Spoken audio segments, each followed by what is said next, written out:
All right, everyone, it's October 1st.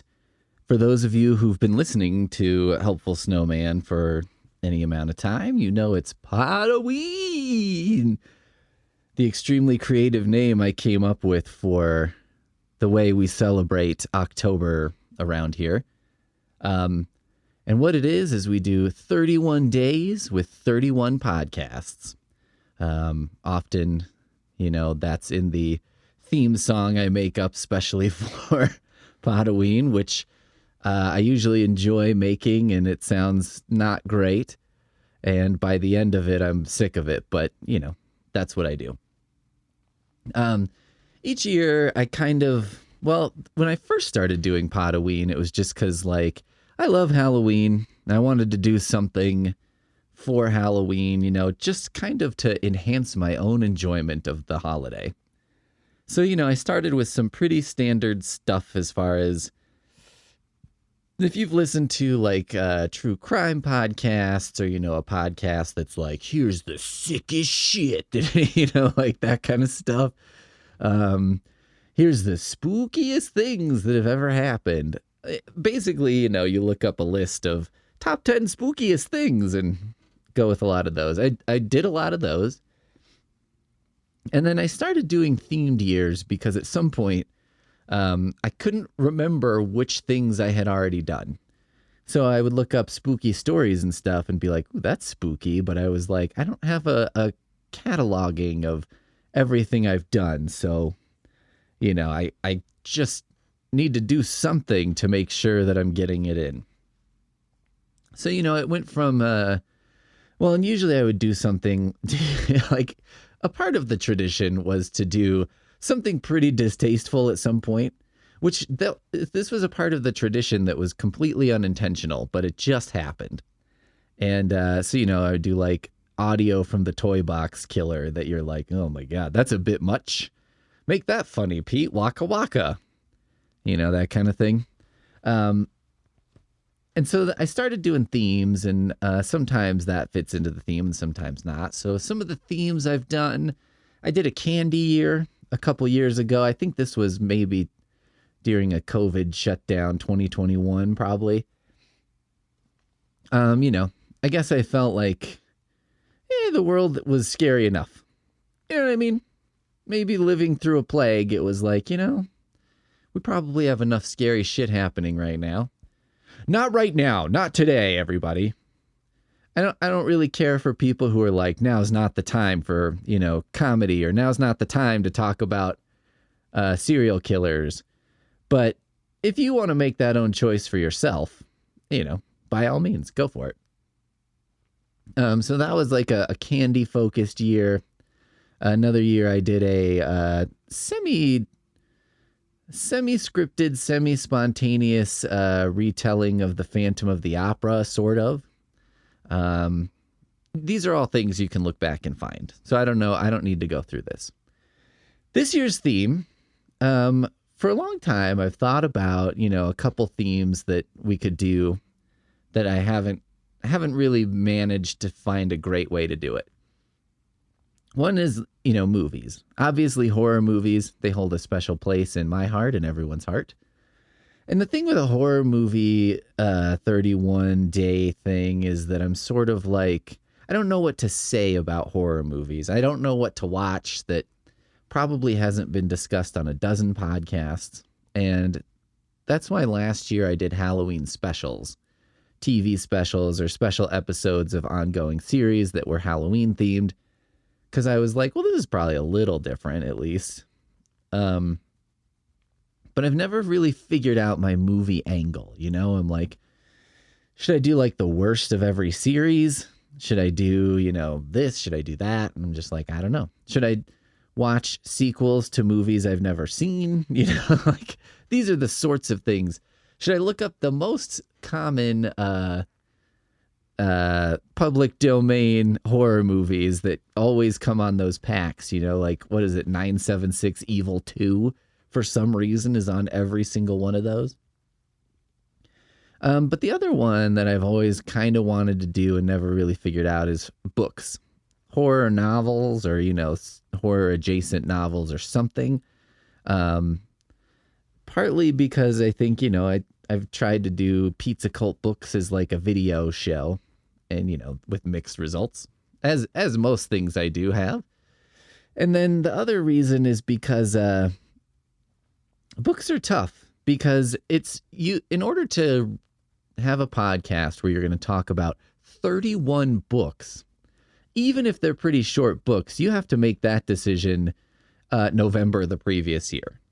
You know what I mean? Because if you have 10 months, let's say, to do it, you got to read 3 a month. I mean, basically, you have to read 1 book per week for a year in order to make this work.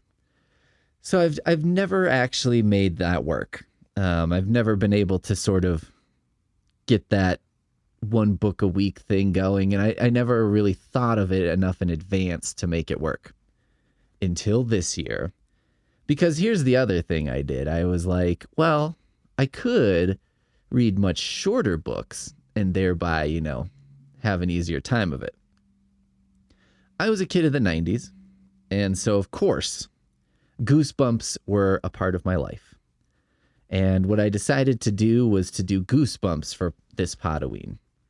And I've got an intro I've put together, so here it goes. The bumps definitely, as Jack Black put it so delicately, goosed me when I was a kid. Mostly Stay Out of the Basement, a book in which the main characters do the one thing that they are asked not to do, like, constantly.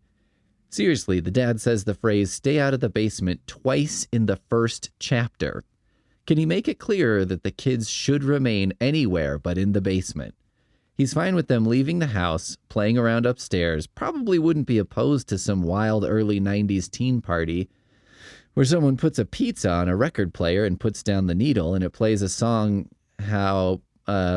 probably something like that da-da-da-da-da-da song from the Italian restaurants. The one thing that Dad wants them to not do, and it's like the only thing they can think of to occupy their time. I also had dabblings with one of the Mummy Goosebumps, which I remember being spooky. The Werewolf of Fever Swamp is the one I tried to read while I had a fever, and the mention of fevers didn't help. Say Cheese and Die I quite liked, and I still think the title is peak comedy, and whatever the hell that one was where a kid got turned into a bee rocked my ass. Horrorland sounded like mostly a great time, having been to Haunted Trails in Joliet, Illinois many times. I never fucked with Fear Street. Maybe that seemed too mature for me, by which I mean too much romantic subplot, not buckets of blood. I did read The Beast, which I can only assume was about a haunted roller coaster because a scary roller coaster was on the cover. I'll have to revisit that one. It was like a complete barn burner at the Scholastic Book Fair because it was like, oh shit, R.L. Stine is at it again, and this time there are no geese pimples in sight. But other than the existence of the Beast and the cover art, which showed like a tiger in handcuffs, which was the Beast roller coaster's logo, I have zero memory of what happens in it. So for this Podoween, we're taking a trip down Goosebumps memory lane, R.L. Stine Boulevard, Werewolf of Fever Swamp Way, Scholastic Complete Scam Roundabout. We're going to do some Goosebumps books, but we're also going to do some Goosebumps knockoffs, some Goosebumps adjacents, some R.L. Stine alternates, and kind of expand into the larger Bumpaverse. This Podoween is also a first because some of it is fully written. Yes, I've taken my one hobby that makes me zero income, writing, and adapted it into a second hobby that makes me no income, podcasting. It's the best of both worlds in that neither is actively costing me money, but I'm not earning anything either, which is honestly the best someone of my stature and talent level can hope for, to not actively harm my own station in life. Other episodes will be a little more spontaneous or made up as I go. What's the word? Improvisational? That makes it sound like I'll be asking listeners to give me an animal, a job title, and a regional food. I legitimately read somewhere around 15 to 20 books for this year, which is kind of a lot. They read fast, they all go about 120 pages, but it's still not easy to find the time. How does he do it, you're all asking? On the toilet, he answers. I'm not kidding. I read most of these books while taking shits. Children's chapter books are perfect bathroom reading. They're broken up into short chunks, they're not that complicated, And who gives a shit if they get a little water damaged? It's fine. This is how they should test read these books, on the crapper. If an adult can absorb and enjoy the book while they're deabsorbing the food they've digested, which maybe they'll also enjoy if they're a fucking sick pervert, then the book is probably good to go. I don't say this just to be crude and crass, although that's part of the motive here, but also because I want to be clear about a couple of things. One is that this isn't going to be a plot summary of a bunch of Goosebumps books, okay? This is taking the tone of my online book reviews, which is that they talk about the book more or less, sometimes, for about 2 sentences, and then veer off into whatever topics they happen to veer off into. We'll talk about the 90s kid obsession with slime, we'll talk about my own experiences with some of these books, and we'll discuss whether R.L. Stine is happy or trapped in a hell of his own making.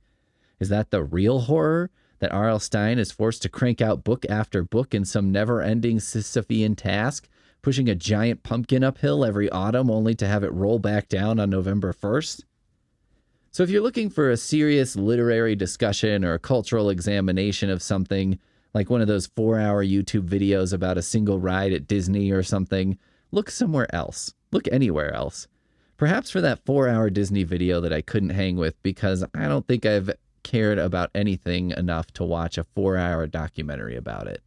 I wouldn't watch a 4-hour documentary of my own life that included footage I had never seen before. The goal here isn't so much to inform as it is to entertain, so I'll leave out a lot of shit in order to accomplish the one and minimize the other. Tomorrow we begin in earnest with the first book in the series, Welcome to the Dead House. So with that, I leave you for today. I hope you're excited for this month, as excited as I am, which is medium. I'm excited for it, but also it's a lot of work, so I'm not excited for that. So I think you can match my excitement pretty easily. And we'll just outro with our theme song that we've created for this month, thanks to some excellent help from Poonmaster Flex. Anything you don't like about this theme song is my fault and not hers. All right, we'll see you tomorrow.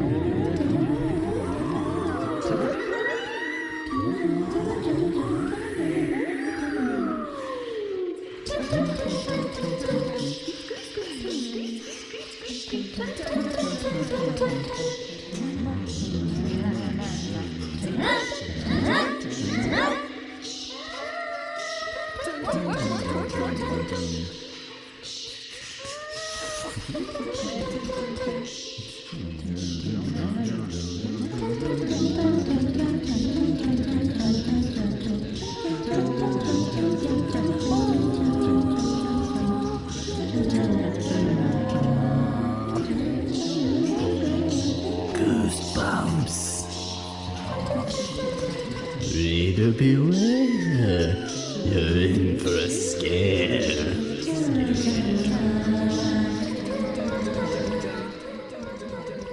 Today begins with the one that started it all. Goosebumps number 1, Welcome to the Dead House. It is October 2nd and we're on book 1, so I've kind of fucked this all up already, but, you know, such is life. All right, let's get to the dead house to which we are welcomed. Right away, you're probably wondering, what was the first line of the first book? The first line that started it all, that launched 1,000 Scholastic book sales. Josh and I hated our new house. Not overwhelmingly great. Not what you want on your tombstone.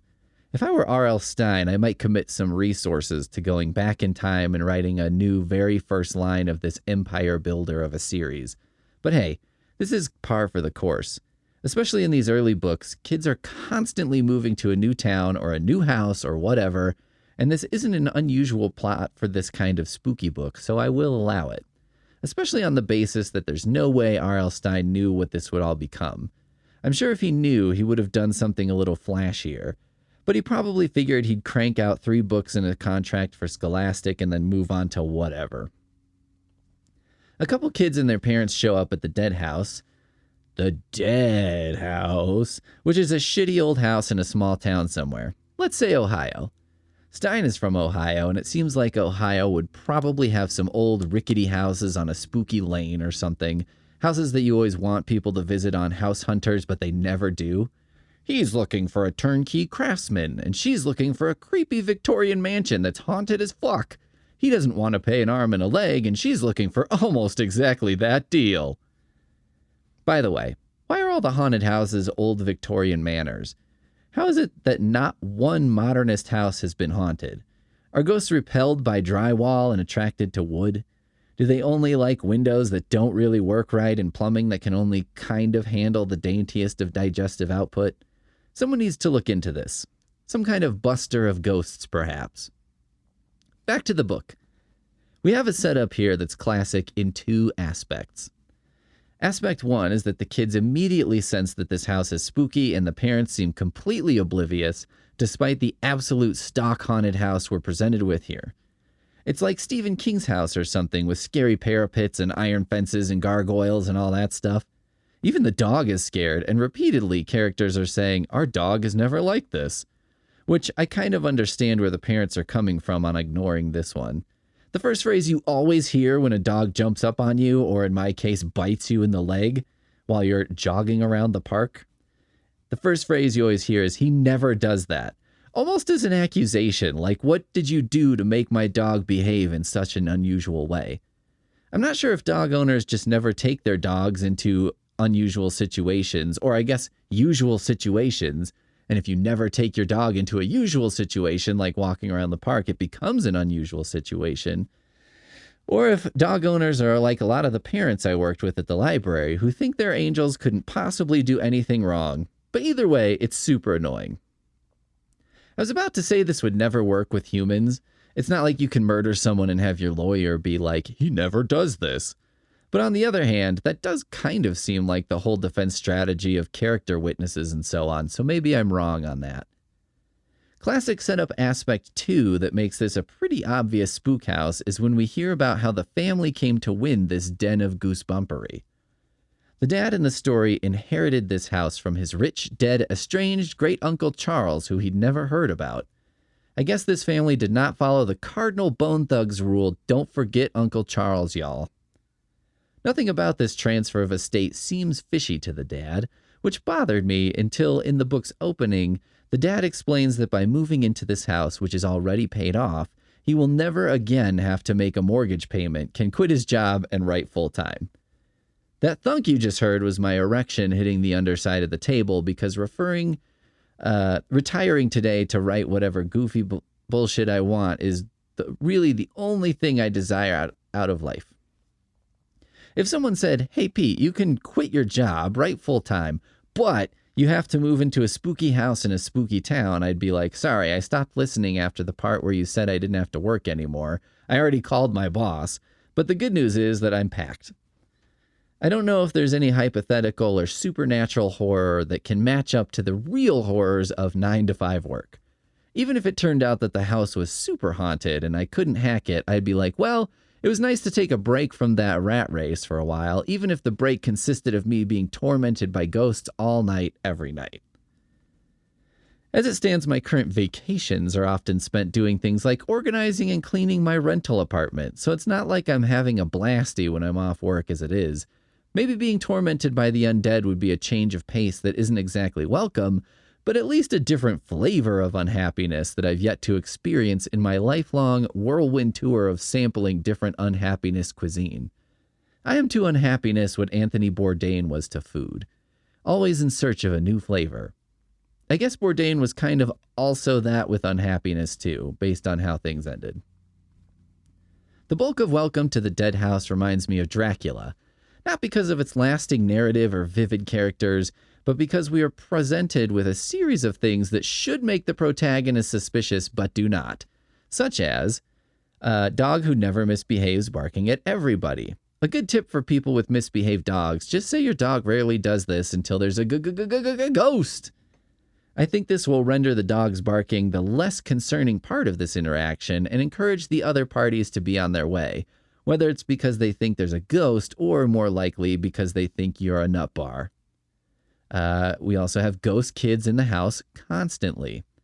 We have real kids encircling our heroes, not menacingly at first, and then later on, about to beat the shit out of them with a baseball bat. Yes, this happens. Seemed a little dark for 9-year-old Pete. We also have a kid whose flesh burns in the beam of a halogen flashlight. All standard horror movie stuff that should convince people to at least be slightly cautious and never does. And instead, the characters kind of go back and forth between being scared shitless and thinking, well, I guess that's just life. On page 39, the movers drop our hero's dresser and it gets a small scratch. This might seem like a weird detail to include here, and it is, and I'm including it because it's included in the book itself and equally out of place there. A scratch on a piece of furniture might not have been the absolute dead last thing I cared about as a kid, but it's certainly not edging into top importance territory along with things like toads and falling in creeks, and certainly wouldn't have made the final cut of a horror novel I wrote for kids unless that novel was titled Don't Leave Rings on the Coffee Table, and featured a scary granny who hates when you wreck her furniture, which isn't totally irrational from an adult perspective and seems absolutely dumb as fuck when you're a kid. When you're me, somewhere in between the mentality of an adult and a child, I do have to say that it's kind of silly to buy furniture like end tables, dining tables, and coffee tables that are not stained and sealed so that they won't have rings on them. I mean, I kind of get it with a dresser or something. Why would you be setting a perspiring beer can on your dresser? Like at 7 a.m. when you're getting dressed? Woohoo! No adult would do that. But a dining table that requires coasters? What? Now, Welcome to the Dead House fails the Does the Dog Die test, which I put well above the Bechdel test when considering entertainment options. I mean, subconscious disregard for the thoughts and opinions of women is one thing. Outright pupper murder is another. Dogs never did anything to deserve that. Women, on the other hand. Am I right? Am I right? The dog death in Welcome to the Dead House kind of bummed me out because there's really no reason for it. And I was like, damn, R.L. Stine, you came out of the gate hard on this one. If you'd asked me, I would have thought several Goosebumps books would probably feature a pet in peril, but they'd miraculously survive, like that dog who narrowly avoids getting blowed up in Independence Day by jumping into an alley with a stripper. Meanwhile, Harvey Fierstein bites the big one. DoesFierstein Die.com is a new site I'm starting to avoid these shocks.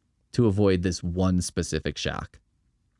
Wait, Harvey Fierstein was in something called Dark Crystal Age of Resistance? Age of Resistance? Since when is Dark Crystal all Star Wars and shit?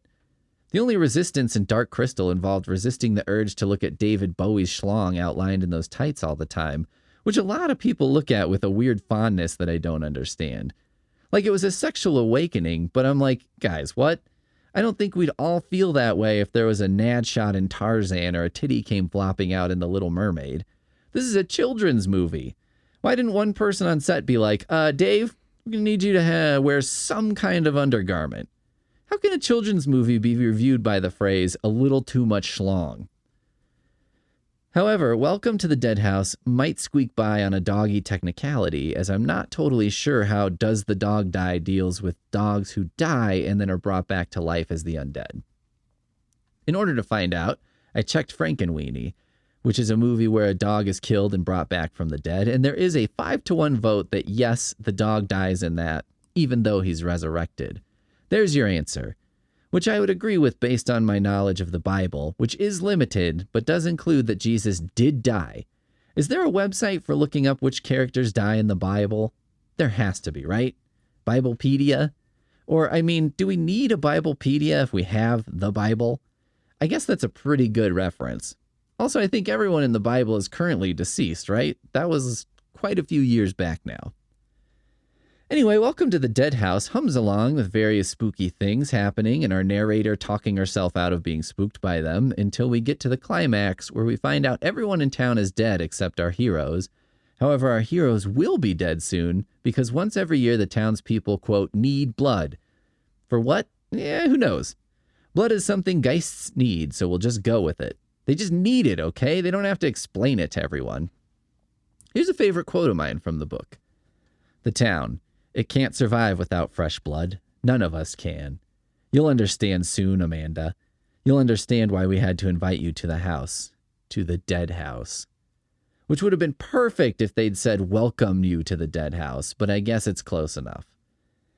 This need for blood is facilitated by a plan. Every year, the residents of Decapitation Falls, Ohio, or whatever it's called, trick a family into moving into the dead house by saying it was given to them by a dead relative.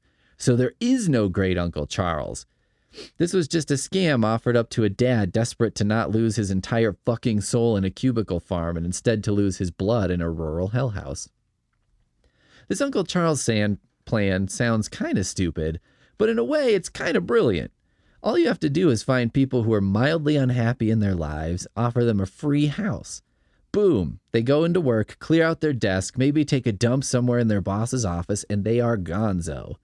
This must be incredibly easy as far as victim selection. Let's see, computer, show me a list of people unhappy at work. That appears to be just the list of every employed person on the planet except for 5 maniacs, all of whom are developmentally disabled characters from movies who spend their days mowing an athletic field at a local college. To be honest, as an elder millennial, I think getting a free house from ghouls who are after my blood is in the top 5 most likely ways for me to eventually own a home at this point, easily beating out saving money and investing wisely. The parents are surrounded in the graveyard at some point, and the kids manage to facilitate an escape by pushing over a huge tree, which lets the sun shine directly on the ritual spot, murdering all the townspeople. There's a fairly long description of the town's ghouls screaming and running around and trying to get out of the light, after which the main character says that she and her brother covered their ears and shut their eyes so they didn't have to witness all the stuff that was just described in detail to the reader. So it's a little like, you fucking sickos just read that shit that we, the characters, felt was far too gruesome. Our end coda is the family moving out of the house, grateful that their house back home hadn't sold yet. As our heroine is getting ready to leave, she sees another family pull up to the house, about to move in, and it seems all the ghosts who were murdered in the graveyard are back and once again up to their old shenanigans, and our heroine turns and runs, the end. Which I'm like, bitch, you narrowly escaped death. It's the middle of the day when the ghosts are at their weakest. You couldn't spare 5 seconds to be like, hi, are you new in town? Estranged uncle gave you this place? Yeah, us too. Don't believe it. Everyone is a vampire. I know you probably won't listen to a tween who tells you this, but just go to the graveyard. Everyone in town has a grave there, and they still use the same name for some reason. You'd think if they could live forever, they'd take a minute to either change their names or destroy their headstones, either way rendering the easiest method of identifying them as ghosts useless, but they haven't done that. Anyway, I'm sure you won't change your mind right this second, but just keep my warning in mind, and as you notice weird shit going on, you'll realize I was right. Hopefully this warning comes early enough to potentially spare you the worst of consequences, and please, if you have a pet, keep it inside and close to you at all times. These fuckers will kill that son of a pup like it's no big thing. I would have preferred a more Beetlejuice ending where the dad, faced with the possibility of going back to work, tried to convince the family that maybe they could just stay in town. It's not so bad.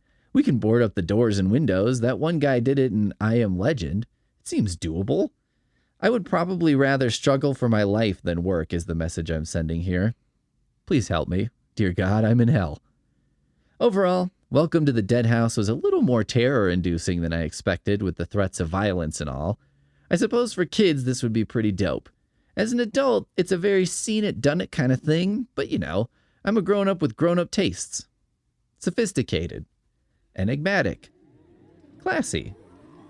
Foppish, even. Ultimate. Uber taste. Grand.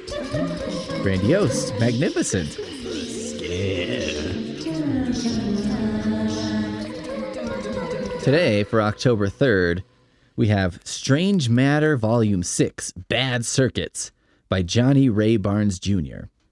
3 days in, and we're already on our first deviation from the main Goosebumps series with this, Strange Matter Volume 6. You might be asking, Pete, there are plenty of Goosebumps to keep you busy this month. Why go off into a lesser series? The answer isn't too complicated.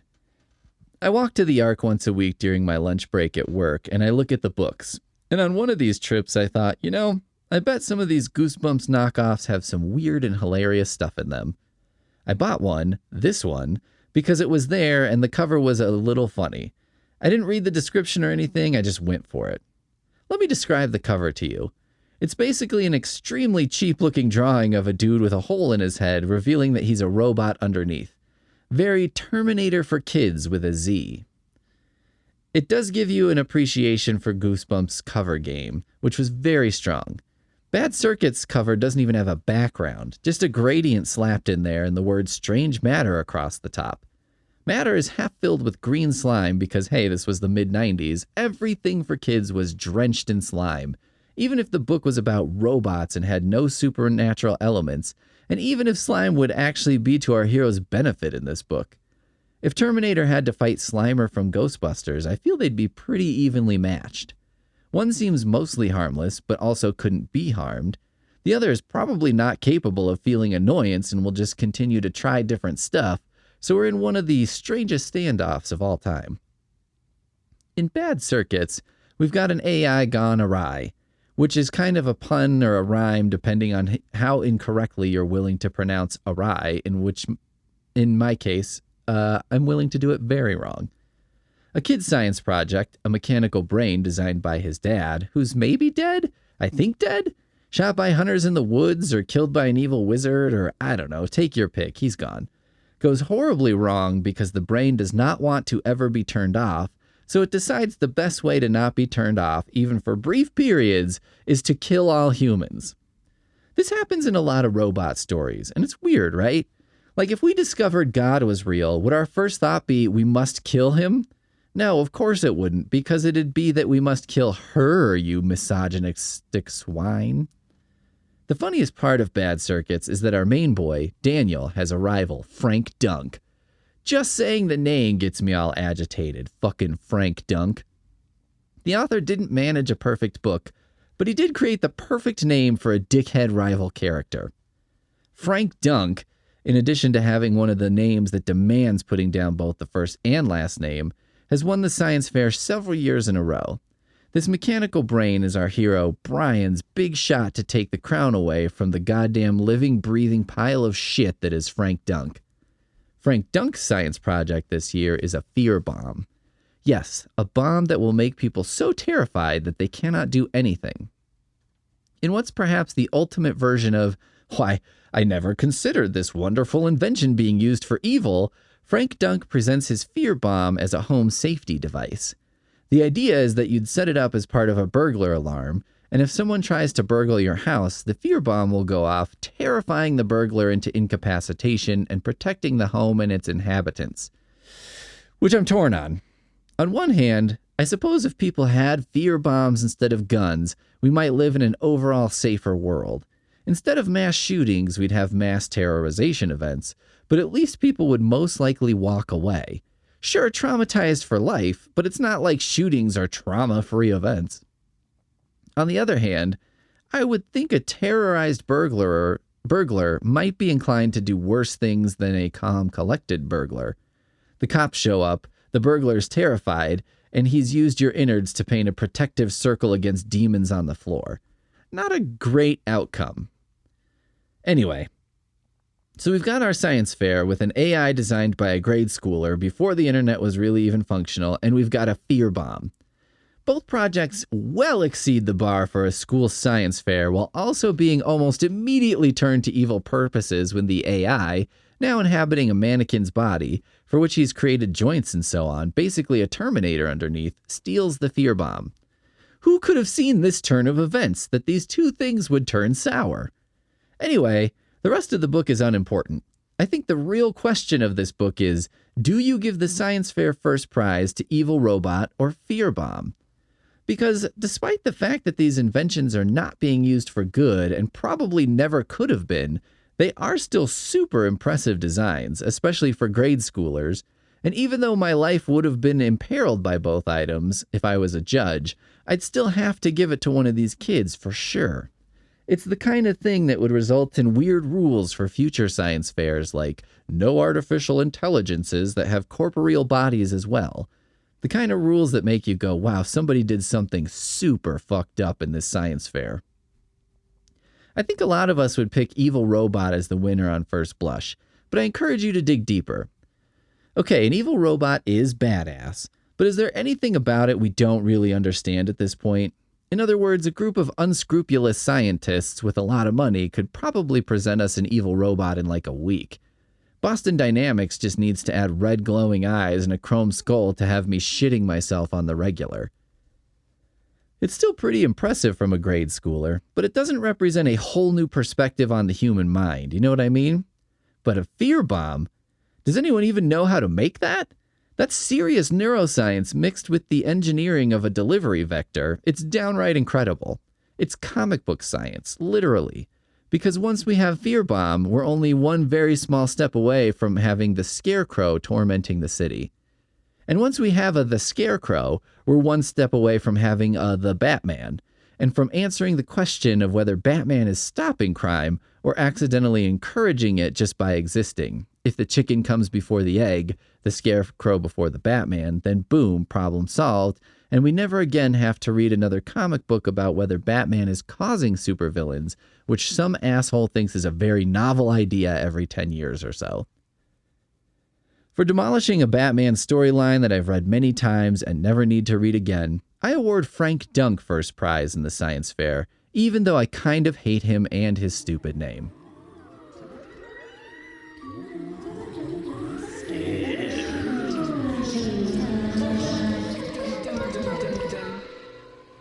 It's October 4th, and in our exploration of Goosebumps, last time we talked about a Strange Matter book, which is kind of what I'm calling a bump off, a Goosebumps knockoff. And today, we're just going to take a quick look at all of the other Strange Matter books. Now, there are, let's see, blah, blah, blah. I did a bad scroll there. There are 14 books in the series. Why stop at 13, the spooky number? Let's just go with that. So I'll read you a brief synopsis of each, and then we'll talk about it. Number 1 is No Substitutions. Curtis and Shelley find their lives in danger when they encounter a sinister substitute teacher hiding a book about werewolves. Really hiding a book about werewolves? I mean, like, no teacher would hide a book. Although this is a genius way to trick kids into reading. You pretend that there's this, like, secret off-limits book, and it's like, it just sits here on the shelf, it's available to you, but you may not read it. That'd make every kid want to read it for sure. I think that's like why 3/4 of the people who read Are You There, God, It's Me, Margaret read it. They heard it was like weird sexy or something, and then they were like, I mean, a chick has her period, I guess. I don't know if that's what you're looking for. 2 is The Midnight Game. Tyler sneaks out of his house at midnight to attend a very special football game. However, he is the only one in the stands when the players come onto the field, crawling up out of the ground. So we have zombie football? That's actually not a terrible idea. I mean, what are the ethics of reviving the dead to play combat sports? If they have no awareness, it might not be the worst thing. Can a zombie ever suffer from CTE?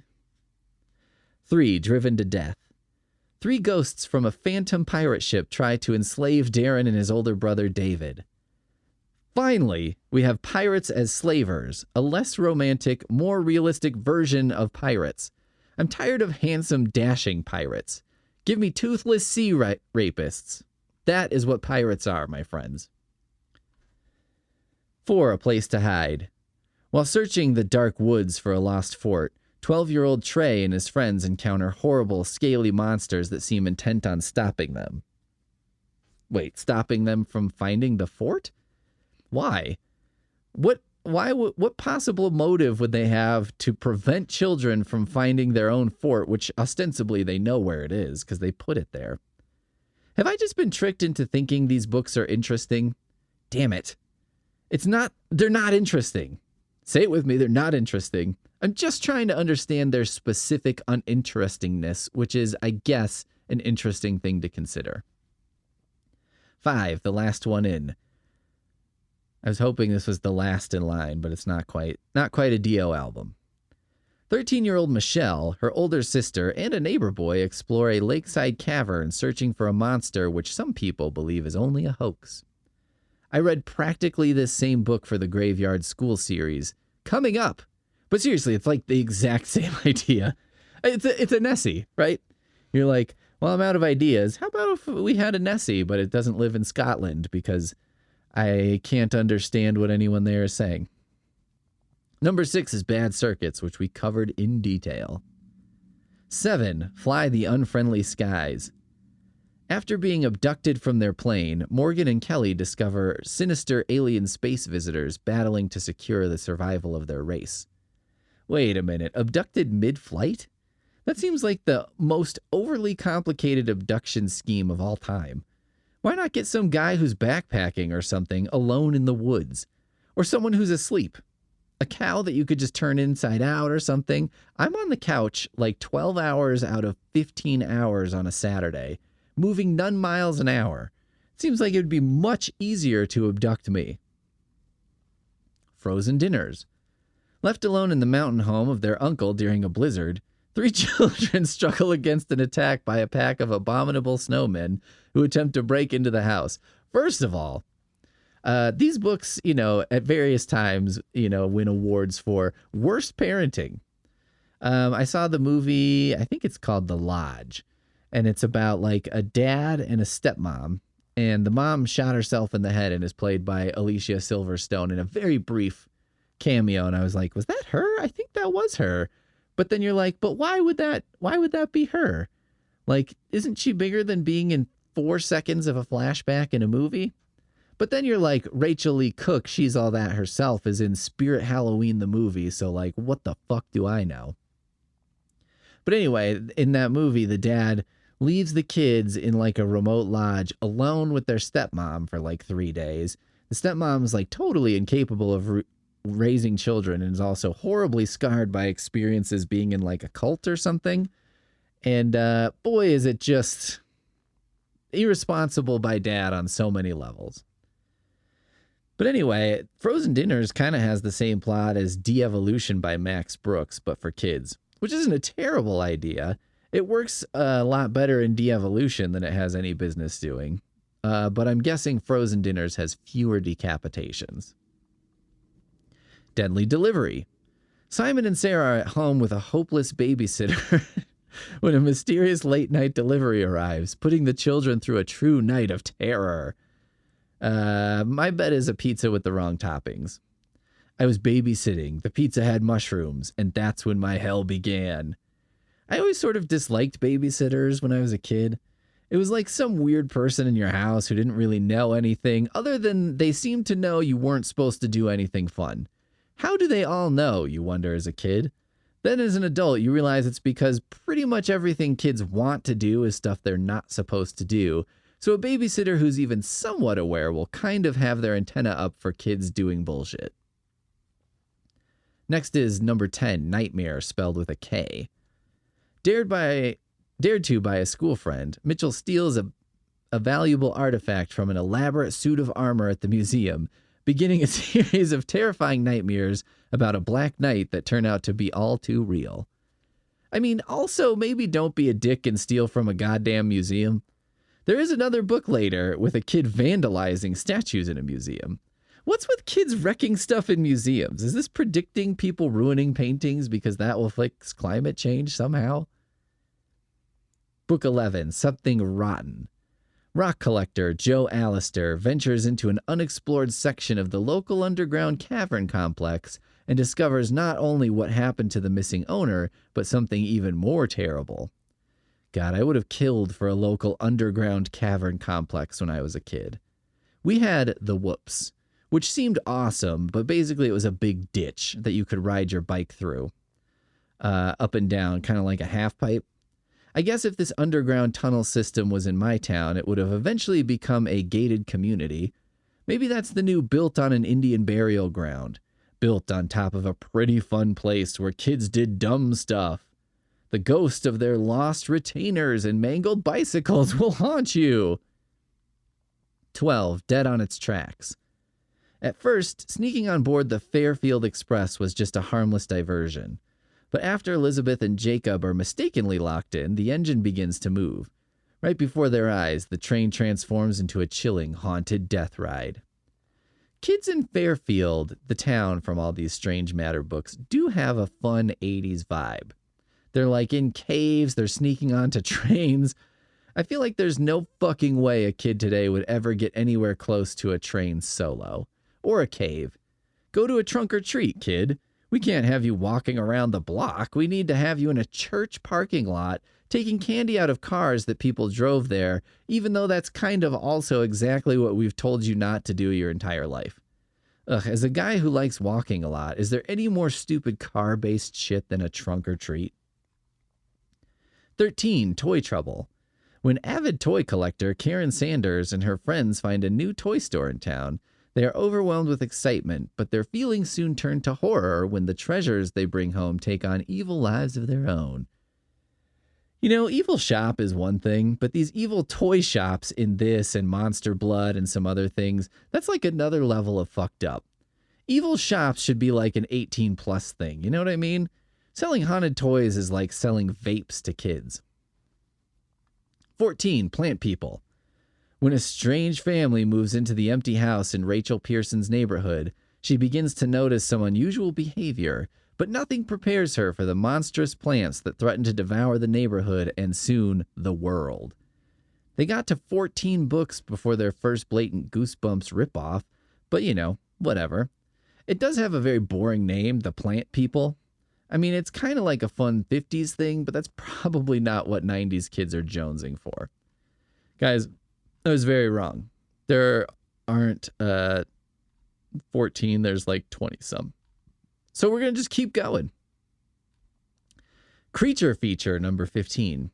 Jonathan Drake and his friends get sucked into the big screen at an old, rundown 50s drive-in theater. Okay, creature feature at a drive-in. Maybe they were going for a 50s thing. The Weird, Weird West. An earthquake unleashes Clayton T. Motley, an undead zombie gunslinger looking for revenge on Shane Reese, whose ancestors killed him 150 years ago.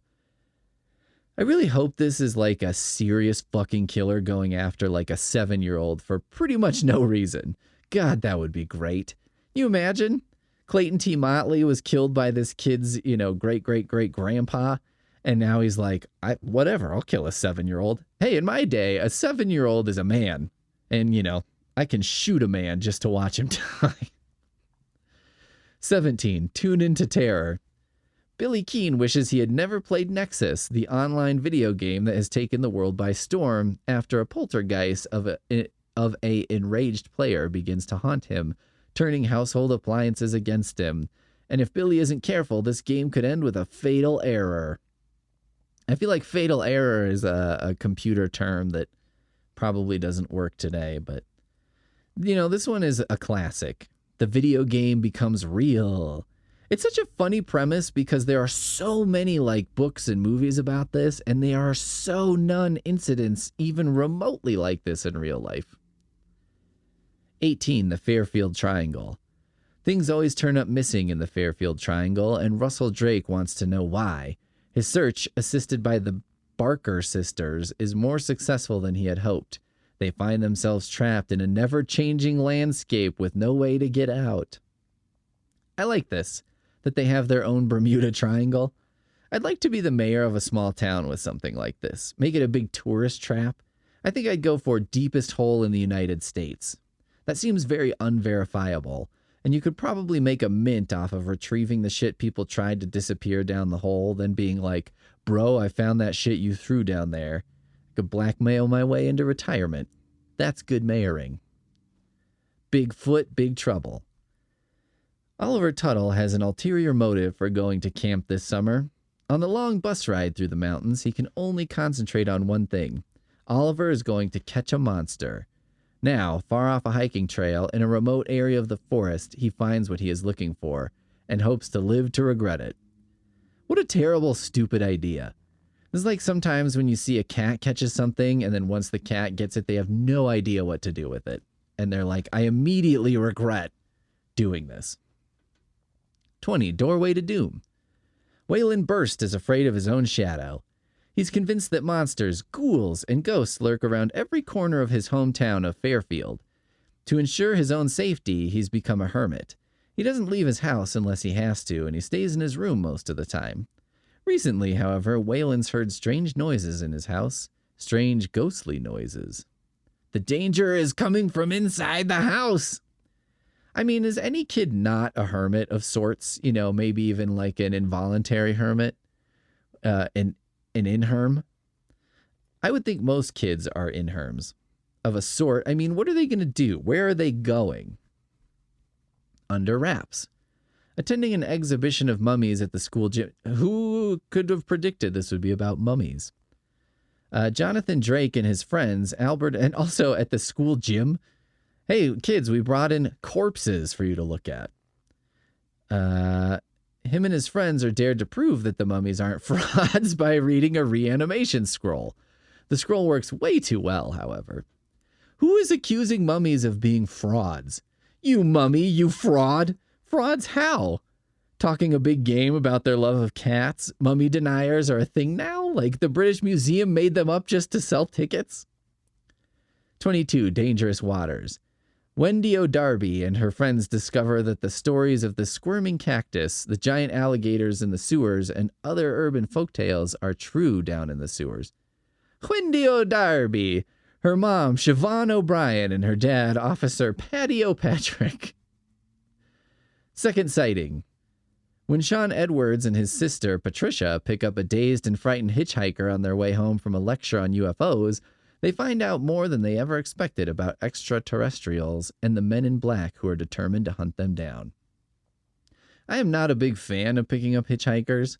I did it one time on the urging of a friend who was kind of a dickhead. He was like, yeah, let's pick him up. It'll be interesting. Then this dude fell asleep, my friend. He fell asleep, and it was me and this guy, and I deeply regretted picking him up, even though he didn't turn out to be, like, super weird or, like, a problem. It was still not my favorite choice. Nightcrawlers. Howard Peel finds a mysterious gold ring that gives him the power to control insects, at least until the ring's rightful owner comes looking for it. Other than mildly annoying people at a picnic, I don't know how useful this is. It's wildly impractical. I think this used to be an Ant-Man power that they abandoned because it's just stupid. Splitting image. Though he knew better than to try out the software emailed to him from an unknown source, yeah, you should, Alan couldn't help himself. It was the coolest virtual fighter game he'd ever seen, but he didn't realize he would soon begin morphing into its characters. Okay. Another video game where, the person becomes the game. I have to say, though, Virtua Fighter was pretty cool. It looked cool anyway. I was always a sucker for any game where the characters took up 2/3 of the screen. I was always like, this must be amazing, even though the opposite always seems to be true. Just make the sprites giant and you will get young Pete's money. 26. The Headless Rider. Max Chandler and his friend Michael are looking to do something on a day off from school. When they decide to go to Carson Creek, they instantly regret it when they are chased by the headless ghost on a motorcycle. Yes, awesome, finally. It's a Ghost Rider Headless Horseman knockoff, but at least there's a ghost on a motorcycle. If I was a ghost, I would definitely ride a motorcycle. What's going to happen? I'll get in an accident? Who cares? My head is a flaming skull. I'll be fine. Or I won't, and then, I'll just be regular dead. 27. Primeval. Warning! Campers lost in Lost Cove Nation Park are advised to use extreme caution while in the area. Unconfirmed reports indicate the presence of large, unknown, potentially dangerous aminals. This is more than a little vague. I don't even have enough to go on to make fun of this, to be honest with you. I pride myself in making something out of nothing, but I got nothing here. 28. Off-Worlder. Kelly Taylor and Patricia Edwards join intelligence agent Marlon Walker and a man in black to track down a dangerous alien from another world. So this is Men in Black, but with girls. I mean, if Men in Black was made today, it would definitely have a lot to say about the immigrant experience and probably a less bonkers Vincent D'Onofrio performance. I do think it would be weaker for that trade. 29. Shadow Chasers. The unwilling recipients of dangerous knowledge, Kelly Taylor and Destry Robbins are tracked down by a dangerous extraterrestrial who will stop at nothing to silence them. Wait, Kelly Taylor was in the last book. Kelly Taylor again? Can't this bitch stay out of trouble for 5 seconds? 30. Escape from Planet Earth. Destry can still sense that the off-worlder, the murderous alien that terrified her friends, is still alive. She's not wrong. Okay, so Kelly was in 28 and 29. Destry was in 29 and 30. So this is like a 3-parter going on here. Come on, guys. But also, how do you end at 30? Don't you end at 31? Isn't that the way to go? Now, there were also, 3 books published in the series Strange Forces. It was double the size of a normal Strange Matter book, which seemed like unnecessary. United multiple characters. Let's see, Strange Forces. The students of Fairfield Junior High have noticed that the strange things happening in their town are becoming more common and more dangerous. With each dreadful encounter, they are further convinced the monsters are real. Even worse, a evil entity known only as the Collector is dead set on destroying Fairfield. With the help of a small lizard-like monster named Rilo, sure, why not, the kids must band together to stop this paranormal being. I'm confused about the inclusion of a small lizard-like monster. Do you think this has any relevance? Is this just like, well, when we have a TV show or toys? You know what I mean? It's like, well, they're not going to want a bunch of stupid kids. We need something. Strange Forces 2. The evil Collector's supernatural invasion of Fairfield has been stopped. The battle is over, but the conflict has just begun. Just outside the battle-worn town, a renegade monster has taken up residence in Fairchild Manor. Rilo Burrow has found a new home. He is often visited by his human friends, the students of Fairfield Junior High. They have come to rely on Rilo to teach them how to use their new supernatural power, a gift from the Burrow to help guard against the resurgence of monstrous evil in their town, an evil they will face again? This has taken a real weird culty turn, maybe Animorphsy. Is there a real cult based on Animorphs? There kind of has to be, right? Strange Forces 3, Fairfield's Problem Just Got Worse. That's the full title. Strange Forces 3, Fairfield's Problem Just Got Worse. It's Halloween, and Fairfield has been voted the most haunted place in America. Media mania descends on the town along with the powers of evil. Can Rilo Burrow and his strange force of kids save the night? Or is this the last macabre holiday Fairfield will ever see? So wait, now we're saving the hauntedness from the media? Good luck. We can't even save American politics from the media.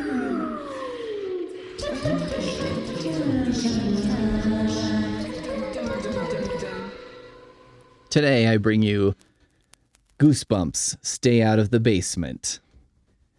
This is the first Goosebumps I remember as a kid. I think for a lot of kids this might have been their first foray. And in this reread, it's what started me thinking that R.L. Stine is writing these to keep his kids from doing shit he doesn't want them to do. Picture it, Stine writing in his basement office. No matter how many times I ask, the kids won't stay out of the goddamn basement. I'm trying to maintain a small cache of pornography and marijuana down there, and I just need to keep them out of the basement. Maybe instead of asking them to stay out, I could make the basement super spooky.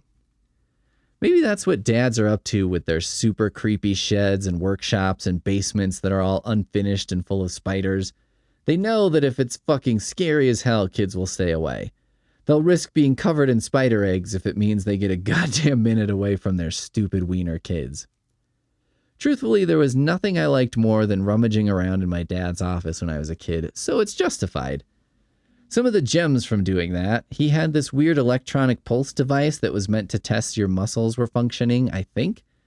Then there was the first printed pornography I ever had, which was a postcard-sized piece of magazine material offering 4 videos for some price I can't remember, and on one side a naked lady, on the other 2 naked ladies. Then there was the letter. The letter described the orgasm my dad had in detail as he, quote, fell out of his third wife's ass. I think this was meant to be a letter he sent or gave to her, but I'm not sure. Maybe there was another copy. But why would you make multiple copies of something like that? On the other hand, why would you make 1 copy? Do you need this for your archives, the Tom papers? That is a Goosebumps, my friend. The overly sexual letter my dad left in his office. Is that enough horror for this episode? Okay. At the start of Stay Out of the Basement, or Sutib, we've got 2 kids and their dad is working from home. He'd been grouchy ever since he started doing that, and boy is that not relatable to me. I fucking love working from home. I know some people are like, get me back to the office, I'm going crazy. And I feel like these are people who have not set up good lives for themselves. Bro, if you go to work to get away from your home life, what are you even doing? Also, get a second job. Make more money, be away from home more, you'll be way happier, why not? Also, maybe get an overnight job. You make more money, and then when you're not at work, you're asleep, it's perfect. Everyone but me is so stupid and so wrong about most things. Anyway, in the book, the kids manage to stay out of the basement for about 7 pages before they start talking about going into the basement. Self-righteously, I might add. The one kid, Margaret, is like, it's our house too, after all, which, fuck off, children. Fuck right off. In what way is it your house too? Because you're sassy with your sass mouth? Casey, the brother, rents a movie that apparently shows people getting blown up all over, and he wants to watch it with Margaret and her friend in a mistaken bid to win the friend's affection, which does feel very real to me.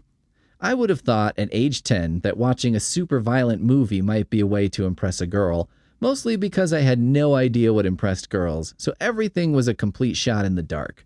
Why not throw Albert Pune's Nemesis into the mix of things to try? It's not the worst idea I've ever heard. That probably goes to writing a letter describing butt sex with your wife. The kids go into the basement and it's super hot, and Casey, continuing his attempt to woo Margaret's friend, takes his shirt off. Maybe that's just a goofy thing R.L. Stine came up with so that Casey's shirt would be in the basement and the kids would potentially get busted by their dad, but I think this was also an ill-fated attempt to win the affection of a slightly older girl, which, again, super stupid, which makes it super believable. Casey's taking some swings, and they're all completely misguided. Showing a horror movie with people getting blowed up, strike one. Taking your shirt off as an adolescent, or for most of us at any point in our lives, strike two. The kids take a second sojourn into the basement on page 17, by the way, so 10 pages since the last trip, and averaging a basement trip of about every 8.5 pages up to this point. I'm pretty sure that by the end, more of the book takes place in the basement than not in the basement. Now, Dr. Brewer, Dad, is a plant scientist working on something weird in the basement, and the best horror moment from this book, maybe from all the books, is that Margaret catches the dad eating handfuls of dirt like an animal.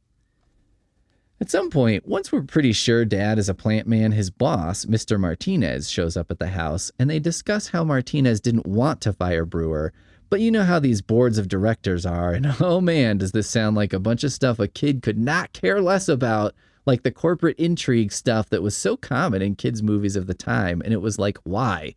Kids know dick about this stuff, and they care even less. They know dick, they care vagina? A vagina being a negative space, therefore less in some way? Whatever, if you prefer to go with a more feminist bent and flip-flop that whole dick-vagina more or less thing, that's fine with me. That whole comparison sucked anyway, you can have it. Do whatever you want with it, nothing matters. Around page 82, the kids make their way into the basement again, using a paperclip to open the lock, which I always hate. Have you ever tried to pick a lock? I've done it once successfully. It's fucking impossible. I'm convinced it can't be done even with the proper tools and a see-through padlock, let alone a paperclip and a legitimate opaque door lock. What's hilarious is that this is a trip to the basement to find some answers, and then after the kids are down there for just a short time, one of the kids is like, what are we even doing?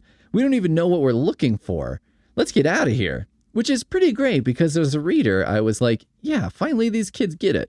They don't know what's going on. Why do they just keep roaming around in the basement in hopes of figuring it out?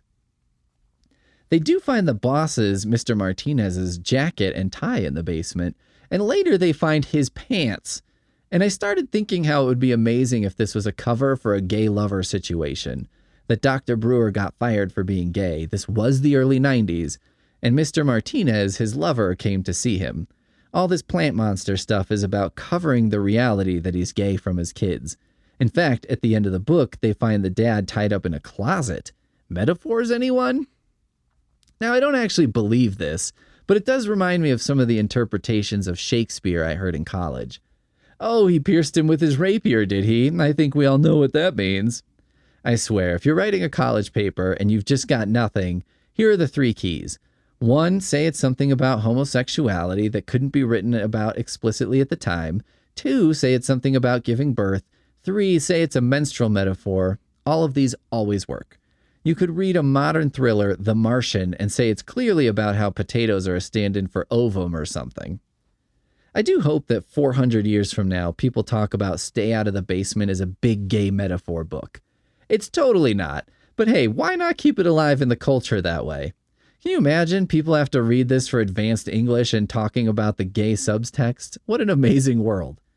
Anyway, this ends with Finding Dad learning that Plant Dad was a clone, and then a flower talks to Margaret and says, "Help me, I'm your dad." The end. I can kind of see why I remembered this one more than I remembered Welcome to the Dead House. It's got a simpler plot, it's got a creeping horror where your parents aren't safe, and the cover is pretty great. Plus there's that eating dirt scene, which is pretty good. I kind of think this is the honorary first Goosebump, the one that really launched the whole series into the stratosphere, which is where best-selling books go, I guess. I wouldn't know. Mine seem to have trouble being on the second floor of my condo.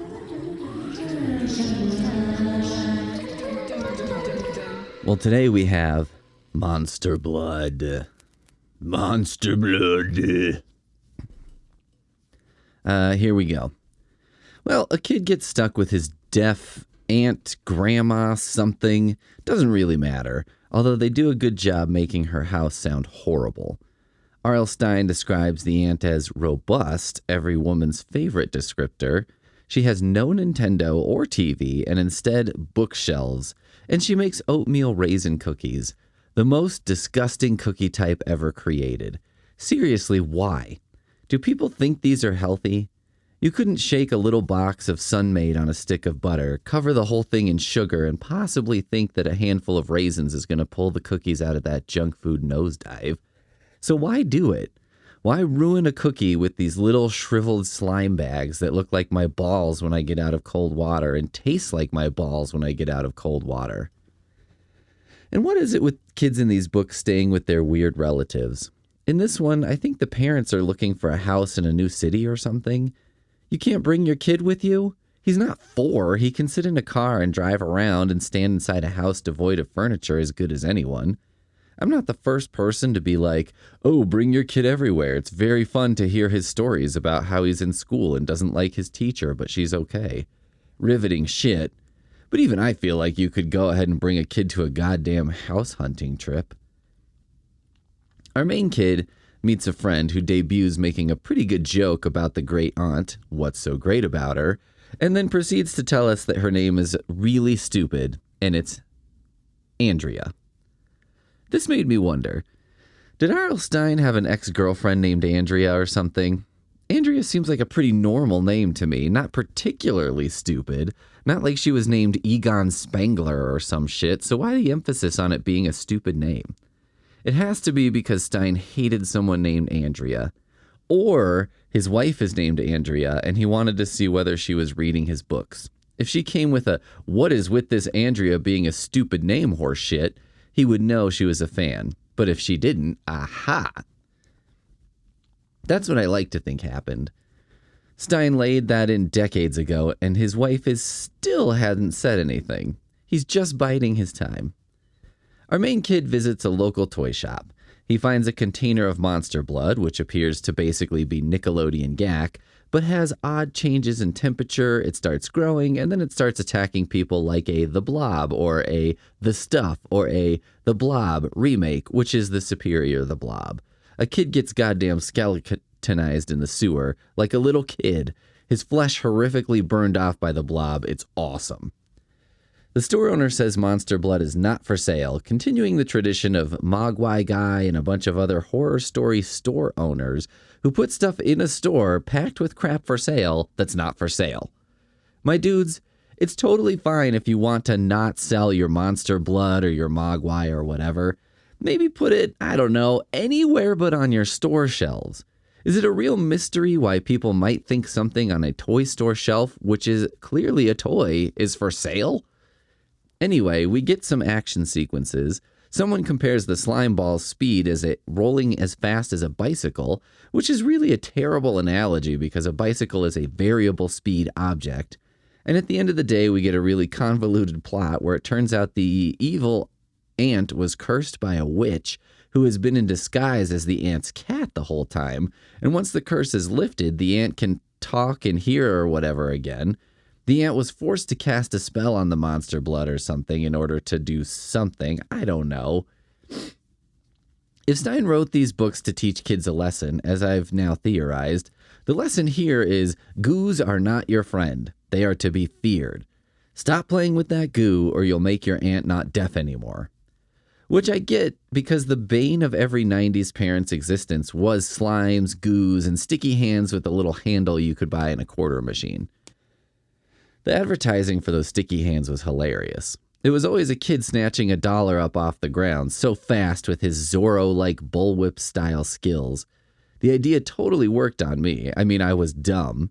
In hindsight, it's like, when have you ever seen $1 on the ground and then only lost out on it because you didn't have a tool to whip at it? It was like the advertising wanted to make this look like a practical object to carry around. It's not a toy, it serves an important purpose. The 90s really was slime obsessed. We had, in the 90s, Gack, Flarf, Floam, which smelled like sunblock, which I was disgusted by, Slime, Pizza Gack, Smell My Gack in flavors such as popcorn pizza and hot dog, UV Reactive Gack, Smud, Flubber, Ghostbusters Ectoplasm, Flarp, and many others. I didn't even make any of those up. I know smud sounds like some kind of dirty thing that builds up around the tip of a man's parts, but it's not. It was a real thing. Now, Gack, in my memory, has kind of a fucked up smell. Someone on Reddit said, every once in a while, walking through Lowe's, I'll get a faint whiff of that Gack smell. Various other users claim Gack smells like different things, mostly BO and jizz. I wonder if Gack reminded parents of cum. It kind of seems like it might. Maybe that's why adults were so horrified by it. And it would be sort of weird to see your kid playing with a wad of something that smelled and kind of looked like cum. At least Nickelodeon was smart to make the packaging a splat, which is what a unit of Gack was called, because it was pretty much impossible to fuck. Sure, you could remove the Gack and put it in a cup and have your way with it, but at least it wasn't presented as an obvious option like those filthy perverts at Play-Doh with a can that was basically what Fleshlight based their entire model off of. Further cementing my idea about Stein's cautionary tales, the amount of property damage done by Gack and similar products must be in the millions. I have some choice Gack tales from Reddit that I will now share with you. Here's the first one. Oh man, I loved this shit as a kid. For some reason, I decided to stuff it down the sink drain, and as I tried to scoop it back out, I ended up just stuffing it deeper into the sink's piping. I was too scared to tell my parents what I did and figured it would just slowly wash away. Instead, that shit turned rock solid and clogged the sink. I decided to feign ignorance as to how it got clogged, so my folks had to call a plumber, and of course he had to take the whole thing apart. And what do you know? There's a bright orange mass hardened into the pipes. My parents almost killed me when they realized it was the Gack they got me. I don't know why I even did that, but needless to say, I definitely was never allowed to get Gack again. Here's another one. First day I got it, I threw it into my ceiling fan to see it go flying. It got stuck on the fan blade. It's still there to this day, and despite all attempts to get it out, it's still there, hard as a rock. Here's another. When I was about 9, Chuck E. Cheese ran a promotion where you could somehow obtain limited edition scented Gack by going there. I don't remember the details, but my parents agreed to take me and a few friends there for dinner. Dinner should be in quotes for sure. After loading myself up with greasy pizza and playing a few games, I left with a small container of sunscreen-scented Gack and another of pizza-scented Gack. I played with them all the way home, despite the nauseating scent. About halfway home, I spray-painted the backseat of my parents' minivan with greasy pizza upchuck. Here's a brief one that's beautiful in its literary way. I remember every time we got a new vat of Gack, within a few days, my mother would chase us around with a wooden spoon for some odd reason. Strange coincidence, I suppose.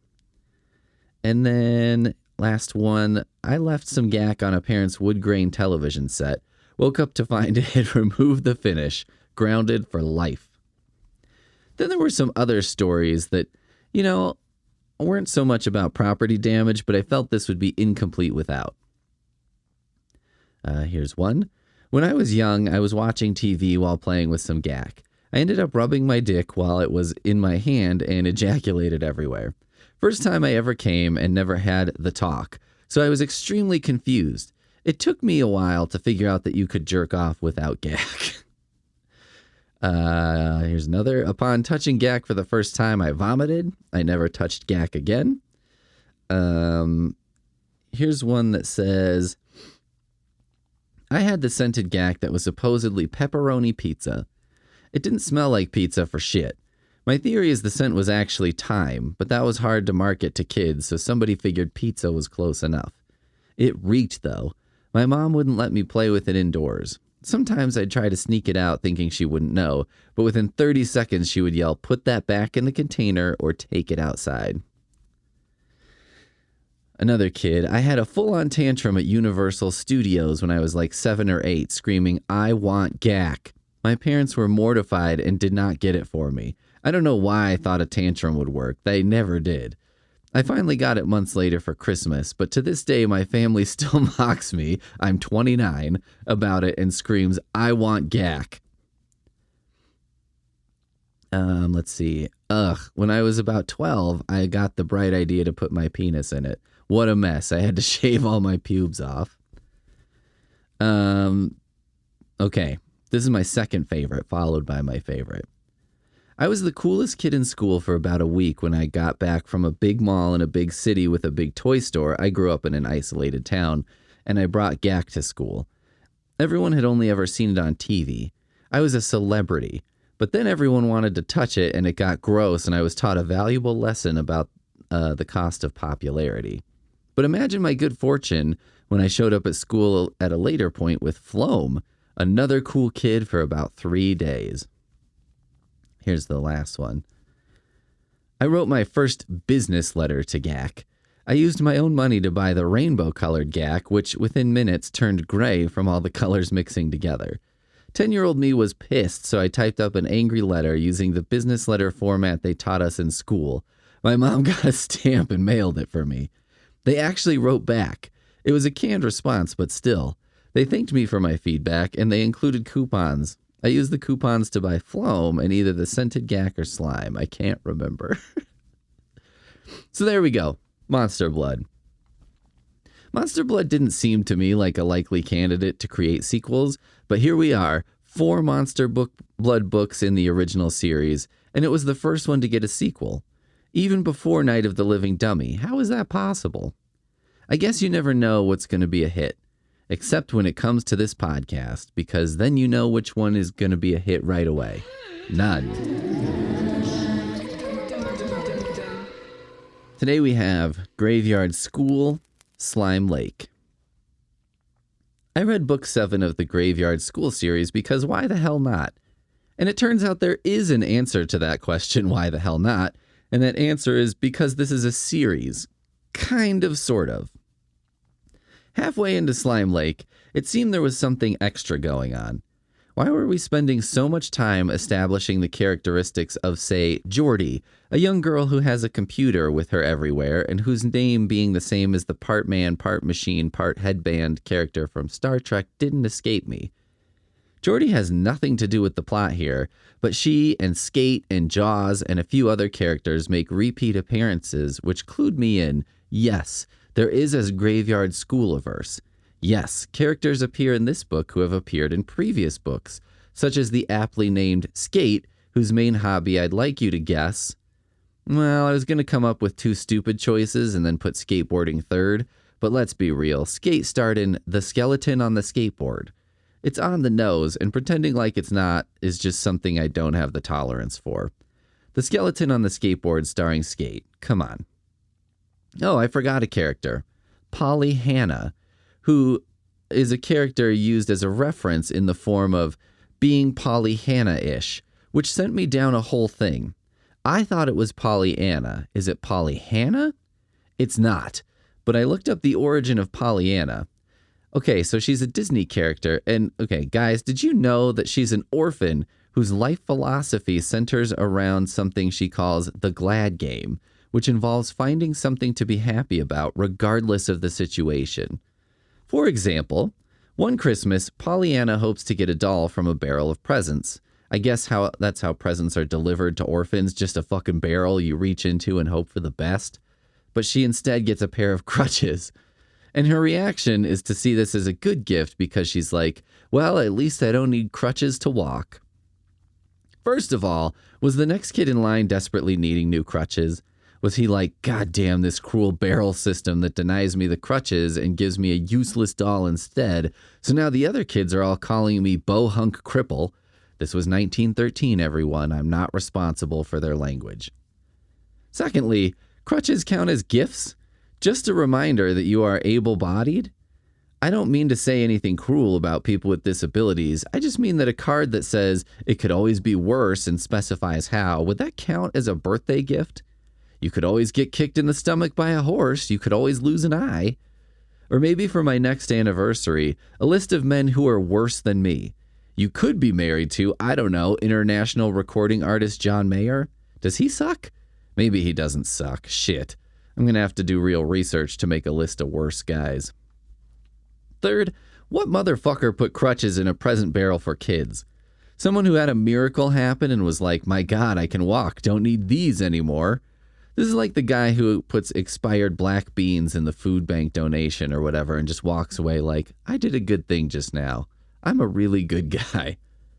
Fourth, is there no filter between the placement of items in the barrel and the kids receiving the items?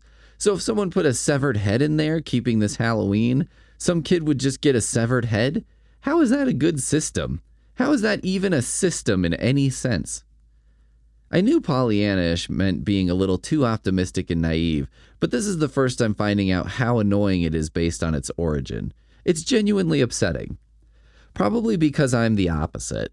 Whenever I'm watching a reality show and someone loses and they're like, well, I got to show the world what I can do and that's the real victory, I'm like, well, winning would have also allowed you to show the world what you can do, plus you would have won. So I think you're maybe posing this as a false version of a zero-sum game here. Or when they go with the classic, my parents are proud of me and that's all that matters. Well, I think your parents would have also been proud of you if you won. I don't think winning would have lessened their pride at you. At worst, same amount of pride? Okay, enough about Pollyanna. Let's get to Slime Lake. The opening line is, his eyes were hurricane gray but darker. Yikes. A hurricane is something most people haven't actually seen, and it's certainly a variable color.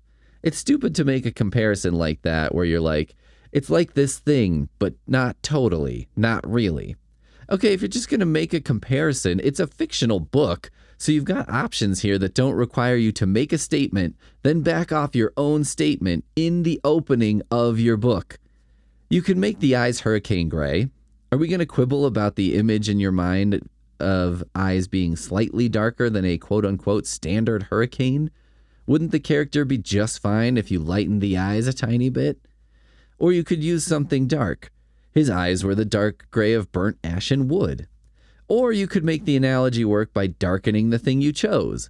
His eyes were the dark gray of the skies during a hurricane at night just before the last light vanishes.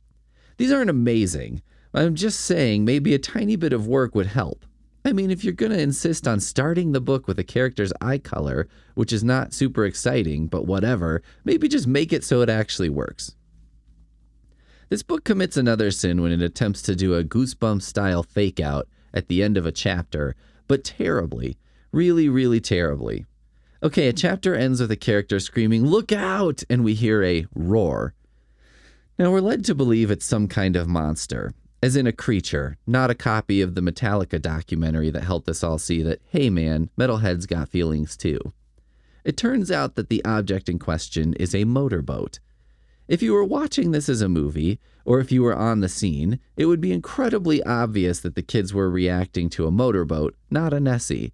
Nobody with visuals would mistake the danger of this scene for a sea monster as opposed to a boat, but because the book doesn't give us those details outside of it came toward him with a roar, we don't know that it is not a monster. It's a stupid version of a Goosebumps chapter and cliffhanger. It doesn't work because the book is hiding information from the reader that is incredibly obvious to the characters. You can't have a book where the characters know more than the reader, and when the reader finds out, they feel tricked and pushed out of the world of the book. But there's an even worse cliffhanger later when Mark, one of our main kids, is experiencing something scary, slaps himself, and the book says, "It stung, it hurt, it proved he wasn't dreaming." But then the chapter ends, the next chapter starts, and it turns out he was dreaming. Okay, book, you can do a bullshitty dream fake out, I'll allow that much, but you can't explicitly say a dream is not a dream and then say it was a dream. That is a bridge too far over these Slime Lake waters. Let's do the overall plot here. There's a snobs versus slobs thing happening where Mr. Quail, possibly named after Dan Quail, is doing a sort of hostile takeover of Slime Lake, trying to rename it Emerald Lake and selling snacks and allowing speedboats and shit like that. Which is funny because I think kids would be cool with that.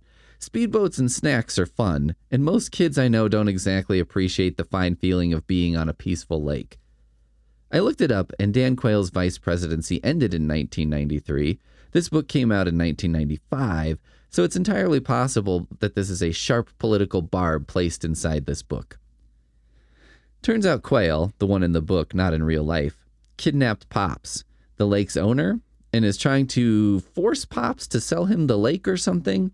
It's a classic tale in kids' movies and books, many of which seem to involve corporate intrigue for reasons I do not understand. Why do writers think kids care about commercialization and corporate takeovers? This is not something I care about a ton today, let alone when I was a child. The twist in this tale is that there's a Nessie living in the lake who is friendly, of course, so all is good. One of my favorite parts of this book, because I can see it becoming an R-rated version, is that the slime on the lake eats away at your clothes, but leaves your skin fully intact. This is prime 80s slasher bullshit, where you need an excuse to get characters naked, and you do so by exposing them to a slime lake where the slime makes them naked. It's the long way round, but in Leprechaun 4, Leprechaun in Space, a lady flashes people her breasts because she says, in her culture, that's the equivalent of a kiss of death. I give those writers props. Stupid reason to get boobs in a movie? Sure. But they worked for it, damn it. Nobody can take that away from them. Anyway, things in Slime Lake work out. The kids save the lake from evil Asian condo developers or whatever 90s bullshit they were on about. And the kids become friends with the Nessie, and there seems to be a promise of further adventures that I don't think ever came to be. Honestly, it's something R.L. Stine rarely did, and I think it's for the best. Very few Goosebumps end with the kids finding out that the threat was friendly all along, and I applaud that. I like when it's not all, oh, we just think this thing is bad because we are the monsters. No, sometimes a sea monster eats people and it's a monster. The book promises a recipe for slime at the end, and it delivers with a guacamole recipe, which may as well be some kind of paste or goo to a kid. Most kids ain't eating that shit, especially in the 90s. I also found it very funny that avocado plays a role in the recipe that follows a tale of gentrification. The flag of gentrification, if it was a country, would be an avocado on something that doesn't necessarily need avocado. Slime Lake was not the worst bump off I read, but it did start me down the road of appreciating R.L. Stine just a bit more.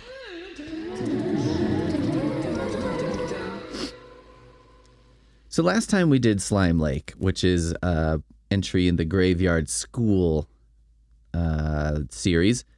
And so today we're going to go over all the other books in the Graveyard School series, none of which I've read. We're just going off of Wikipedia here. Number 1, don't eat the mystery meat. It's a new school year at Grove Hill Elementary, but the kids aren't exactly thrilled about it. The same can be said for the weird new lunchroom cook and her weird mystery meat dishes. Meanwhile, there's an alarming number of missing pets around Grove Hill. Oh, how prescient of what people would be saying today. Don't you hate that when something just happened to predict something correctly? But it's really not all that shocking. I mean, they're eating dogs at the Chinese restaurant is like the oldest urban legend in the book. How surprised are we supposed to be that a super old man who says super dumb shit is saying this today about a different race? Also, by the way, nobody is eating your pets if you keep them indoor and on a leash. Just, in case you are worried about it. 2, the skeleton on the skateboard. Skate is determined to be the best skateboarder in Grove Hill, but the skeleton riding down Graveyard Hill might have something to say about that. I was not a good skateboarder when I was a kid, but I do think I could outskate a skeleton. Don't ask me why, I just do. I don't think a skeleton would be particularly good at it. Maybe if it was Tony Hawk's skeleton. 3. The Headless Bicycle Rider. Algie Green, is new to Grove Hill, and just his luck that he gets stuck with a paper route to creepy Mr. Bates's derelict home. The legend of a headless bicycle rider in the area doesn't make it any easier. So am I scared of Mr. Bates' derelict home here, or some cyclist without a head? Wait a minute, Mr. Bates? Come on, guys, you can't just do that. 4. Little Pet Werewolf. After last year's abysmal pet day, Skip has sworn to bring in a cool new pet instead of his lame dog, Lupe. He's going to bring in a werewolf, of course. He's not going to have to look far. A kid bringing a dog to class would be amazing, like that episode of The Simpsons that gave us greased-up groundskeeper Willie. I completely see how this goes wrong, but it seems like an still worth it situation. Revenge of the Dinosaurs. David Pike's little brother is a dinosaur fanatic who has finally gone off his nut when he claims his new action figures have grown very big and very real. Could there be any connection to those giant footprints in the streets? Nah. Wait a minute, what is the revenge of the dinosaurs for? What's the revenge part? I don't think we did anything to the dinosaurs, really. I mean, maybe they take offense to using their remains to power our vehicles? But if they think that's bad, they should see how we treat horses. I was watching Planet of the Apes, and I was like, no matter what creature is at the top of the food chain, horses are still vehicles. I bet some of those horses in that movie were like, unbelievable. We had this big shakeup, and yet we still end up being ridden again. 6. Camp Dracula. A summer away from Graveyard School should be relaxing for Jeep, but at Camp Wisteria is starting to look like a real pain in the neck, so to speak. Oof, a kid named Jeep is like the stupidest name of all time, and it certainly exists. I just looked it up. There's an estimated 116 people named Jeep in the U.S. Pray for these poor souls. 7 was Slime Lake, which we covered. 8. Let's scare the teacher to death. Bentley loves scaring everyone with his practical jokes, especially his teachers. When a new teacher starts at his school, he immediately sets out to make his newest victim, but he might have gone too far. Does this mean he killed a teacher? Yeah, I would say that's going too far. More than a bit too far. 9. The Abominable Snow Monster. Kyle sets out to build the coolest and scariest snow monster in Grove Hill after a record 13 snowstorms hit, but it seems he made one a little too big, too frightening, and too alive. God, what I wouldn't give to have a record 13 snowstorms. Remember a few years back when snow was destroying Buffalo, New York? I was jealous, man. I want some snow. Enough to not work. That's the exact right amount of snow, always. Just enough that we don't have to work. That's what you want. There's a ghost in the boys' bathroom. School bathrooms have never been this gross or this scary before, but it's up to Alex to figure out just who or what is haunting the boys' bathroom at Graveyard's Hill.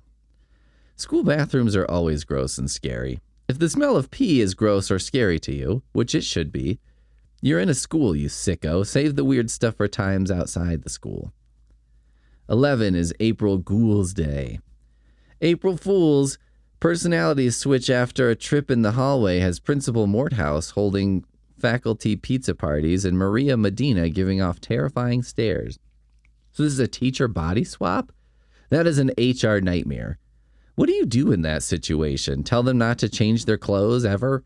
But then they're rotting in their same clothes for a week? If you have to take a piss, it's all over. You've had 2 staff members touching each other's genitals without consent. Sort of.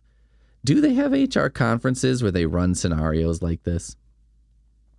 12. Scream Team. The Grove Hill 6th grade soccer team is fighting for their lives when the huge, monstrous team from Belleville Academy comes lumbering down the field. You know, as a parent watching the game, I would be riveted if monsters show up. For the first time ever, I would be totally into like a middle school sports game. 13. Tales too scary to tell at camp. 13 scary stories told around the campfire of giant lice, jogging skeletons, and misplaced twins as a group of kids fight to survive the night with an evil host. So at this point they let the author take a break. If there are 13 stories plus a wraparound, I bet each one is like 5 pages. Good for them. I condone it. 13 books is plenty in the graveyard school minds. The tragic school bus. Skip doesn't like his new house, and he doesn't like his new bus, but compared to the bus coming up the road with all these dead kids in it, he'll reconsider his choices. To be honest, I might prefer a trip to school on the bus of dead kids. At least I feel like their ability to pick on me would be limited by their abilities to interact with tangible objects. 15. The Fright Before Christmas. Christopher would redefine the word Scrooge if he could. He hates Christmas. He hates Santa Claus, and he's not particularly fond of ghosts while he's at it. I mean, sure, let's mash all that together. I never thought the Christmas Carol ghosts were meant to be frightening, but on the other hand, that Ghost of Christmas Future in Scrooge was a real pants pisser as a kid.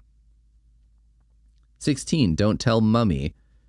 A trip to the museum didn't seem so boring when Park got buddied with a weird little 5th grade girl, but his boredom is now terror when he realizes someone out to kill him. Okay, Park, be cool. You've got to make it work with this older woman. Or younger woman. I don't know. I'm not sure. Anyway, sure, someone's trying to kill you, but really, everyone's not trying to kill you. Everyone is not trying to not kill you all the time. So someone trying to kill you is nothing to panic about. It's just a slight upgrade to the amount that people are trying to kill you. 17. Jack and the Beanstalker. Jackson needs money or he's a dead man. The only thing mowing lawns got him was a handful of magic beans. Maybe he can find some money somewhere at the top of that giant beanstalk growing out of his yard. It's worth a shot. Do you think that you could give some fool magic beans as payment for something and he might be like, oh, rad?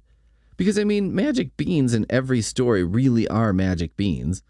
Isn't it weird how we use the phrase magic beans to indicate someone made an idiotic transaction, but every time it happens in fiction, it was the right choice to take the magic beans? The Dead Sox, with an X. It's summertime at Grove Hill, and the All-Stars are ready for the Summer League. But Park is going to have to play 110% if he wants to save Algie's soul from a mysterious new coach. Oh my God, what a nightmare. If I had to play good at baseball to save another kid's soul, that kid would be doomed. Sorry, buddy. I mean, it's baseball. We both know that's not going to happen. The Gator Aider. Algie would give anything rather than spend the summer with his weird relatives in the swamp. A swamp that happens to be the home of something big and green with glowing eyes and lots of teeth.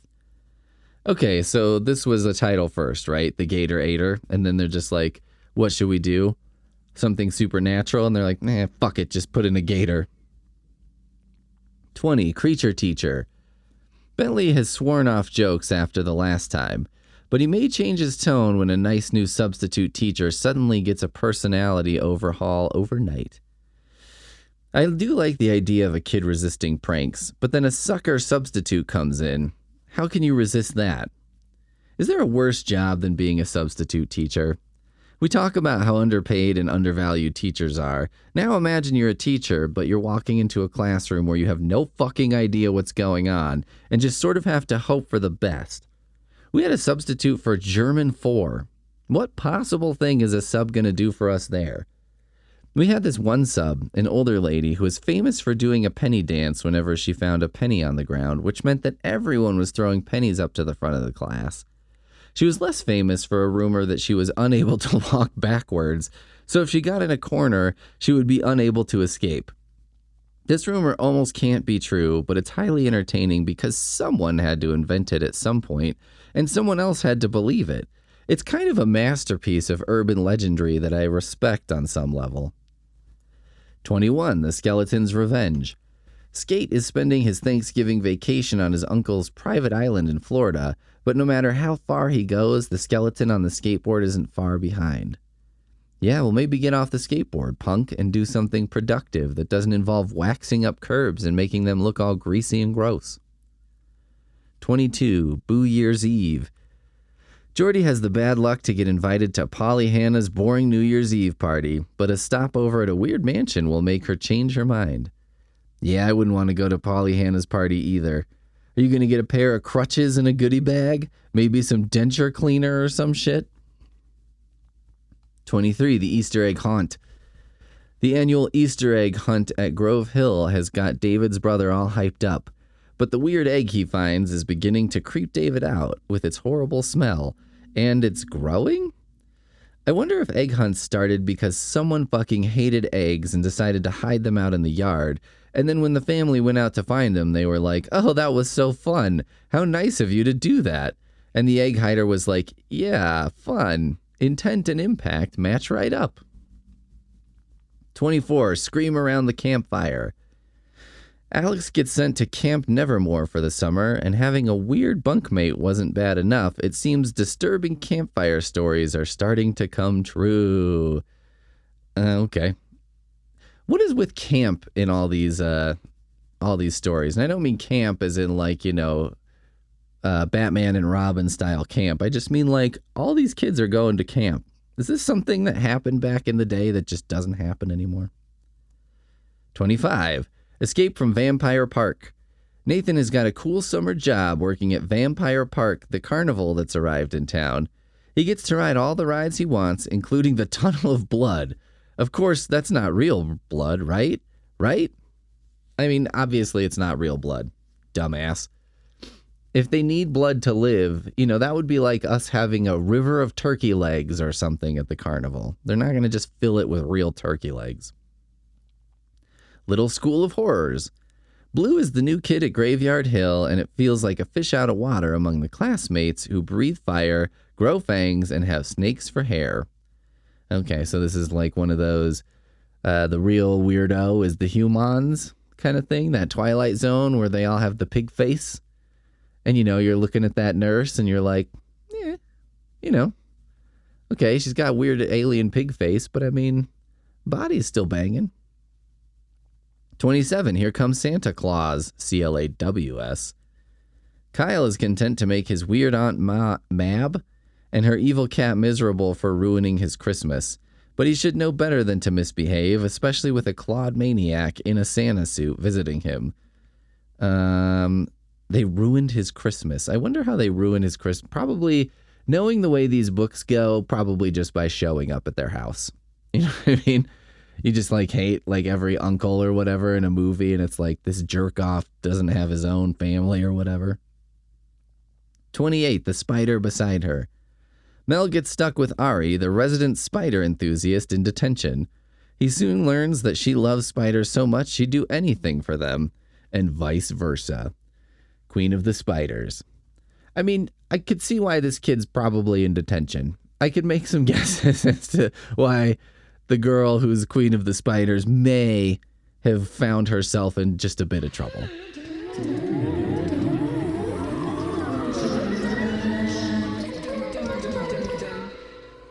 All right, now we've got Dead Time Stories #1, Tiny Town Terror, another bump off, as I call them, a Goosebumps knockoff. I feel like the cover of this book is the biggest lie it tells, and this is a book in which toys come to life and start attacking kids with actual lasers. The character on the front is clearly meant to be none other than Charles Lee Ray, aka Chucky, the doll who kills people for increasingly opaque reasons as the series goes on. However, this character is meant to be Hurley the Hobo, a tiny figure from a model train set who is, as his name would indicate, a hobo. Why does this hobo look like Chucky?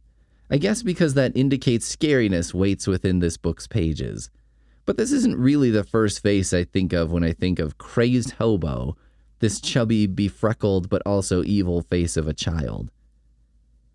By the way, we're talking about a hobo here, not a person experiencing homelessness.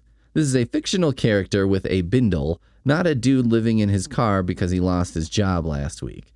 Hurley never had a job. He's a plastic figure for a model town that came to life somehow. Let's assume through magic or recitation of voodoo spells or whatever. Hurley also is insane and is able to imbue other toys with sentience. Really, his having a home or not is far from the most important thing about him. Hurley is a gift one of our main kids gets for, I don't know, his birthday or whatever. He's got a model city/train set, and Hurley is a figure that is apparently part of that set. Is it super progressive or regressive to have a hobo in your model train town? On one hand, he's basically a decoration, but on the other hand, literally every figure in the town is a decoration. It's not like the guy with the top hat and monocle is highly respected by a child with a model train, while Hurley the hobo exists to be pointed and laughed at. And it does bring up some uncomfortable questions. Why wouldn't a model city have someone experiencing homelessness? Isn't it erasure to leave him out? Basically, Hurley is alive, rallies the other fake townsfolk and brings them to life somehow, and they have a revolution of some kind because they want something. I'm not sure exactly. Hurley becomes this sort of town mayor, and he says he's seen this situation, quote, many times, and that the citizen of Tiny Town need to strike back against the humans, which brings up many questions, none of which is really answered.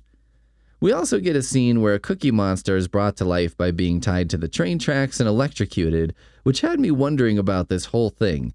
Is this how all the residents came to life in Tiny Town? Is this how Hurley came to life? How did Hurley end up being for sale at a hobby store?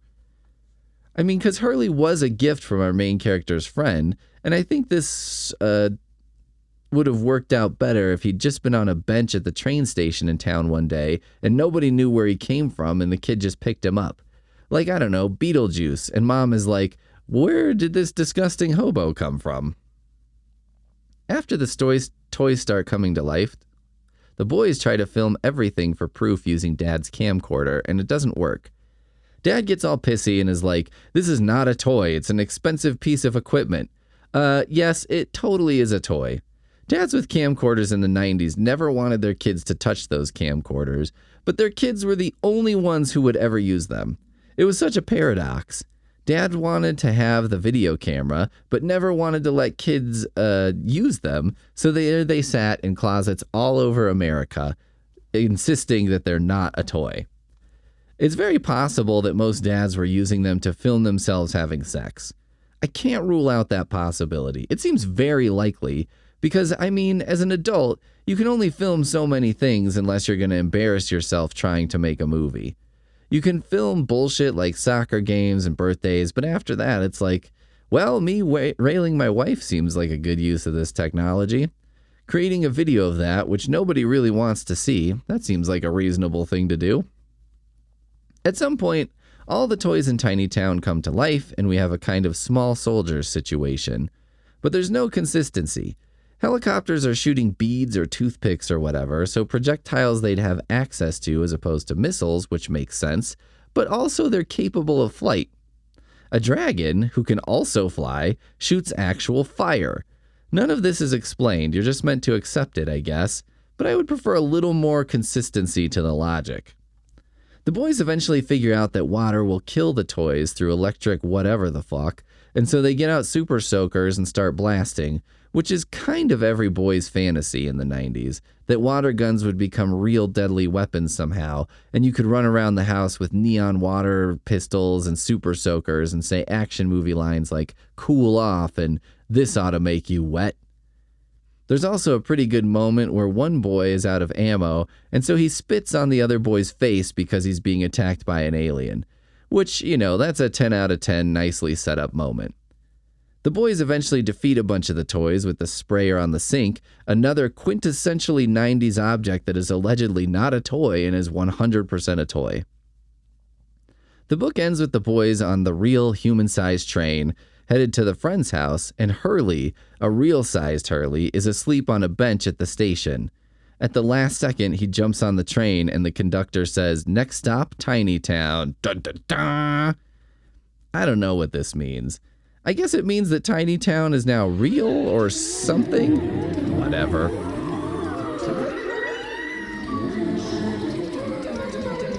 Okay, so last time we had Terror in Tiny Town from the Dead Time Stories series, and now we'll go over the entire Dead Time Stories series.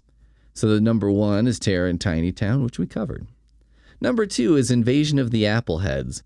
Robin and Andy's trip through a tourist trap known for its apple orchard turns into a nightmare when their parents are mutated into dried apple dolls by an evil witch. This really sounds more like an invasion of a witch, though. Maybe even a season of the witch, if you will. A lot of these stories involve scary things befalling parents. I guess that's pretty scary when you're a kid, provided your parents aren't already, I don't know, drunken maniacs. For those hypothetical kids, Apple Doll might not be so bad. 3. Along came a spider. Max and Mikey find a science kit filled with insects, one of which is a mutant spider. I just looked into whether you can get bugs by mail or whatever, and you totally can. I always knew you could get ladybugs, which is something I considered doing because I was like, who doesn't like a ladybug? But then I sort of figured we probably have the correct number of ladybugs for the circumstances we're in. Or maybe not. I don't know. What am I, an entomologist? You can definitely, though, buy a spider egg sac on eBay. It seems like a pretty weird thing to do and totally something I would suggest to an unscrupulous person who wanted to do something kind of terrible to someone by placing such a thing in their house. 4. Ghost Night with a K. While at his grandfather's retirement home, Cody discovers an abandoned building haunted by a princess whose parents were killed by a Black Knight. What was with the 90s and the Black Knight? I feel like this guy was everywhere in spooky books. Were kids afraid of knights? Should they have been? I don't think I was super scared of knights or anything. Maybe when someone goes in a room and a bunch of living armor is in there, but that's more about having to fight a bunch of guys with swords and armor, and you're wearing a pair of brown bell-bottoms and a green shirt with the collar all blew out. 5. Revenge of the Goblins. After unintentionally stealing a green ball they found in the woods, Nina Russo and her friend Sammy accidentally opened the door to a realm of goblins. How do you unintentionally steal a green ball? Is it tiny and gets stuck in the tread on your shoes? Actually, that would kind of work as a horror plot. Why would a supernatural artifact be typical human size? Wouldn't it make sense for a ceremonial dagger from another realm to be pebble-sized? Sort of like how Dollman works? Dollman is the model for future horror people. I've been saying this for years. 8. Or 6. 6? 8? 6. Little Magic Shop of Horrors. Peter and Bo sign up for the school's talent show and buy a magic kit from a strange corner store that included a box that causes Bo to lose his head. Oh, magic shops. Those can't exist anymore, can they? There used to be one in Estes Park, which is like our local-ish mountain tourist town. I loved that shit as a kid and did not realize that only true nerds did magic, although now it makes sense. The level of dedication it took to do most tricks convincingly is the sort of thing only a total nerd can manage. Do kids even do magic tricks anymore? How old am I? Where am I? 7. It Came from the Deep. Randy and Garrett's vacation is cut short when they learn that the resort they're staying at is run by sea mutants. You know, it's not really about whether the people running a resort are sea mutants. It's whether they care about your stay. I mean, I venture that staying at a resort where the staff gives us shit is probably more enjoyable than staying at one where they don't give 2 of Fs. 8. Grave Secrets. Amanda learns that her old mean neighbor has angered a ghost of a young girl who will not rest until she has her doll returned, which is in Amanda's backyard. Okay, well, this ghost is being kind of unreasonable. A, can't the ghost girl go into another backyard? B, is it really fair to blame anyone but yourself, young Miss Ghost? I do like the idea, though, that Ghost can just be an unreasonable douche, just like living people. 9. Mirror, Mirror. Lindsay, Jordan, and Bree Daniels play the Mary Weatherworth, a.k.a. Bloody Mary, style spirit summoning game on a mirror haunted by a witch who makes all of their wishes come true at a horrifying price. Well, at least this gives a reason to bring Bloody Mary around, what with the wishes and all. I never really understood that as a kid. What's to be gained by Bloody Mary? I'll just be more or less terrified and injured depending on how Mary is feeling that day? 10. Grandpa's Monster Movies. Thomas and his cousin, Leah Rose, attend their family reunion at their grandparents' farm and learn a particularly disturbing secret about their family after watching some home movies. Insert homemade sex tape jokes here. But seriously, how awesome would it be if your grandpa made monster movies? Even if they sucked, I feel that would make most grandpas a lot more relatable. Hey, do you think this podcast will become endearing and cute when I'm in my 60s? Should I start pretending like I'm super old instead of clinging to youth? Move the other direction in my never-ending chase for marginal popularity? 11. Nightmare on Planet X. A freak accident knocks an airplane out of the sky, and a boy named Nicky, who was on that flight, finds himself on an alien spaceship about to be dissected.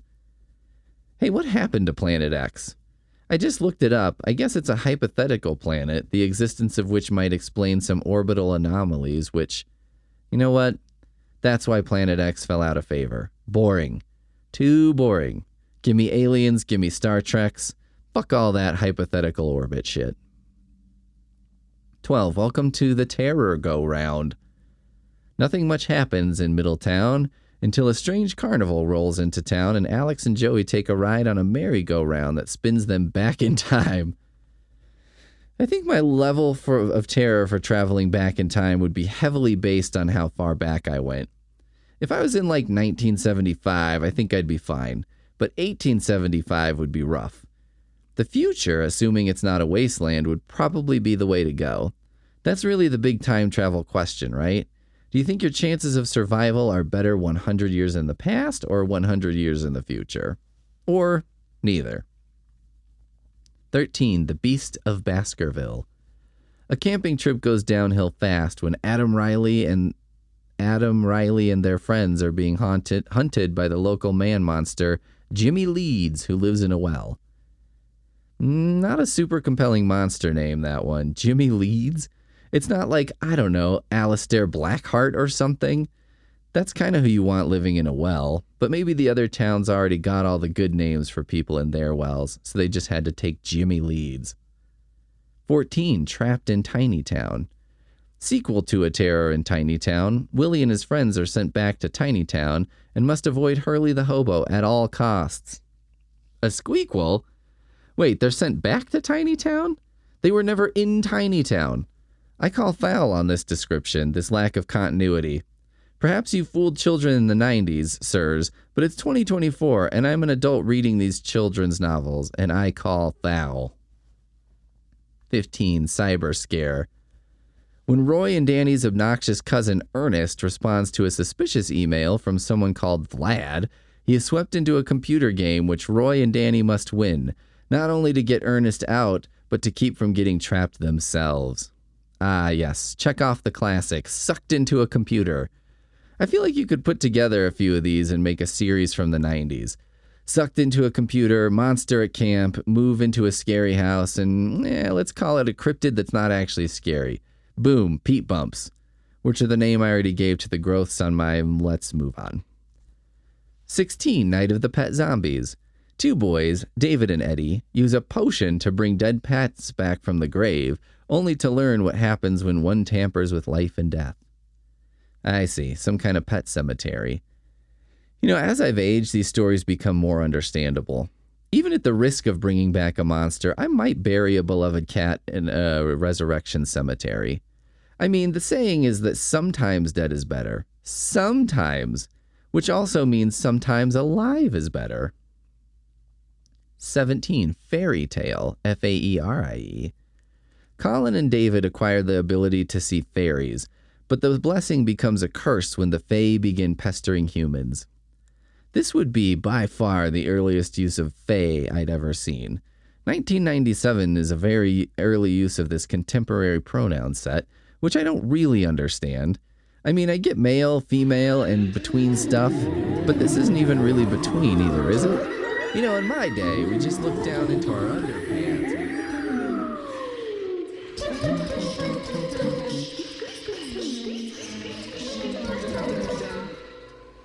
Today we have the Goosebumps TV book, Be Careful What You Wish For. Here's how this works.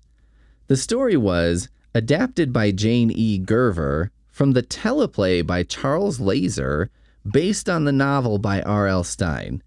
So this is a copy of a copy of a copy at this point, and things are starting to get a little bit fuzzy. I don't really understand why this exists. If you wanted to watch the show, you've got the episode. If you wanted to read the book, you've got the book the show is based on. This is like a weird tertiary step or something. That being said, once I dove in, I realized that this process could be seen as a dumbing down, but it could also be seen as a rock tumbler, a polishing of the original adventure through a couple different filters, because it's only 50 pages long. And it's got those picture pages in the middle, so it's about the fastest 50 pages you'll ever get through. The picture pages are a little odd in this case, though. They want to show the whole story in like 10 photos, but when you get to them, you're only halfway through the book. So it sort of ruins what's to come. It's a spoiler embedded in the story itself, but how was I supposed to know at what point I should view the images? Alright, here's the deal with this story. This chick finds a medallion crystal thingy under the bleachers at school, which makes sense because the bleachers is where a crystal sporting goth chick would pretend to be on her period so she didn't have to play basketball in gym class when the real reason was she didn't want to play basketball. This weird witch lady learns that our hero has discovered the crystal, and she's like, "Oh, you found it, that's mine." And then this sucker gives it right back. Then the witch says she's lost, so the kid walks her like 2 blocks, and the witch is like, "Okay, I'll give you 3 wishes for walking me here." Which is also dumb because it's like, not for the crystal? For something you probably could have figured out by looking around or maybe, I don't know, just asking? Or, magic? I don't really expect a tip when I give directions, let alone 3 wishes. The 3 wishes go about the way 3 wishes always go, right? Our hero wishes that she'd be the best player on the basketball team, so then suddenly everyone else on the team sucks.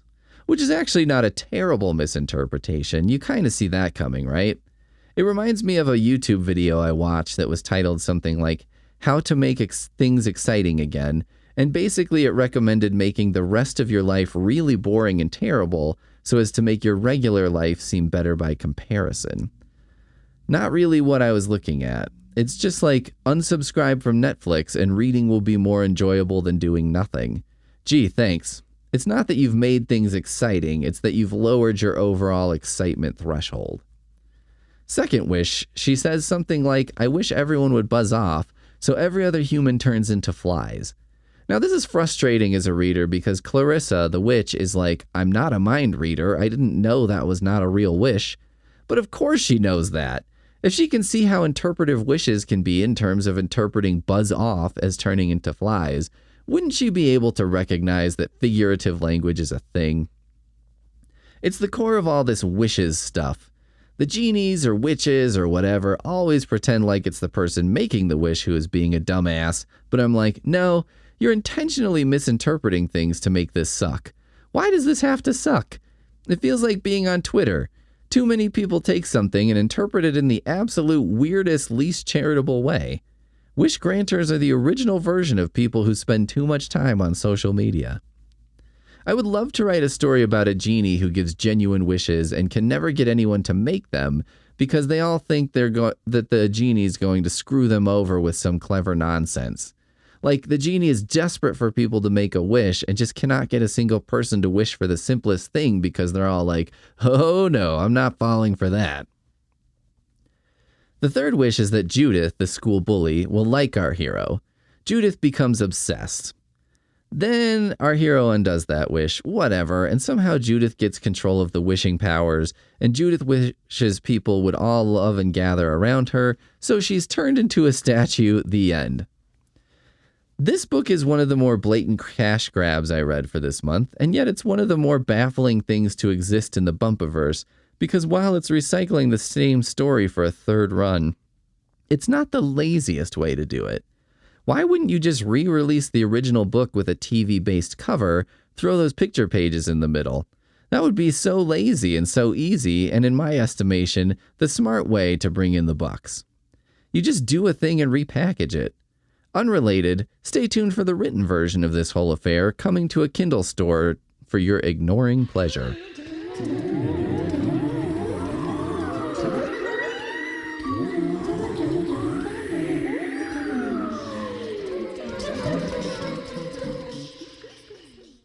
Today we've got the Goosebumps book, The Girl Who Cried Monster. So this is the only did not finish from this month because I knew the ending somehow. Spoilers in 3, 2, 1. In this one, you're supposed to be freaked out because the librarian, this fucking total slovenly creep that I would come to be in real life, seems like some kind of monster, but it turns out the librarian is a normal human and everyone else is monsters. Not in the metaphorical sense like the real monster is humanity, but all the other characters are literal monsters while the human is a human, and in the climax, the reader figures out that they've been exposed to this monster the whole time. The problem with this one, because the enjoyment of the book relies so heavily on the twist at the end, you can't read it if you already know the end and have much fun with it. R.L. Stine doesn't get to pull the rug out from under you, or the wool over your eyes, or put some product, possibly made from sheep, in relation to your body in any way. It's kind of a cheap trick. I mean, it relies on the narrator not really telling you all the details. It makes sense in a way because it's not like a kid writing down a story would be like, first of all, I am a human being, not a monster, so let's get all that sorted and all those details out of the way right off. But on the other hand, you feel pretty bamboozled, chagrined, fucked off, other fancy terms. The book is kind of one long lie of omission, though it does have a realism to it because it's narrated by a single character. It just doesn't make me excited to read it because I feel like I'm being screwed with, hoodwinked, reamed in the butt, literarily. One element I do kind of like, though, is that this book almost functions as a product from another dimension or something, another world where monsters rule and humans drool, if you will. It's like this youth novel got sucked into a portal, ended up in our world, and is this weird artifact that proves some monster world exists. That would be an amazing book, by the way. What if we somehow located a children's novel that we could verify was not of this earth, and yet it was quite similar in a lot of ways, but we could somehow scientifically be certain it was not something written on this earth? What would the implications of that be? Would it be read in English class? Science class? Both? Would it become a religious text? Some could say that it's Stine's ability to make you think about these larger worlds that really sets him apart.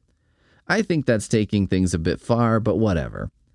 Unfortunately, even my brilliant idea falls apart because if The Girl Who Cried Monster was a book from another dimension, it wouldn't be all that much of a story. There was a monster, and he was a monster the whole time, the end. Pretty half-assed, but maybe in Monster World the bar is very low. They have better things to do than writing horror novels for kids, like, I don't know, consuming the souls of sinners or whatever.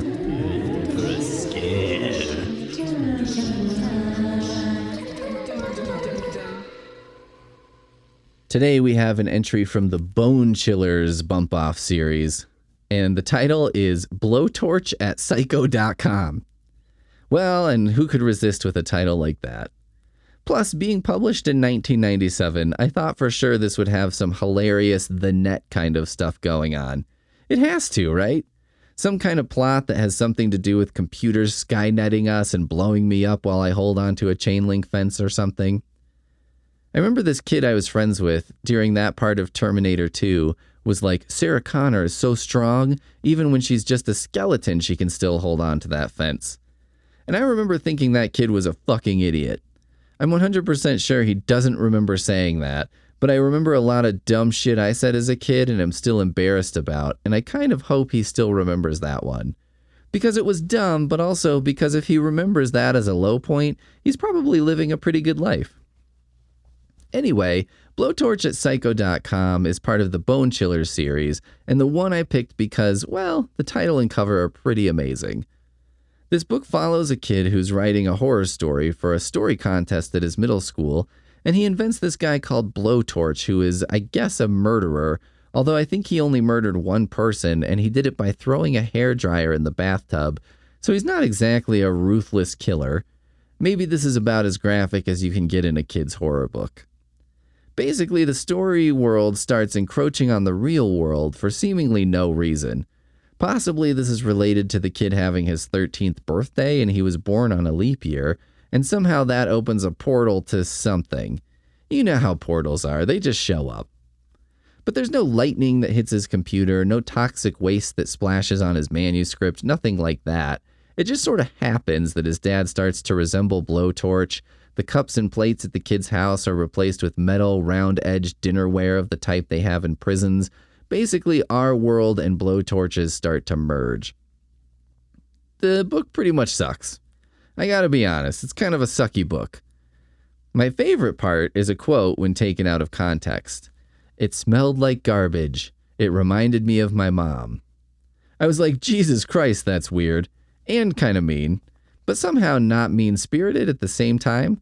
But then I remembered that the kid's mom was a garbage woman. So I was like, oh, okay, this kid just doesn't have... just has a bizarre sense of, what his mom smells like and what's nostalgic and good, I guess. But, I like to think of that quote out of context. Somebody just flipping to it and being like, "It smelled like garbage. It reminded me of my mom," and just dropped and left, completely out there, just hanging out there, dangling. One thing that ends up in these bad knockoffs is a lot of extra stuff. Extra detail you don't need, but you make note of it because you wonder if it's going to come up later, like when the kid's dresser in Welcome to the Dead House gets scratched. Is it going to come to life and heal the scratch? Is the dresser going to be replaced by another monster dresser, and will the absence of the scratch be some kind of clue? No, the dresser just gets scratched. It's a thing that happens in the story. In Blowtorch at Psycho.com, do I need to know that the kid's mom is a garbage woman? No. Do I need to know the specific inscription on the family's front doormat, which is in the book? No. Do I need to know that the tertiary character, who maybe appears for 2 pages, wears her retainer on a necklace so that when her mom asks if she wore her retainer, she can say yes without lying? Is this something anyone did in real life? I Googled, and okay, it turns out I found a video of 2 ladies talking about this retainer thing. Probably they're about my age, and one of the ladies asked the other if retainer necklaces were a thing. Apparently, they were like the plastic case you keep your retainer in, but they had a neck strap on them. The second lady said no, they weren't a thing, but that they should have been because every kid threw their retainer in the cafeteria garbage. Then the lady who had a retainer case said, maybe it's an Argentina thing, which maybe, but I don't know. Then she said that her parents didn't want to buy her the official retainer case necklace, and she instead had a DIY version made with a Play-Doh tub, which sounds super stupid, but also like something someone would absolutely wear today. Anyway, I don't know. The kid writes a story in Blowtorch at Psycho.com about this monster man. The monster man comes to life. Then the kid tries to rewrite the story and destroy the disc it was stored on, and that doesn't work. So ultimately, what kills the monster man is exposing him to onions and beans and Swiss cheese, which they do by throwing beans at him, aerosolizing onions in the garbage disposal, and rubbing Swiss cheese all over the computer. Yeah, for some reason, that part happens to the computer and it works and whatever. So they can't destroy the story on the computer. They have to use the built-in weaknesses from the narrative, but also they use it on the computer, but also it doesn't cause the guy to go into anaphylactic shock. He turns into a big balloon, then is popped by a car antenna, shrinks and deflates like a balloon, and then is dead, I guess. What I'm finding out is that R.L. Stine is pretty good with logic. Most of his books do have some internal logic that seems fairly consistent throughout the book, whereas what I call these bump-offs tend to solve their problems by having the logic of the story be a little too flexible for my liking. It's not a satisfying way to tell a story. If you take something simple like Saw, 2 guys trapped in a room, forced to cut off a foot, how unsatisfying would it be if the end was them being found by one guy's wife, who's like, oh shit, let me get you both out of here. But the whole time we didn't know the wife was looking for them? Or if instead of sawing off a foot, they figured out who Jigsaw was, and that made Jigsaw super mad and he just stood up and shot them. Or, I don't know, it turns out the one guy has laser vision and can melt the chain around his foot. I think you have to have your setup, then adhere to the rules to tell a satisfying story. You can't just have Jason be an unstoppable killing machine, and then just make it so someone can beat him up. You can't really have Busta Rhymes tase Michael Myers in the testicles and expect people to be pleased with that as an ending. I mean, or, hot take, you can, because they did, and why the fuck not? It is fairly believable that Busta Rhymes, circa 2002, could stand a fair chance in a fistfight against Michael Myers.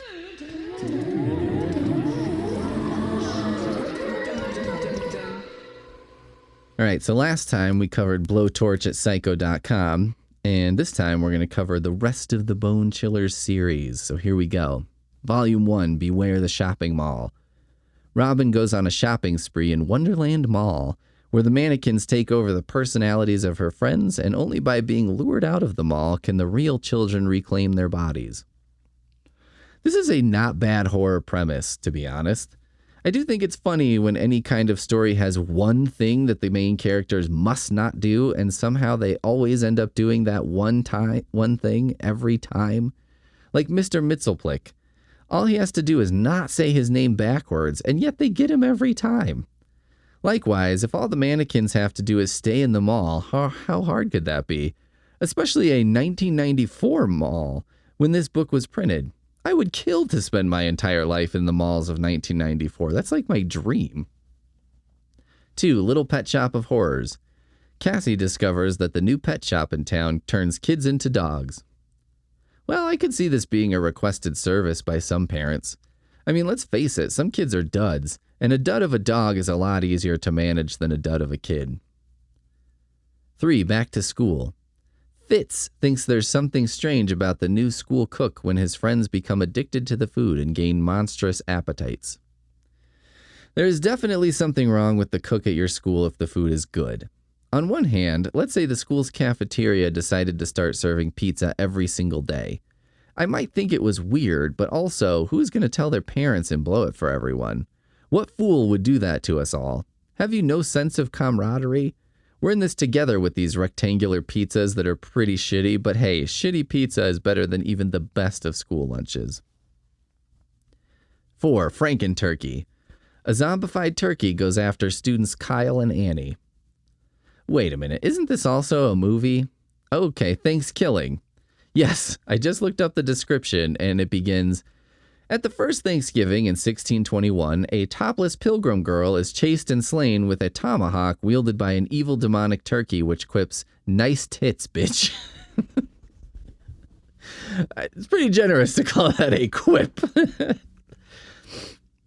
This heroine is played by someone named Wanda Lust. I think I see where this is going. My suspicion is that Franken-Turkey probably is less exploitative than Thanksgiving. 5. Strange Brew. Wanting to make her life more interesting, Tori finds a notebook full of spells and runs into trouble when she can't control the magic. I could see this happening to like a dad who doesn't really read the directions when assembling furniture or whatever. He just dives into the middle. Are spell books written like textbooks where you learn a simple spell, then maybe a more complex one builds on that and so on? That seems like it'd be wise, but on the other hand, some crazy-ass book that some old witch wrote in her giant mushroom house or whatever may not conform to the typical rules. 6. Teacher Creature. Joey and Nate discover that their new science teacher is a mutant frog who likes to eat 6th graders. 6th graders specifically? I would probably go either younger or older. 6th grade seems close to peak unwashed yet smelly age.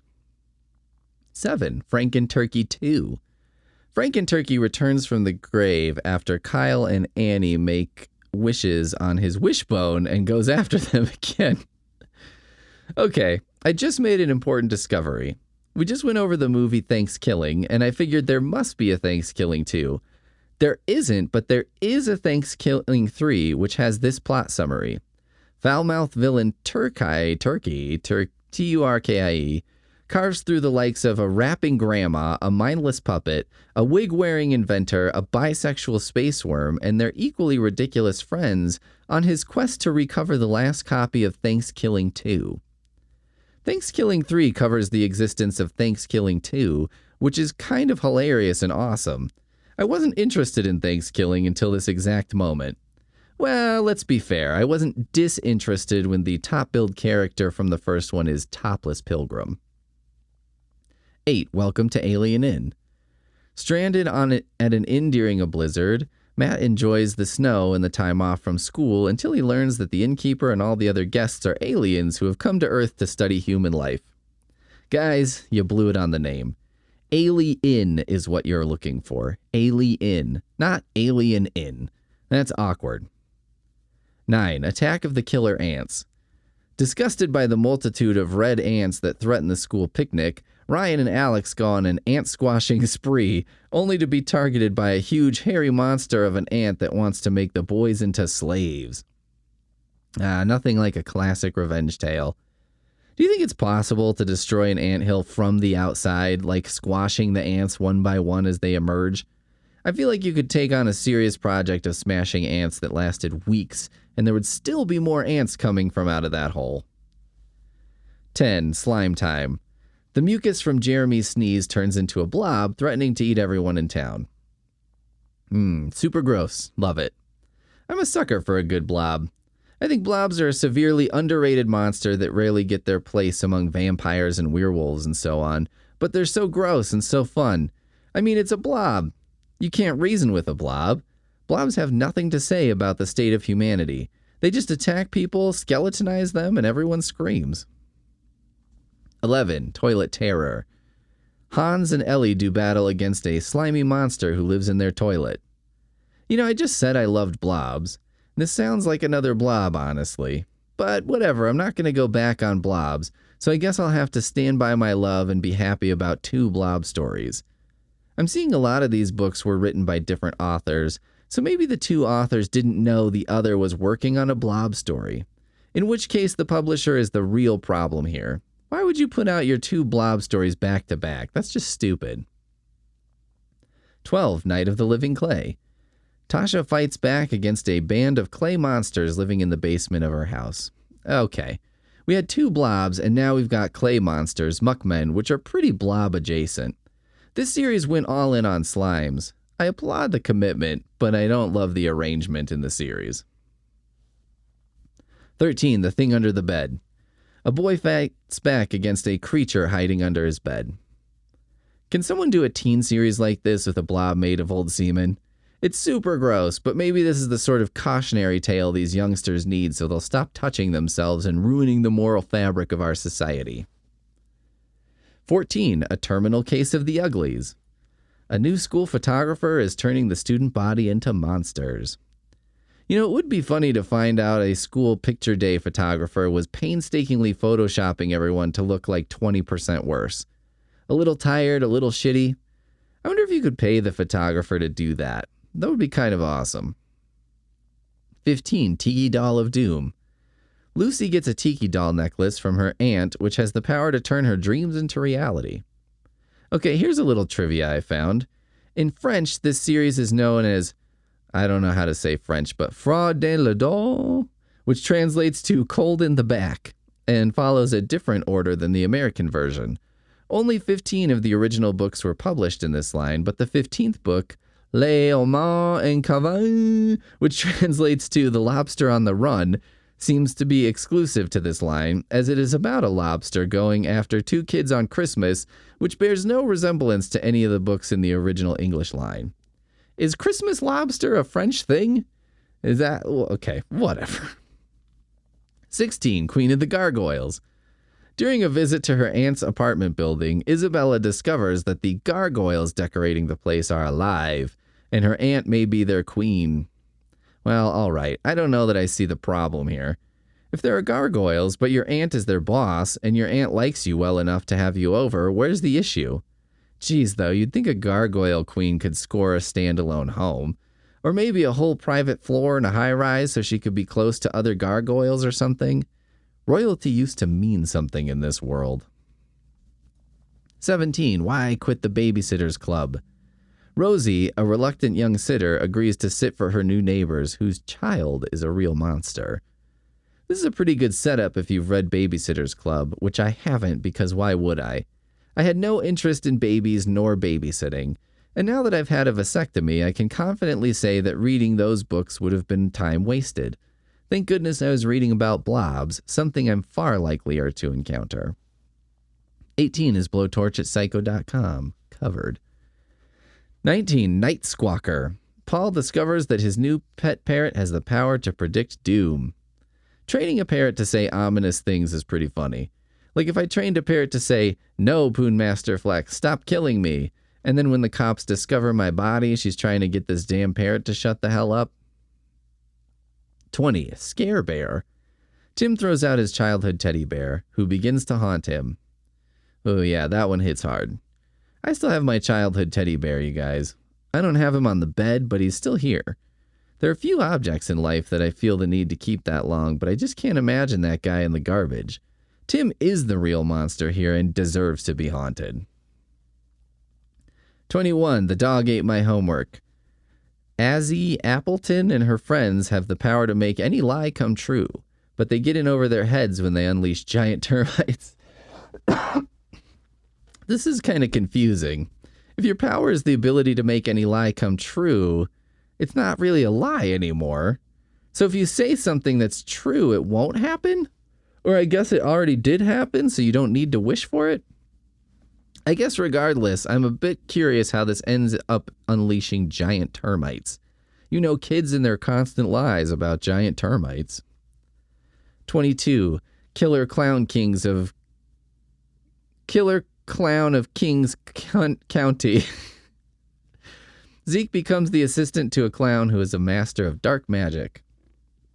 I was not aware up till this moment that clowns had assistants. That seems like the kind of position that's hard to fill. I need someone who's very organized, but also has patience for shenanigans on a level that is almost supernatural.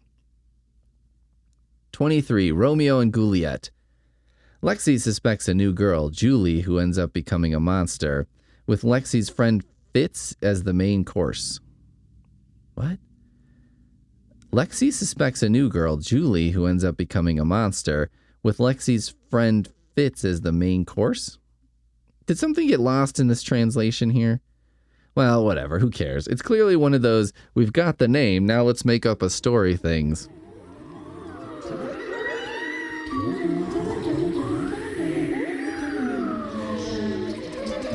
Today we've got Eek number 1, It Watches in the Dark by Jeff Strand. Being a librarian, I have been curious about something. What is the successor to Goosebumps? The place filler is probably Diary of a Wimpy Kid in terms of finding that huge audience of about the same age, skirting the line of appropriateness in the minds of super uptight parents. Culturally, Wimpy Kid is probably where it's at. The end. End of episode. But wait! We need to talk about horror, because Wimpy Kid is not in the horror realm, although there is a really excellent Rowley Jefferson book that I do love. It's a bunch of short horror-adjacent stories, including one about a headless horseman and a guy who is just ahead who go to the same high school and team up so they can ask a girl to the dance. There's another really relatable one about two mummies who live in the same city, one a terrorizing mummy and one who is the toast of the town and can do no wrong, and how bitter the terrorizing mummy is about it. Relatable to me, you say? Who is the terrorizer mummy to my toast of the town? Or, wait, am I the terrorizer? A worthy successor to the Goosebumps legacy needs to be just scary enough for younger kids, have some good jokes in there, and you've basically got what you need. Jeff Strand and the Eek series get my vote. Strand has been on this show before. See episode number whatever. Remember to look this up. Don't just read this bracketed text as a lazy joke, which both saves you the trouble of looking it up and makes it seem like you weren't just being lazy, because you totally were. And Jeff's a great guy and one of my favorite writers. He's super funny and he works in horror, and he's done some YA novels in the past, so moving into the slightly younger category is a logical step. It Watches in the Dark is a book about a couple kids on a canoe trip with their dad. The canoe capsizes or something. Capsizes? Is that the same as tips over and ruins your vacation? The canoe tips over and ruins their vacation. The dad gets hurt, and luckily or unluckily, they are close to a small village. The people there promise to tend to the dad and take care of the kids until he recovers. The town is pretty weird. People there behave weirdly, and a lot of the weirdness is focused around a giant scarecrow in the middle of town, which people worship and also seem to sort of pray to, and maybe also tell about their problems and stuff. Kind of a catch-all thing. Church wishing well therapist who cannot leave because he's a statue, so even though you're telling him about the same problems for the 50th time, he's going to listen. God damn it, he'll listen. Of course, it turns out the scarecrow comes to life at night, stalks the village, and makes life scary as hell for the kids. It's awesome, and it kind of reminds me of that part in Arkham Asylum when Batman is dodging the scarecrow. which is a reference very few will probably embrace, but it doesn't make it any less great of a game. Seriously, it's a cool portion. I recommend it. I am going to spoil the plot twist here because, well, I don't think there's a huge number of listeners to this show who are kids and the core audience for It Watches in the Dark. And I do think the twist is a good selling point and might convince some of you to send your kids this way. It turns out the kids defeat the Scarecrow and expect to be treated like heroes, but instead the villagers are like, "What have you done?" as giant crows begin invading and carrying people away. It's honestly an amazing, very funny twist, and somehow I did not see it coming at all. There is a second book in the Eek series, and I do think if it continues, it's the most worthy successor to the Goosebumps torch that I've come across by a wide margin. It just feels fun and fast, the books are a good length, and they're successful in having some great laughs along with some genuine scares.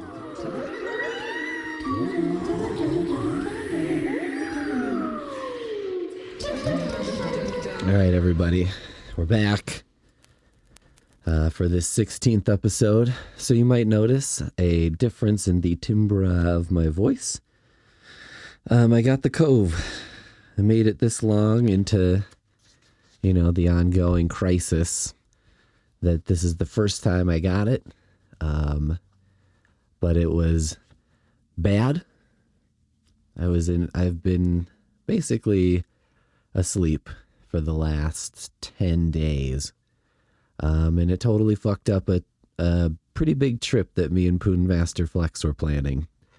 So I'll sound a little different, maybe a little lower energy, and I apologize for that.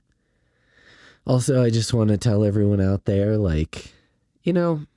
I've tried to be just go get a vaccine and just be smart and whatever. And it's definitely partially my fault that this happened. However, I just want to encourage everybody to, when you're sick, just stay home. Just fucking stay home. You know what I mean? Especially if it's COVID or flu or something like that. Don't just not test for it because you're whatever. You know what I mean? It's not a big deal anymore. It's well, it is. For some of us, we get it and it's a pretty big deal. So, yeah, just stay the fuck home, okay? Don't go out and go out into the world and be like that monkey in the movie Outbreak. Okay, back to our regularly planned programming. So today, we've got a book, The Snowman by R.L. Stine. First, this passage.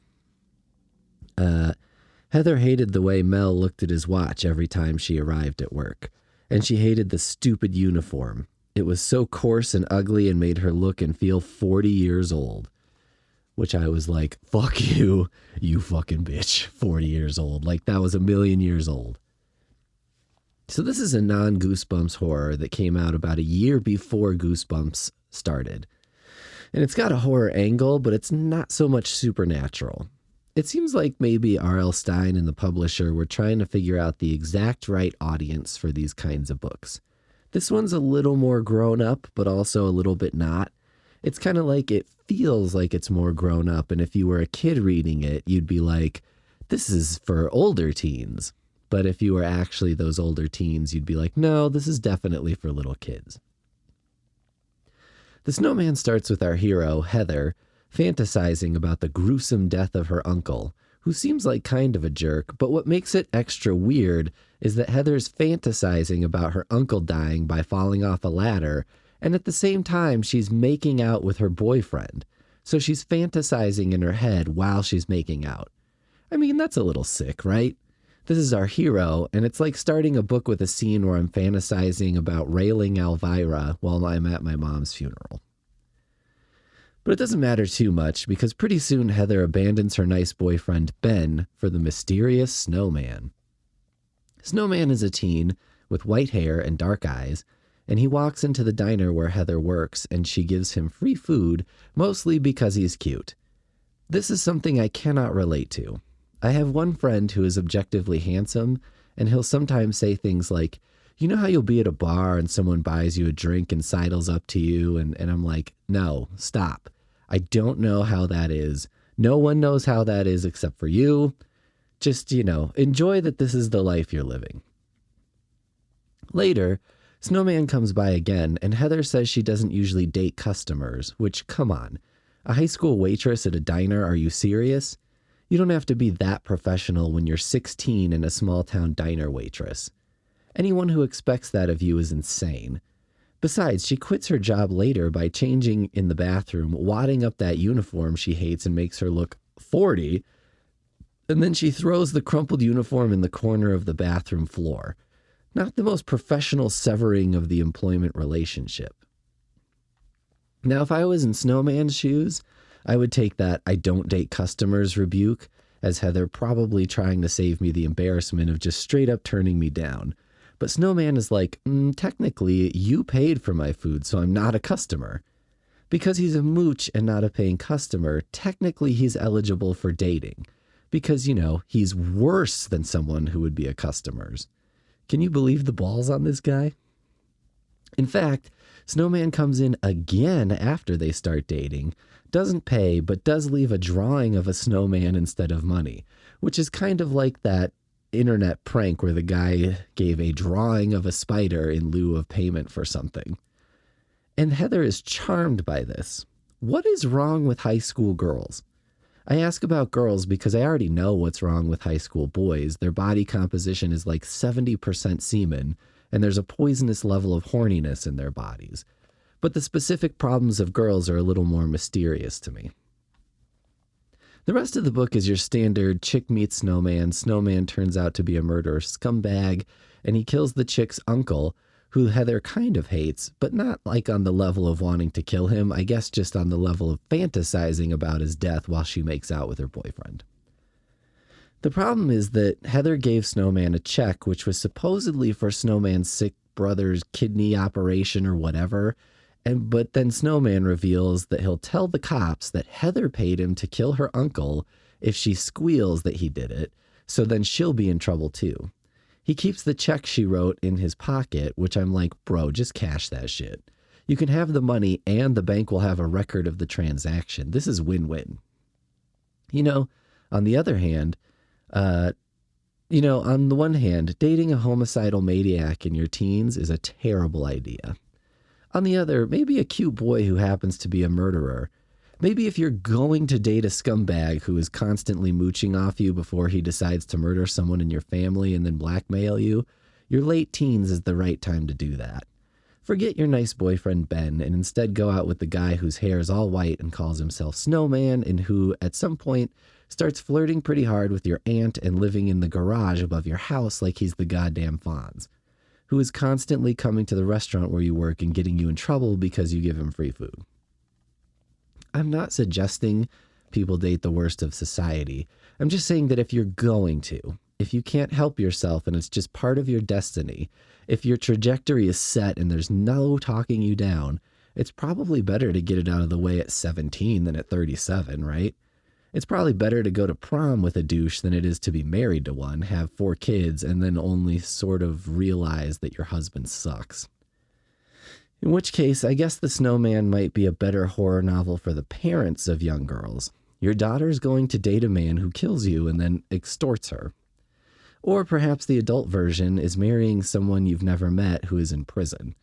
You don't want to be one of those weirdos who marry someone in prison and they never have a relationship on the outside.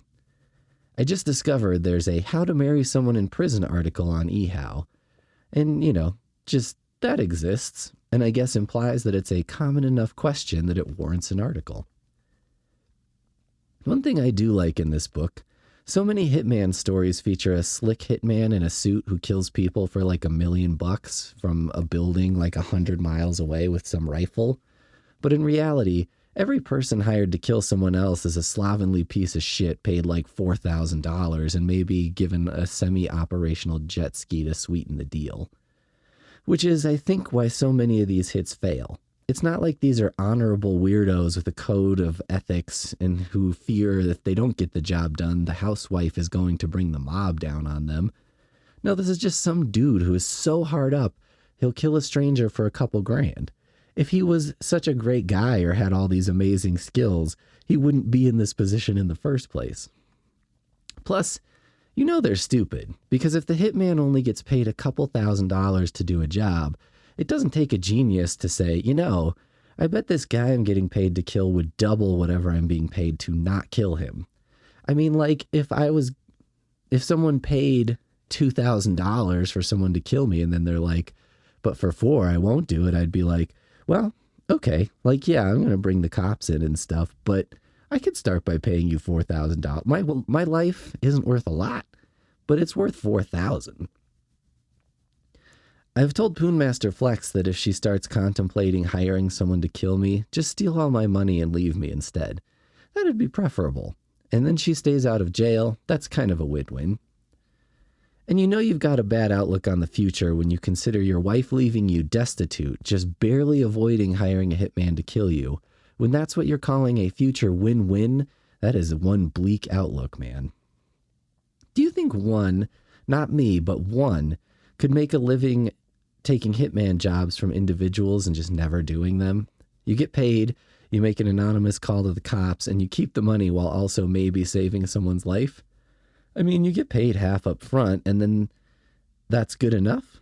What happens to the half you got paid up front if you, alert the cops? Who does that belong to? I don't have to give it back to the person who hired me to kill their spouse, right? Because that wouldn't make any sense. And why should the cops get it? They didn't do anything. So the whole payment scheme in this book is fairly believable, and that's something I appreciate.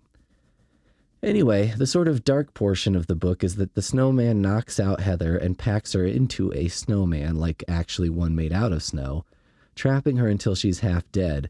But she's got a lighter or something that she got from her dead parents or whatever, and that somehow allows her to melt the snow and escape.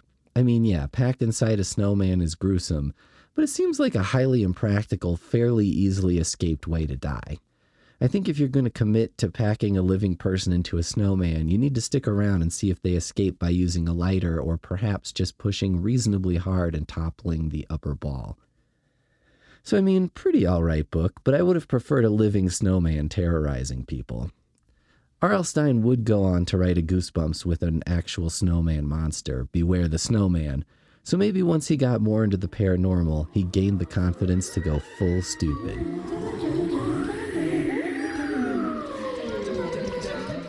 All right, today is a little different because we're going to cover some Goosebumps merchandise. Goosebumps made just about everything. Inline skates, sleeping bags, a window valance. We're not going to go over everything because nobody needs me to discuss the nuances of 17 fucking different pencil designs. I just picked out some favorites to talk about. So without further ado, let's start with the Goosebumps fan welcome kit, which is actually pretty sweet if you look at it. It comes in like a coffin-shaped box. It's got like a wallet in it. It's got like some Goosebumps scissors. It's got a Goosebumps bandana. It's got Goosebumps book plates, so you put them into your Goosebumps book. It's pretty good. And at the time, I mean, is it current day pricing $225 good? Hell to the no. But, at the time, it was probably like $25 or something like that. It's a pretty decent set of stuff. And I do feel like, though, what's missing is a badge of some kind. Isn't that what every kid wants? Like some kind of badge that shows you're an authority on something? I just tried to look up whether I could make custom badges for this show. And Google thinks I mean pins. And I was like, no, goddammit, badges. And then after that, it thought I meant employee ID badges you can use to scan yourself into work.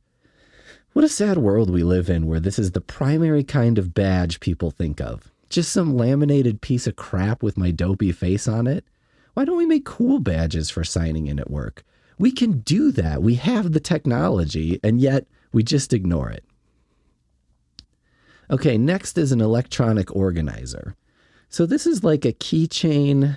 It's got like an LCD screen, and you can put like phone numbers and stuff into it. Now, I had one of these as a kid. I can't remember if it was Goosebumps or not, but I kind of think it was. What's hilarious about it, though, is like, you could put addresses and phone numbers and stuff into it, and it's clearly made for kids, but what does a kid have to keep organized? I mean, when I was a kid, I knew like 4 people, and almost all of them live with me all the time. What person is in the age demographic that they're a Goosebumps super fan, yet also has to keep a bunch of phone numbers organized? That's a tiny, very weird Venn diagram. The other thing was if the battery died or you had to replace the battery, you lost everything. So then you had to go through this tedious process of reprogramming it. What a piece of shit. What a crazy ass thing. I mean, this must have been something that just existed, and they were like, we could throw some Goosebumps paint on it. And Scholastic Book Fair was like, sign me up, bitch. Next is a bookstand clock radio, which I like because it's a clock, a radio, and a bookstand.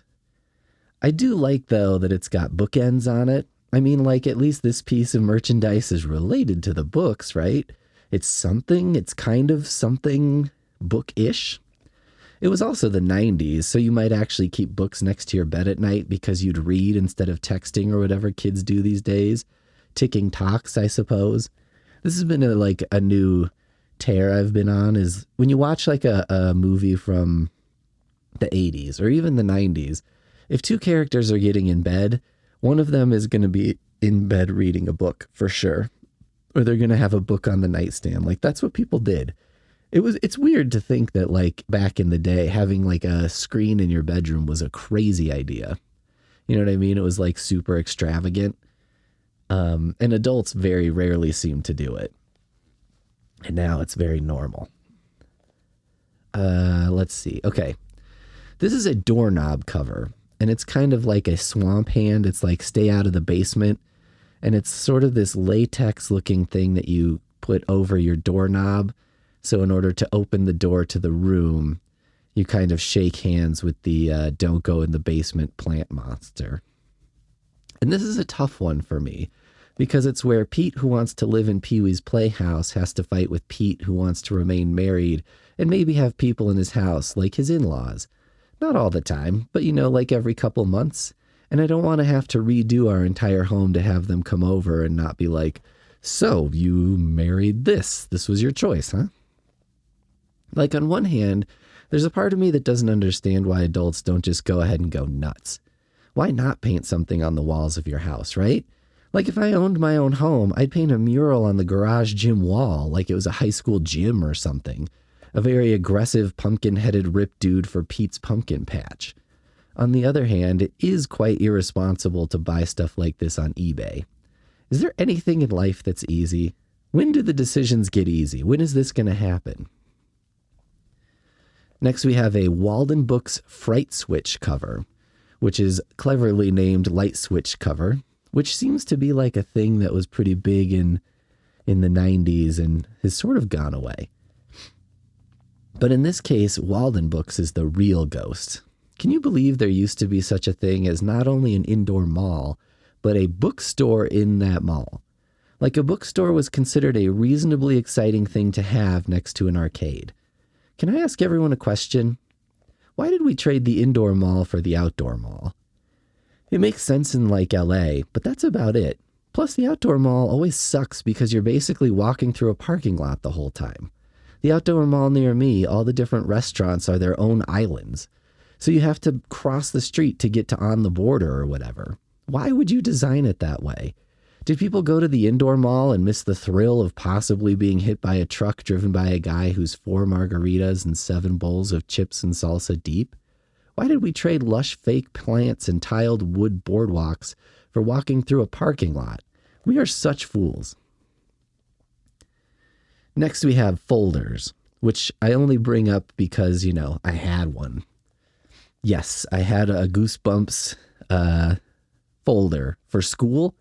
Even though mostly for school I crammed everything into my backpack and there was like no organizational scheme to it. But I had this Goosebumps folder for so long that I had it up to an age where I was embarrassed to have it and threw it out. Parents, this is something to watch for with your kids. They're going to turn like 14 or 15 and want to divest themselves of all their childhood stuff. But maybe just keep some of the best stuff in a box or something, which probably isn't a Goosebumps folder. That's probably not the best stuff. But if my mom had saved one printer paper box of shit from my childhood, I would not be mad about that. And that seems like a reasonable amount to just keep hanging around, you know? And when your kid's like, I'm going to get rid of this stuff. And you're like, you know what? I'm going to take this beloved childhood action figure that I saw him play many hours with and just throw it in the box. You know, and when the box runs out of space, just you have to one in, one out or something, but whatever. Next is a compass. Not to be confused with the directional compass, but the one you use to draw circles, which is in school what we all called a protractor, which was a different, equally useless object that we all had. Seriously, why did we have these compasses?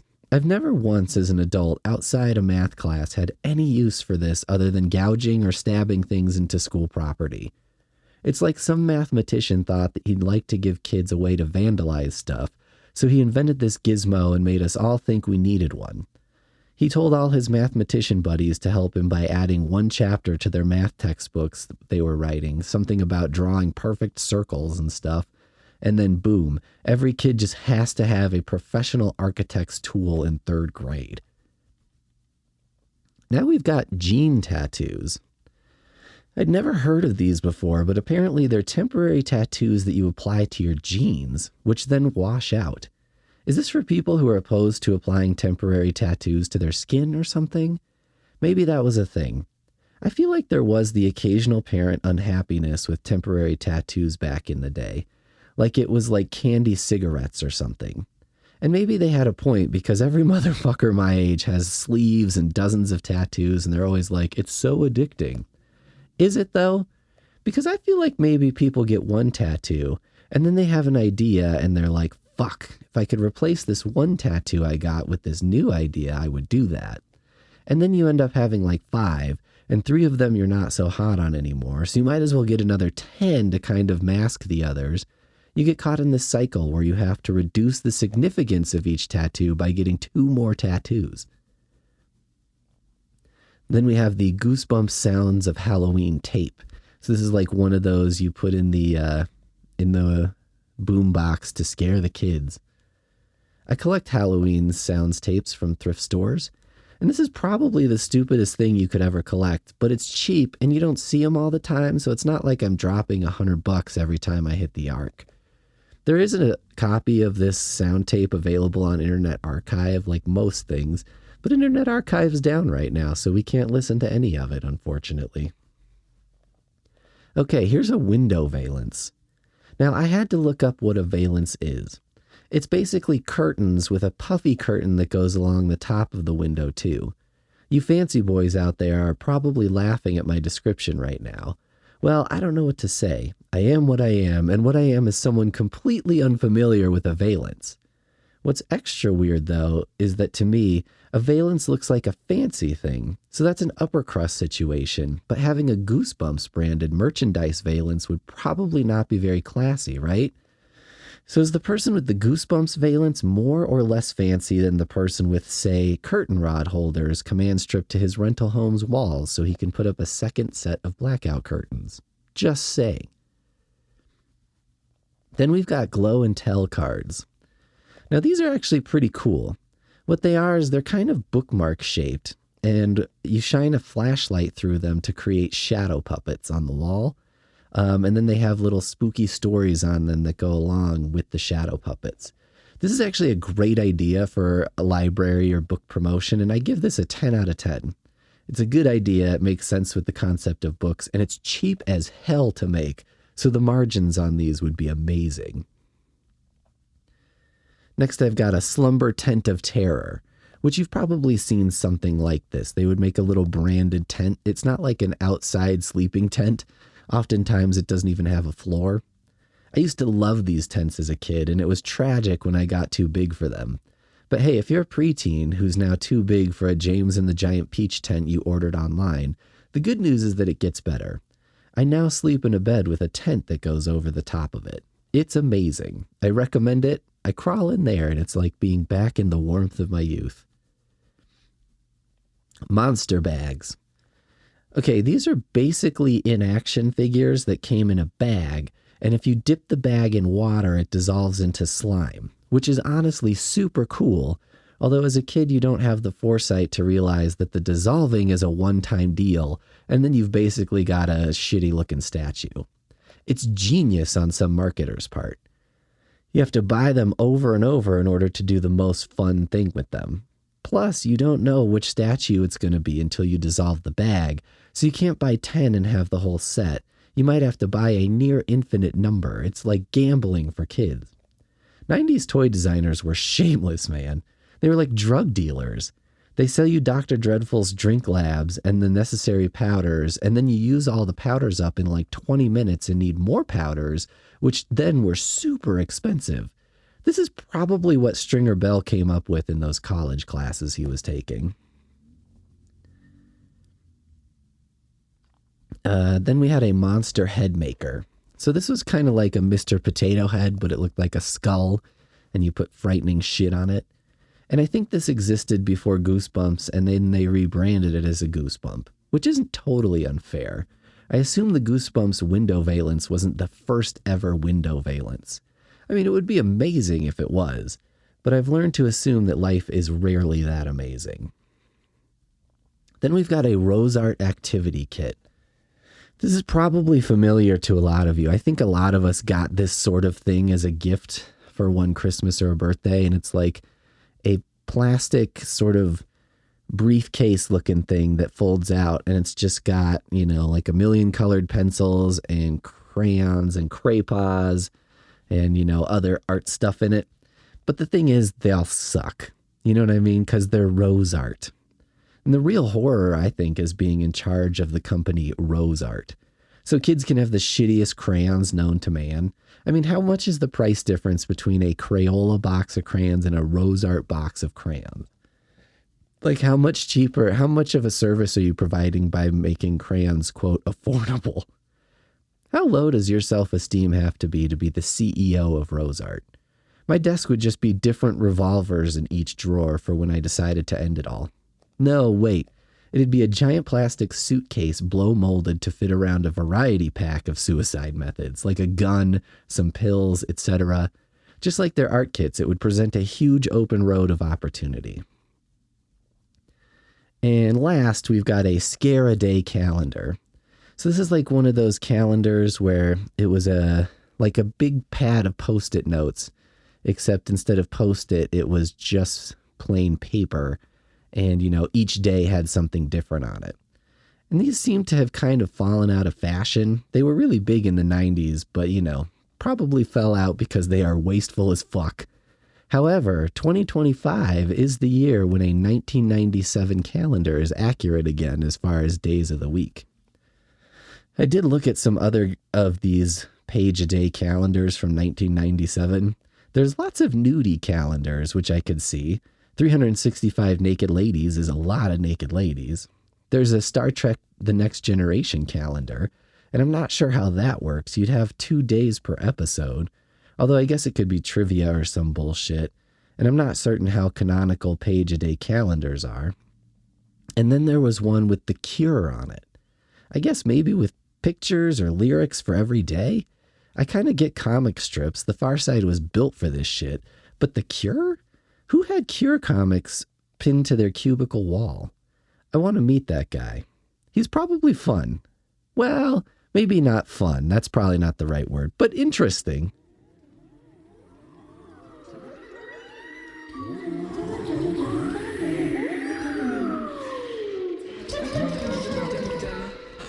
Today we've got Goosebumps, Say Cheese and Die. In this book, a kid finds a haunted camera being kept in an old, derelict house where a berserk hobo named Spidey lives. Spidey's furniture is described as being a couple overturned milk cartons, and I'm only a couple very inexpensive and inherited pieces of furniture away from that lifestyle myself. My first tip for berserk hobos looking to change their lifestyles, maybe go by, I don't know, Steve or Isaac or something. Something other than Spidey or Eyeball or Gouge-O-Matic Rage Master 2000. It turns out Spidey isn't all that dangerous, but just once, I would like to read the horror novel where the hobo everyone fears is, in fact, dangerous, worthy of fear, jumping out of the bushes and exposing himself and so on. He thinks he's protecting the world from a haunted camera, but that's because he's crazy. There's no such thing as a haunted camera, Eyeball. We only fear you for your mood swings. This kid is exploring the house with his buddies like some kind of dime store Zach Baggins when he finds this Polaroid that takes pictures. But, gasp, in all the pictures, the people pictured are in peril or falling down the stairs or whatever.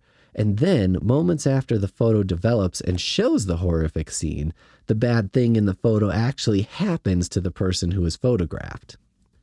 The kid who finds the camera brings it home and puts it in a secret compartment in his headboard, and I was instantly back to being in grade school and jealous as hell. I wanted nothing more than a secret compartment. I tried to make a secret compartment in the headboard of my bed with tape and half a small cardboard gift box, and it didn't work because I didn't understand even basic physics. I guess I was obsessed with this idea of a secret hiding place, even though I had nothing to put in it. I had no secrets, but still, secret compartment was at the top of the list of things that had improved my life. I thought maybe if I had a secret compartment, juicy secrets would follow. If you tape it to the underside of a headboard thingy, they will come. This book does contain probably the most stirring imagery up to this point, which is during a baseball game. And I will read it to you. It's an image of a kid being concussed in a game. Let's see. A dozen people, players and spectators, cried out as the ball flew across the diamond, a sharp line drive, and slammed into the side of Bird's head with another thunk. Greg watched in horror as the ball bounced off Bird and dribbled away onto the infield grass. Bird's eyes went wide with disbelief, confusion. He stood frozen in place on the base path for a long moment. Then both of his hands shot up above his head, and he uttered a shrill cry, long and loud, like the high-pitched whinny of a horse. His eyes rolled up in his head. He sank to his knees and uttered another cry, softer this time. Then he collapsed, sprawling onto his back, his neck at an unnatural angle, his eyes closed. He didn't move. End of chapter. Pretty amazing. I was like, Jesus Christ, that's something. And to this end, I did decide that one thing I wanted to do as part of this year's Podoween was to design a piece of deep-cut Goosebumps merchandise.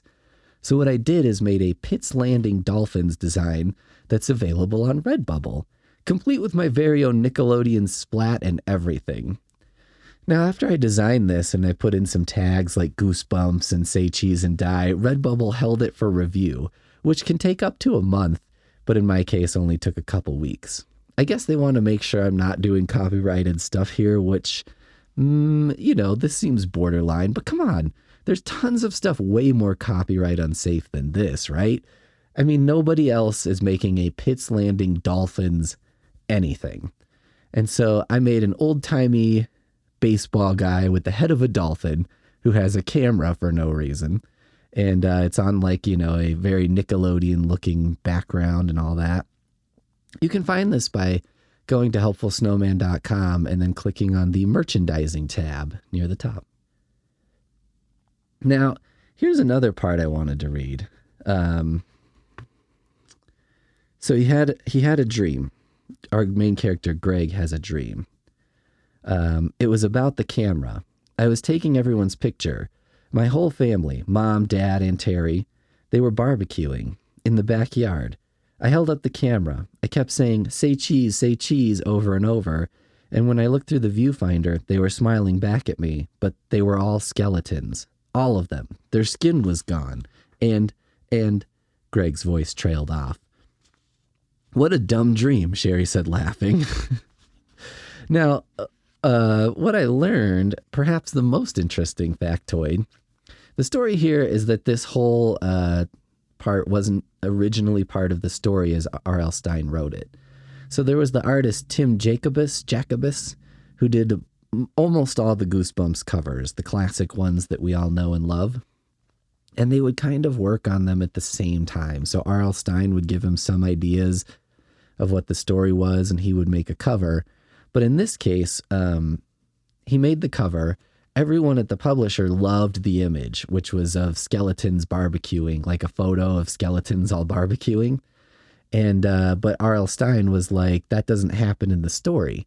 And so they liked the cover so much that they told him, like, well, just write it into the story. You know what I mean? Figure it out. And so anyway, R.L. Stine did it. And he was like, well, how could I do this quick and easy? And he just made it a dream, which then someone describes, which normally I'm annoyed by. But since it was kind of forced on R.L. Stine, I have to let this one slide. But I did think it was funny that, you know, his friend is like, what a dumb dream. Because I was like, I wonder if that's R.L. Stine putting his little barb in there of like, don't make me do this shit again. It's weird, though, because it's not like Monster Blood had slime cascading down the stairs in it, or like Why I'm Afraid of Bees had a bee with a kid's head on it. That never happens in the book. It's not like the covers are all mega accurate, but maybe R.L. Stine predicted that whole debacle where a lady sued because a movie trailer showed something that wasn't in the movie's final cut.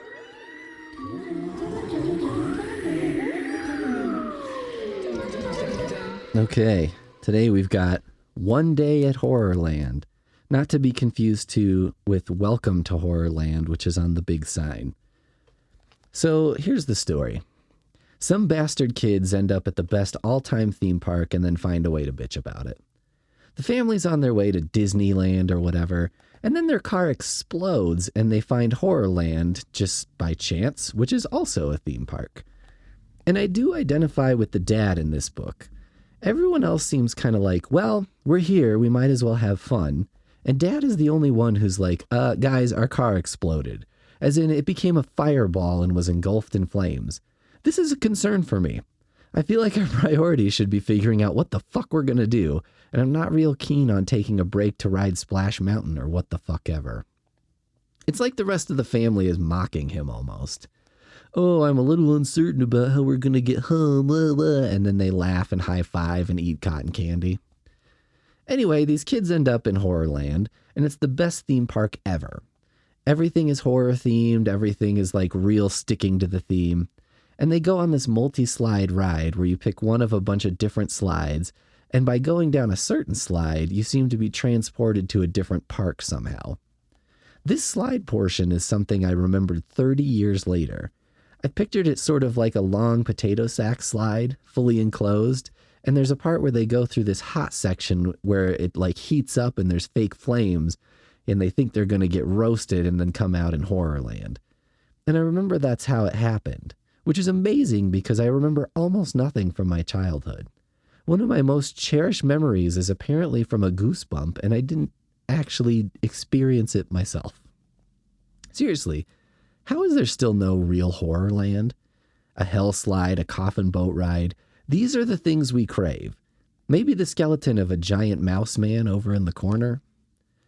Speaking of the coffin boat ride, which is a ride they go on in Horrorland, on that ride they say there are crocodiles in the water, and I wouldn't have thought much about this, but we went to the Hank Dooley Zoo in Omaha, Nebraska, and there's a place where you're on this boardwalk just a little bit above the water, and it's dark, and there's a fucking crocodile gliding through the water, and it was 100% completely silent. It was super creepy, and I was like, oh, that makes sense. That's how they kill stuff. At one point, one of the kids makes the very lazy slam of saying more like Dumbland, and Dumbland would be a close second for a great theme park nobody has made yet. A theme park themed for being really stupid, that has incredible potential. Plus, it could totally suck ass, and you would just pretend that that was the idea all along. It turns out Horrorland is run by monsters, and the family is on a reality TV show on the Monster Channel, which is watched by over 2 million monsters. So they blew up the family's car and sort of followed them around while they tried to navigate Horrorland and not die, I guess. At some point, one of the kids puts together that there are a bunch of signs all over Horrorland that say no pinching, so they pinch the monsters and they poof away or whatever.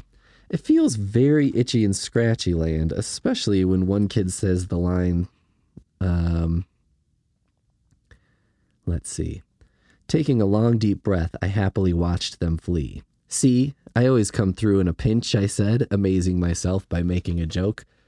Yes, with the sharp wit like that, just like in Itchy and Scratchy Land. I checked, by the way, and this book came out about 7 months before the Simpsons episode, Itchy and Scratchy Land.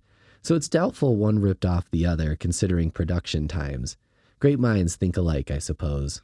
We get 2 volcano movies, 2 asteroid movies, 2 episodic entertainment pieces featuring a problem theme park where the monsters are dispatched with nonviolent means and someone thinks they have a genius wit. Now, to really put a button on this one, I bring you my top 5 attraction ideas for a horror-themed adventure park. Number 5, it's super expensive. I know that doesn't sound like an attraction, but it allows dads to start the day off strong by joking that the prices are the real terror. They're paying a lot for this vacation, so let them have this. 4, the Hall of Horrors. The carnival that came to my town every year had one of those things where you get on a little cart and it takes you through a dark path where the main horrors are light bulbs with latex masks draped over them, and it goes every time one turns on. What we're going to do is buy up all of these from all the traveling carnivals, slap them together, and riders will get on and be in this underwhelming ride for hours. Imagine that. You'd be thinking, surely this can't go on much longer, but it can. Oh, it can. 3 is something I've come up with before called the Vomitron. This is a gravitron, but at some point the lights go out, the top opens up, and something gets dumped inside. Spiders, beef entrails, something bad. 2, something I learned from Dollywood is that it's important to have artisans in the park doing stuff. At Pete's Horror Hole, tentative name, we have people doing taxidermy, and they're really not good at it. That's where the horror comes in. Number 1 is an actual graveyard. This is where people can be buried, maybe free at first until we get enough customers, then for a fee. Every 5 years or so, we want to build a new ride, so we dig up the graveyard, angering the spirits, and relocate it elsewhere on the grounds. Eventually, the entire park is desecrated land.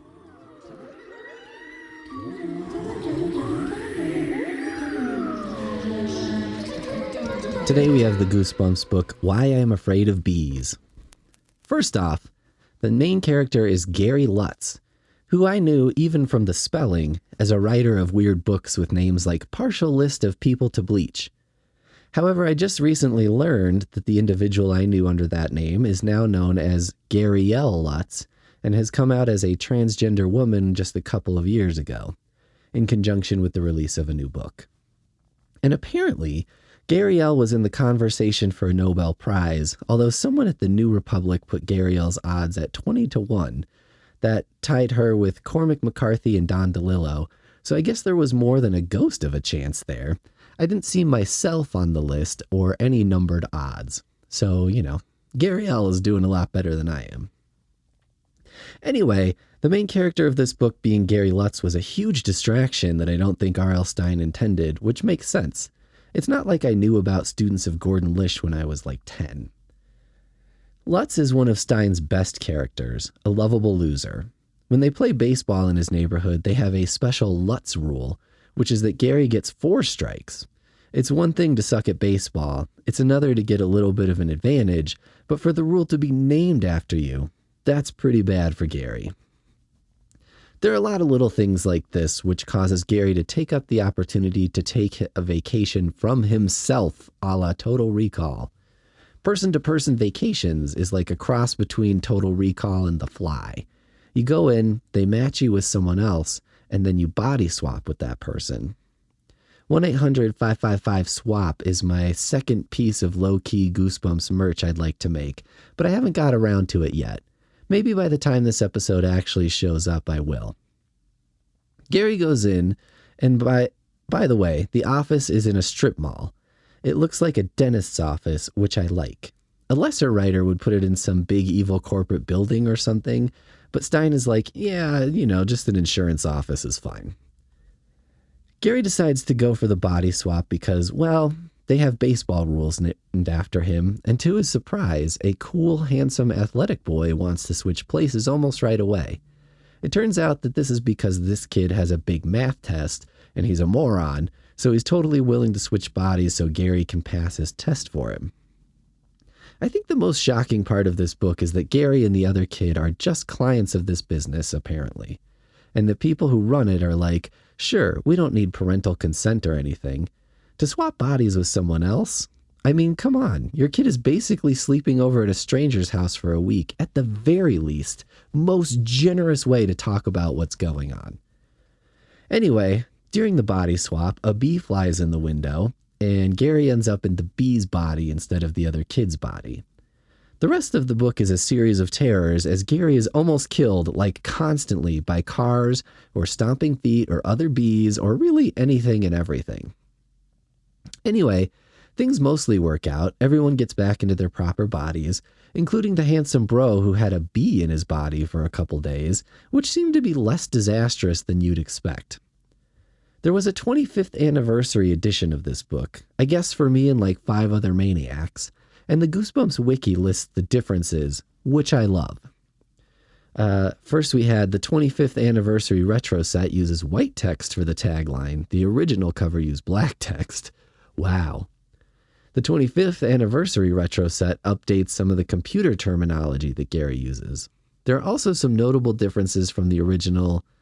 For example, the line, "Computer note, one of the electronic bulletin boards I'm connected to on the computer," is changed to "Computer note, one of the forums I like to read." The phrase electronic note is replaced with post. Taco chips is replaced with tortilla chips. This change is not present in the 2018 ebook, however.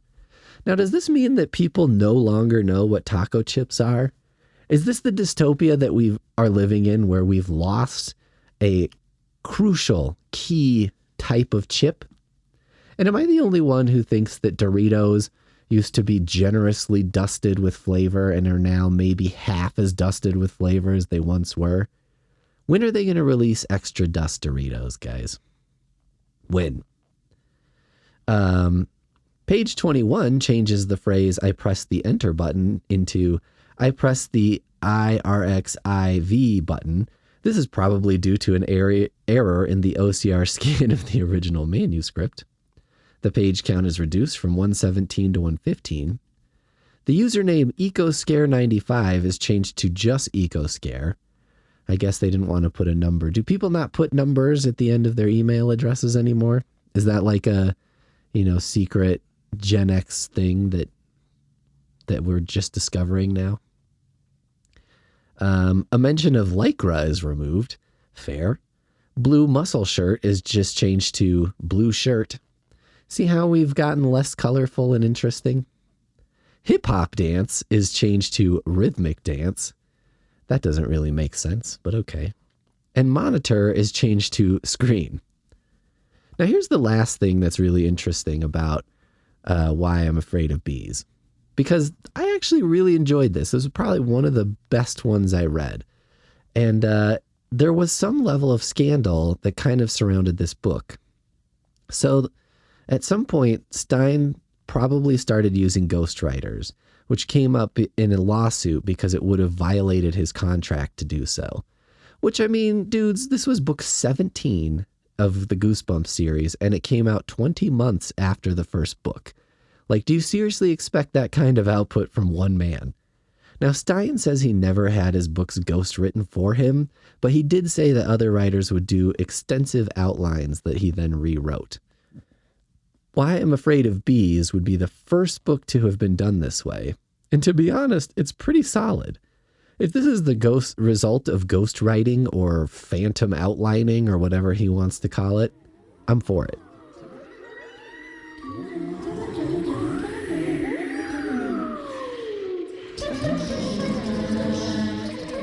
Okay, today we've got something a little different.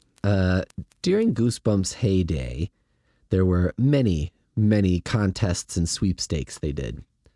And one of them was called What Gives You Goosebumps? And it was printed in Goosebumps books. So here's the contest. In 25 words or less, tell R.L. Stine what gives you goosebumps. The scariest, the grossest, the creepiest things you can imagine. If you win, your answer will appear in an exciting new Goosebumps book with before and after pictures of you. Our special effects experts will monsterize your photograph, showing you as you are and as you might be after reading a Goosebumps thriller. R.L. Stine will select one answer per month from the month's entries. Look for winners all summer long. So you would mail away and basically include a photo of yourself and your 25 words or less thing. And thanks to the magic of internet, we've got the winners. So the first one is Sam Walling from Kingwood, Texas. Having cold as death hands run down my back, and when I turn around, it is a green five-eyed monster. My sister. Good one, Sam. Why is your sister running her hands down your back? That's creepy.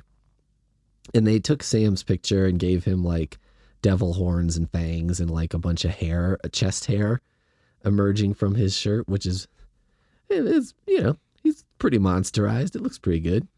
I dig it.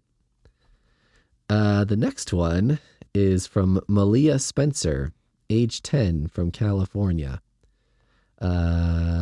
Blood-sucking vampires that just moved in next door and have a refrigerator filled with big, huge jars of blood down in the basement. All right. That's like a weird one. I mean, this kid's 10, and you're just like, big, huge jars of blood in the basement. And you're like, I guess that makes sense. Practical vampire shit. But it's a little weird. I don't know. I wonder what Malia Spencer is up to these days. You know what I mean? This is one of the kids that you're like, are you okay?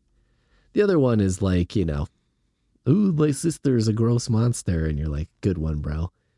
But this one's like, they have blood in the, bunch of jars in the refrigerator. You know how we have food? They have blood.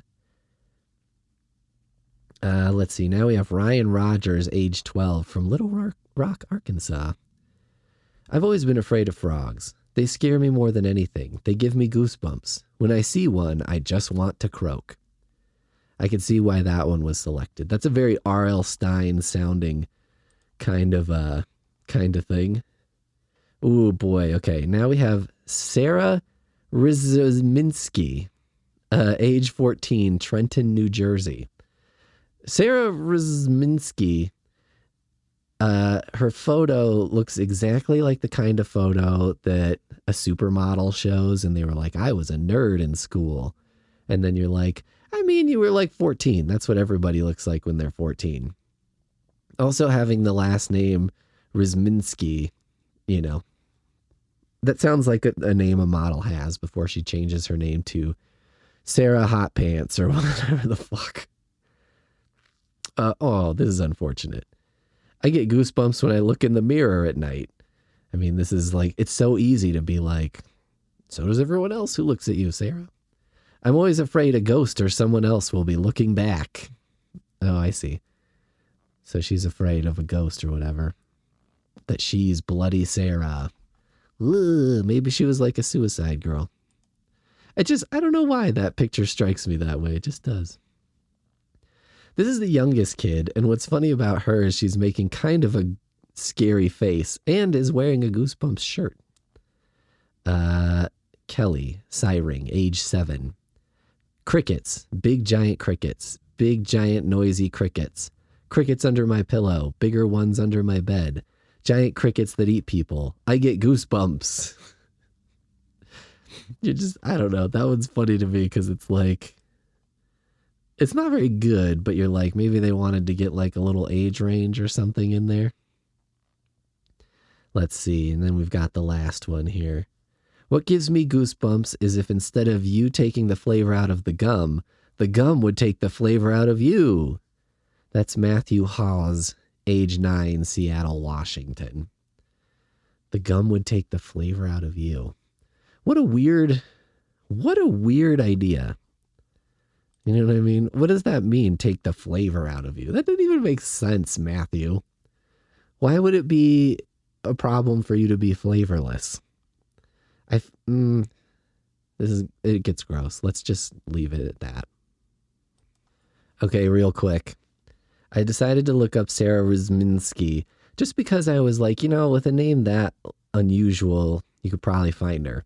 And it's definitely her. I found a picture of her.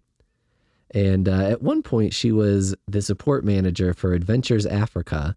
After 12 years in the retail industry, she joined the team in 2023.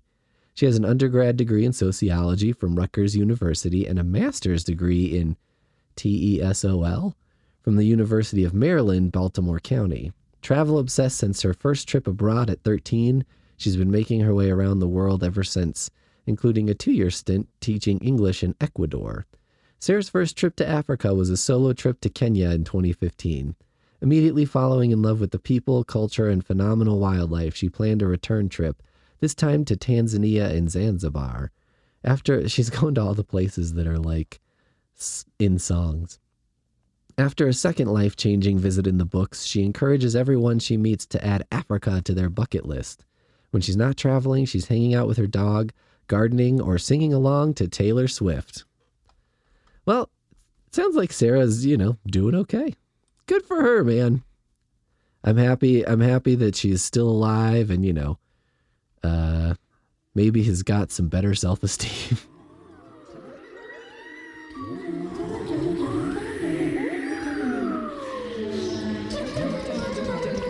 Okay, today we've got this is the actual one of 2 in a series, and these are the only, as far as I can tell, actual parodies of Goosebumps.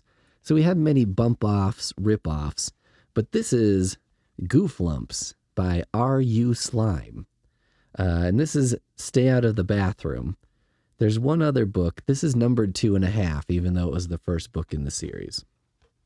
And I'm kind of fascinated by this book because when I got into it, I expected a cash-in, like a shitty parody of R.L. Stine's classic Stay Out of the Basement, in which kids are repeatedly told to stay out of the basement and instead go down there all the time and take their clothes off.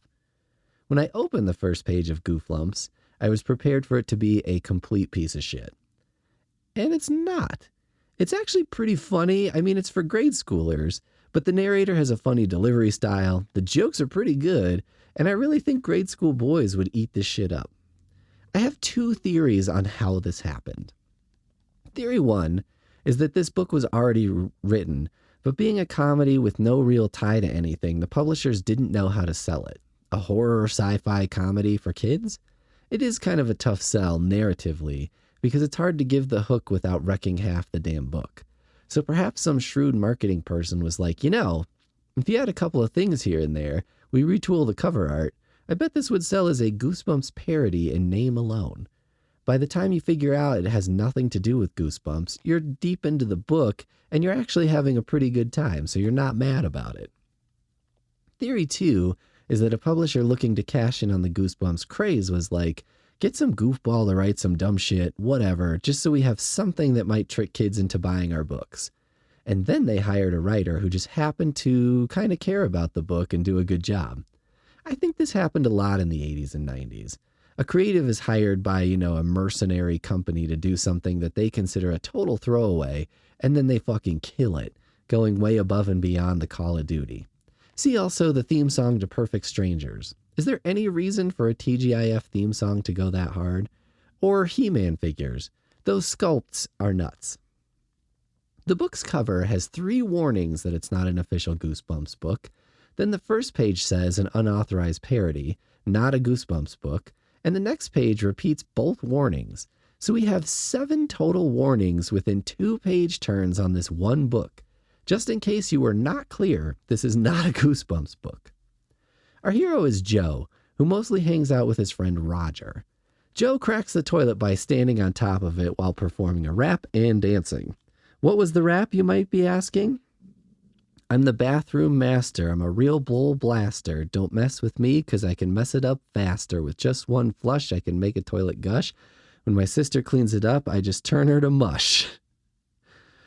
I liked the beginning. I'm going to be honest. I'm the bathroom master, a real bull blaster. That's pretty amazing shit. Kind of goes downhill from there. But, whatever. What are you going to do? So anyway, he's dancing and rapping. The toilet breaks. Water starts leaking out. And the boys kind of try and hide the mess after having a brief conversation about which towels to use, which are the good towels, and how they shouldn't touch toilet water if they're good towels, which is a conversation a lot like one of my English professors had. Something about when I was in school and he said you get married and then you have things like good towels and they're only supposed to be used for certain things, where the not good towels are used for other things, even though both towels seem indistinguishable to me. The boys sort of tape the toilet together, which doesn't really work, and as a punishment, Dad makes Joe go with him to buy a new toilet. Joe tries to get out of it with a pretty decent scheme, all things considered. So Dad, Joe, either you come with me tomorrow and help me get a new one, or you pay for it out of your allowance for the next bazillion years, he announced sternly. But Dad, I was going to go bike riding tomorrow. I said, really far. Parents love it when you exercise for some weird reason. Which I thought was hilarious because it was like very insightful of like, parents do kind of like, oh, he's getting exercise, eh? Anyway, they go to a toilet store. They end up buying a fancy toilet, which turns out to be a portal to an alien world. And aliens use this portal to kidnap humans and put them to work, or encase them in crystals, or, I don't know, turn them into little Jawa guys who roll canisters across the moon towards a giant tower off in the distance like Phantasm. Let's talk about R.U. Slime, because I was genuinely curious to see what he'd been up to. First, I found two different names, Thomas and Robert Hughes, but it looked like most of the things I found went with Thomas, although the book is copyrighted to Robert Hughes in the front matter. Either way, the name isn't super helpful. They're both really common. Now, according to Library Thing, he was born in 1964, and it looks like he wrote a novelization for the movie Monster House, as well as some kind of horror novel called The Web, which looks pretty shitty and pretty awesome. I did track down one other book that may be by him as well. It seems like a similar-ish trajectory, and it's connected to the other books on a couple of services. It's called I Become You. It's only on Kindle, published in 2019. Here's the synopsis. A sometimes horrifying, sometimes hilarious postmodern gothic fairy tale for people who don't believe in fairy tales, I Become You is the tale of Sheep, an empathic lab experiment gone bad, desperate to do good and incapable of doing much of anything at all. Join Sheep as it learns to become itself what it becomes us, for better, for worse, and finally, forever. And a lot of the people who've read it reviewed it and said it's actually pretty funny and pretty interesting. And I was like, okay, I could see why this didn't make a big splash. It looks to just be kind of like a, self-published kind of whatever sort of thing. But much like Goof Lumps, maybe it kind of, did its thing and impressed people. However, there are a ton of authors under that name, and all the records are kind of a mess, so it's hard to say 100% for sure that this is what R.U. Slime was up to. I did check by combining Hughes's name with Cynthia and Cindy Halpern, who's credited with the author photo in the book. Sometimes, with an author like this, especially in the 90s, the photo was taken by a spouse or other relative, but I got no dice from Cindy or Cynthia either. I just couldn't find a lot to work with. And it's weird, right? You wouldn't think the Gooflumps guy would just get a Monster House novelization and have nothing in between. But hey, maybe I'm wrong. Curious enough to read the Sheep book gone wrong? Maybe. But hey, if you're out there, R.U. Slime, or if anyone has any information about R.U. Slime, I'm all ears.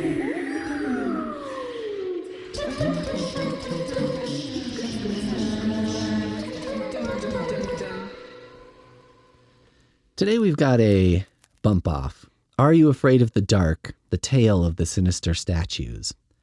Now, this was a series of books based on the Snick TV series. This one kind of went backwards from TV to books, which is a definite lowering of the standard that I don't really approve of. In the show and in the book, there's a wraparound, where a bunch of kids would get together in the woods and one of them would tell a spooky story initiated by throwing flash powder on a campfire they all sat around. They called themselves the Midnight Society, and while this is great and total fantasy for kids, I can't imagine a bunch of kids getting together and actually doing this. There's no way a kid would do this kind of homework on the regular. You can barely get a kid to do 15 minutes of math worksheets, let alone coming up with an entire narrative about a haunted laser tag or whatever. Hell, you can't even get adults to come to a writing workshop with 7 pages every other week. The Sinister Statues book starts off with these 3 kids. They hit the museum, and one of the kids starts drawing mustaches on a bunch of the old statues. The museum curator catches him and is pissed, and I'm very much team curator at this point. This little dickhead is using a marker to draw mustaches on ancient art, and the other kids are like, it's no big deal, they'll wipe right off. Seriously? And even if they will, what gives you the right to deface or reface statues? I think one good thing about museums is that they're so fucking boring that for the most part, influencers don't do stupid shit in them, right? Or am I just not being exposed to the wrong kind of influencers? Are there people doing stupid dances in front of the prairie dioramas at the museum? Man, what becomes of diorama makers in the age of AI? Before, I guess this was the best way to depict the average caveman's life or whatever, but now it's like 10 minutes of work for someone with rudimentary knowledge of cavemen and boom, you've got a CG image that pretty much does the job. Certainly as good as the paper mache stuff they're always making where the boulders never look right. The museum curator does the thing where he's like, because you deface these statues, kid, I'm going to make you work for me for the rest of the day. Which probably doesn't happen in real life, right? If I caught someone carving swastikas in a library book, I wouldn't be like, now you'll come shelve books for the rest of the day. Because am I supposed to trust this person who has clearly demonstrated they don't give a fuck about books to shelve them properly? And even if they were striving to do it right, it's a ton of work on my part to monitor and sort of train them. This seems really stupid on my part. I'd rather they just pay a fine or pick up garbage on the highway. Thanks and all that. I mean, even if you fucking pick up trash and you fuck it up, we're not really worse off. Maybe this is what fostering youth is all about. But you know what? There's another thing I don't like about it.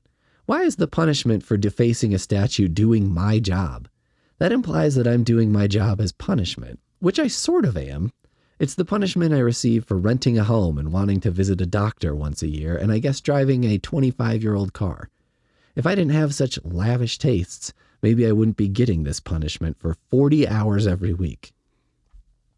Through a long series of events, seriously, this one starts pretty good and then drags through the middle. We discover that the evil Dr. Stone, who's the curator, has a machine that's turning real people into stone statues and simultaneously turning stone statues into living people.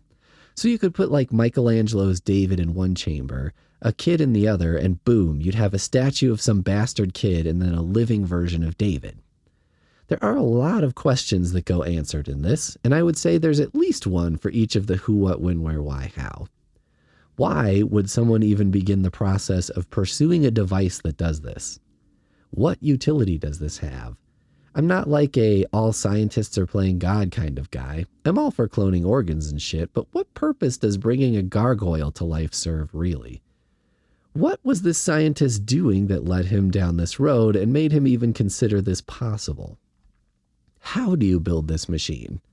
I watched Oppenheimer, and although I do not know how to build an atomic bomb, I do understand that if I had to, the way I would go about it is to find a bunch of super smart scientists, preferably with somewhat odd taste in hats, and throw them into the project. Who is this guy's boss? This person must have some kind of boss, or at least similarly placed on the org chart colleague, who would be like, bro, are you making a bring stuff to life machine? Because that's not really what we're supposed to be doing here as museum curators. When a statue is brought to life, how do they adapt to the modern world so quickly? Does this story imply that statues are always kind of alive and aware, so they have watched things happen? Or is this just magic or some other thing? Where do you get the parts for such a machine? Where do you build it? I barely have room to build a bookshelf in my garage, let alone a device with 2 chambers, one of which has a huge statue in it, the other a live child. I do, however, sort of like that the curator is kidnapping jerk-off kids who fuck around with museum exhibits and bringing statues to life using them. He's almost like a vigilante Robin Hooding life from the wicked and giving it to the statues. I guess, if they took the biggest dickheads out of my elementary school and gave their lives to statues, I would not have been super upset about that, honestly.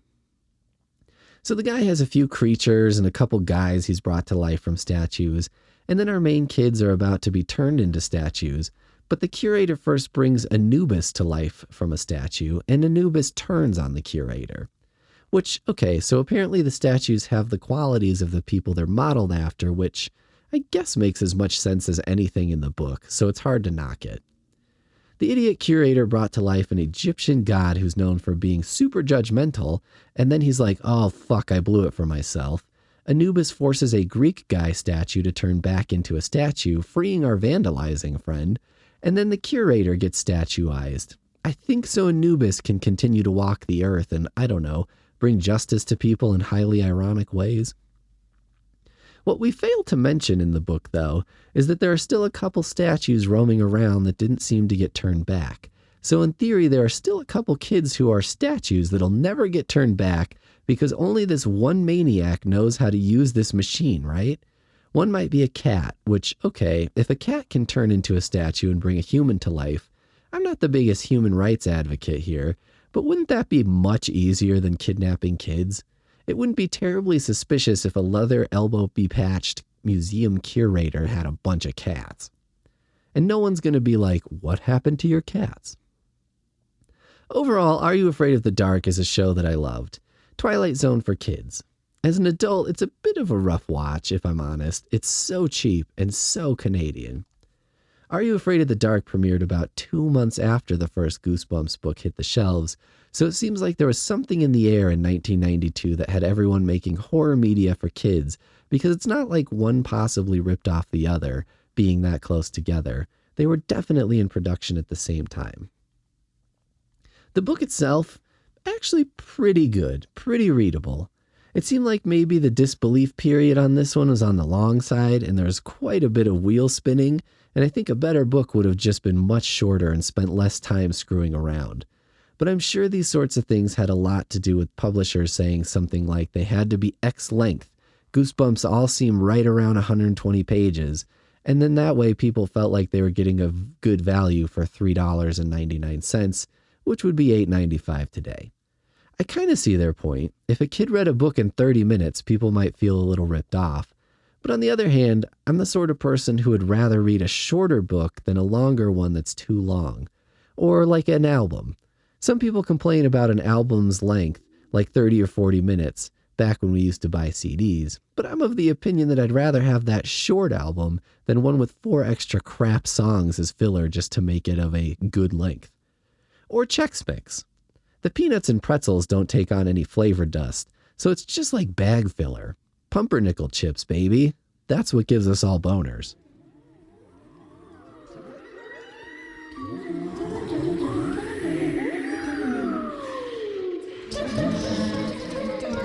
All right, everybody. Yesterday we did the bump off Are You Afraid of the Dark? The tale of the sinister statues. And today we'll go through the rest of the Are You Afraid of the Dark series in brief, with brief descriptions and, some takes on them. Are those takes hot or not? Go to hotornot.com in 2001 and find out. Okay, so we did the first book, The Tale of the Sinister Statues. Now we've got The Tale of Cutter's Treasure, which is an adaptation of the episode of the same name.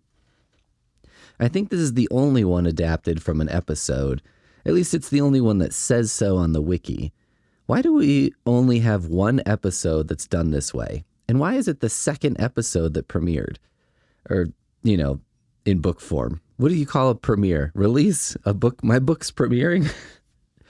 Did this book tank and people were like, whoa, we need to come up with original stories of Canadian children being haunted? I mean, one thing I'll say about this book series, it's a good opportunity to do some stories that might have been good, but too expensive or difficult to film. Sort of like how comics used to be before Skynet made all of our dreams possible, especially the financial dreams of Marvel. Next, we have The Tale of the Restless House. A planned prank goes wrong when the mastermind engineering it goes missing, and his intended target, Adam, and his group of friends find themselves trapped in the infamous Hawkins house. Ooh. Well, it took 3, technically 2, books to get to a haunted house, which I would make fun of, except it took Goosebumps 1 book to go the haunted house well. Has Goosebumps ever gone to the haunted well? The haunted house? Now we've got The Tale of the Nightly Neighbors. Some new neighbors move into a neighborhood. They are originally from Eastern Europe, wear black, collect blood, and are only active at night. Eastern Europe, you say? And they collect blood? I feel like you buried the lead there. Also, you don't have to tell this story the way a lot of people of my parents' generation do, first outlining the race of everyone involved, even if it really has nothing to do with the story. The Tale of the Secret Mirror. An attempt to scare her pesky little brother goes wrong when Kim is transported into the world behind the mirror in their attic. It would be great if someone got transported to a mirror world or whatever, and it was awesome. Like the mirror world is exactly ours, but with a 2-day work week. How is the other universe always worse? With infinite possibilities, I mean, I guess the most likely thing is something just totally random we couldn't survive, like where all the oxygen is replaced by bread. But in a reasonable-ish mirror world, why is the mirror always shittier? The Tale of the Phantom School Bus. Joey finds himself being stalked by a haunted school bus. Haunted vehicles always seem kind of like a difficult thing to manage if you didn't know you were being stalked by one. But once you know, I feel like a haunted vehicle is kind of escapable. This is my toxic trait, thinking that I could manage Christine. The Tale of the Ghost Riders. Josh and his new friend Carlos find themselves in trouble when they follow a skinwalker to his cave. Yeah, I would think that would probably be a troubling situation. It seems that the belief is that skinwalkers are shapeshifters who can become animals and are generally not good, like witches in Navajo culture are not like Massachusetts victims of the patriarchy or whatever. But hey, I need to stick to my culture, like the Getsko or Polish wild man, who is Polish Bigfoot with the ability to run sideways? It seems to be his big claim to fame. I don't know why that's listed as a special ability. Maybe some of these Polish jokes are kind of true. The Tale of the Deadly Diary. Hoping to finally keep her little sister from reading her new diary, Elizabeth writes down that if Karen reads it, goblins will come for her. Karen ignores the warning, and it soon comes true. Something I've noticed about these books and the Are You Afraid of the Dark TV show is that oftentimes in these books, the kids are little jerks who kind of deserve some level of punishment. I mean, should goblins strip the flesh from your bones for reading your sister's diary? Yeah, sure, why not? The Tale of the Virtual Nightmare. Katie learns a new horror of video game addiction when her friend Sam becomes addicted to a new computer game he refuses to show anyone and then vanishes. Sucked into the video game. This is such a staple of these kind of book series. I don't even really know what to say about it at this point. I mean, video games are awesome. Let's just face it, I wouldn't necessarily want to be in the world of Resident Evil, but it's like these books pose that as a lesson. See, it's not so fun when the danger is real, is it? But that's stupid, because of course it's not as fun. That's kind of the point of video games. They're fun in ways real life isn't. The Tale of the Curious Cat. Overly curious Natalie unintentionally sets off a chain of events that kills a black cat, and now she's going to help it come back from the dead. Now, what could this possibly mean? Like, how do you accidentally set off a chain of events that kills a black cat? Okay, I looked it up. Here's a description. Natalie Holland has always been a bit too curious for her own good. She knows when she should just mind her own business, but she can't resist the unknown. When Natalie and her little sister Carrie stop at a strange booth at the local crafts fair, Natalie is instantly drawn to both Shadow, a sinister-looking black cat, and the carved wooden cat behind a sign that says, "Beware, do not touch." Curious, Natalie can't resist, but the minute she picks up the carved cat, she sets off a chain of events that ends when Shadow races off his perch and straight into a speeding car. Okay, so I guess that kind of makes sense as far as a chain of events or something. But like, I think there's some cat owner blame to be placed here. Like, first of all, why do you have your cat at a craft fair booth if he's likely to just run off because someone approaches a certain item in the booth, which is going to happen like 100 times a day? But see, this is why cats are better than dogs. When a dog flips out, it bites someone. When a cat flips out, it throws itself in front of a speeding car. Cats and I have that in common. We inflict the pain on ourselves. The endless pain. The tale of the Zero Hero. Simon's family moves back into their old house, which no one Simon tells believes is haunted by the ghost of his great-grandfather, a supposed coward from World War I. But then the ghost transports Simon back to those days to change history. I feel like if you were labeled a coward in World War I, you were probably just in possession of a small amount of sanity. Can you believe this coward doesn't want to sleep in a mud hole waiting for poison gas to kill him in such a painful way that it'll be internationally outlawed immediately following this war? Like, even in World War II, the Nazis will be like, well, maybe we won't use that. The tale of the shimmering shell. In a fit of anger, Glynis wishes her father, stepmother, and stepbrother would leave her alone and summons an evil force that makes her wish a reality. Okay, now we've got our genie story. So we've got haunted house, video game, and genie. And also I'm going to count a craft fair cat as like store item that is on sale that shouldn't be on sale or even be at the store, because why would you bring a thing to a craft fair and put it on a perch and say don't touch? So what's left for these guys? The tale of the three wishes. Duncan is given a wish-granting comic book and learns that wishes often come with a price. Okay, so we also put on the checklist monkey's paw type story. You know, I had a wish-granting comic book when I was a lad as well, mostly because my wish was to see all the X-Men in swimwear, and in the 90s, that was a wild enough time that my wish was fulfilled. The tale of the campfire vampires. I feel like this one came up because it rhymes. Two cousins on a canoe trip in Maine disturb an ancient cairn and release imprisoned wendigos. I like how these Are You Afraid of the Dark kids are operating. What's that, an ancient monument thingy? Let's kick it over. It just feels real to me. Not that all kids are like that, but come on, if you think back to elementary school, you know you can come up with a kid who would do something like that. There was this kid named Thomas I went to school with, and that dude was crazy. Everyone was reading on the floor this one time, and Thomas was walking across the room, and he stepped right on some kid's stomach for no reason. That dude would have absolutely kicked something over, even at the risk of Wendigo retaliation. The tale of the bad-tempered ghost. Danny is being framed for messes by a ghost. This one sounds a bit low stakes. Messes? I mean, maybe messes means, you know, like murder scenes or something, but I don't know. Like not just leaving dishes in the sink? Come on. The tale of the souvenir shop. Sisters Emily and Juliana learn a new meaning to buyer beware when they find a mysterious souvenir shop. So this is kind of a repeat of that other check mark, right? Store with cursed items.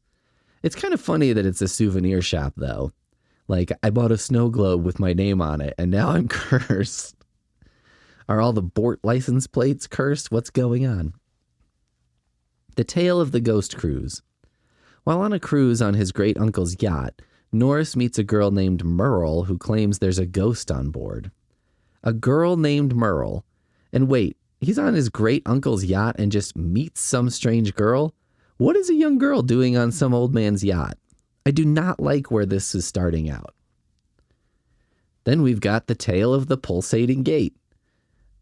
Scott Fong discovers the dangers of alternate dimensions. I mean, this title makes for a pretty good adult film as well. the whole thing writes itself. The Tale of the Stalking Shadow. Hadley Hearing has found a haunted house and wanted to come face to face with a supernatural presence that begins haunting her. Okay. I mean, is there anything more going on here? Like, how is that a pitch? How can you pitch, this is like book 20 in the series, and you're like, all right, there's a haunted house and a ghost in it. Huh? Like, what a pitch. The Tale of the Egyptian Mummies. Annie and Laura find themselves up against 2 reanimated mummies. It's not the most creative idea, but there are 2 mummies, which is, I can get into that. See, I was just complaining about the pitch, but, if someone came into me, I might be vulnerable to the pitch of, okay, think about like a mummy book, but the mummies, there's 2 of them. I might be like, you know what? I'm sold. The Tale of the Terrible Toys. Carter learns that the toys in his attic are alive, and later that they might be as friendly as they appear. I'm going to reread that again. And later that they might be as friendly as they appear. So I have a feeling there's a typo in there, and the toys might not be as friendly as they appear. Or perhaps the toys are very unfriendly looking, and they live up to that unfriendly appearance. I'm probably overthinking the omission of the word not here in a children's horror novel. The Tale of the Mogul Monster. Snowboarding heir D gets separated from his group, and he's not alone. Snowboarding heir, as in H-E-I-R, to the fortune, like I'm the heir to the fortune of snowboarding? What does that even mean? How can you be an heir to an activity that's not like, I don't know, copyrighted, like Zumba or something? How could you be a walking heir? A casual conversation heir? The Tale of the Horrifying Hockey Team. John and his hockey team go up against a team of the undead. Another staple. Throw some undead into some sports, you've got to spook them up for preteens. I wonder, they chose hockey, and this was a super Canadian TV show. Maybe the books were equally Canadian. The only one I read was about a museum, and I don't know if there's any difference between an American and a Canadian museum, really. Probably less syrup stations in American museums.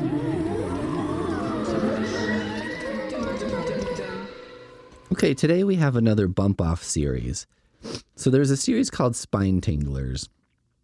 Unfortunately, I didn't get my hands on any Spine Tinglers, so I wasn't able to read one.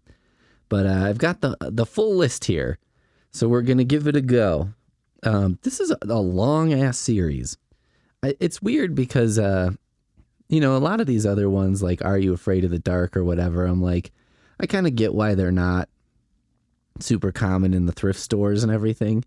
I mean, like, okay, just to like give you some insight into this whole thing, like I started buying like Goosebumps and knockoffs at the thrift store. And like Goosebumps show up fairly frequently at the thrift store. I mean, like the same ones show up a lot, but it makes sense because like there are so fucking many of them and there are so many copies. Like it had such wide distribution. It's bound to show up.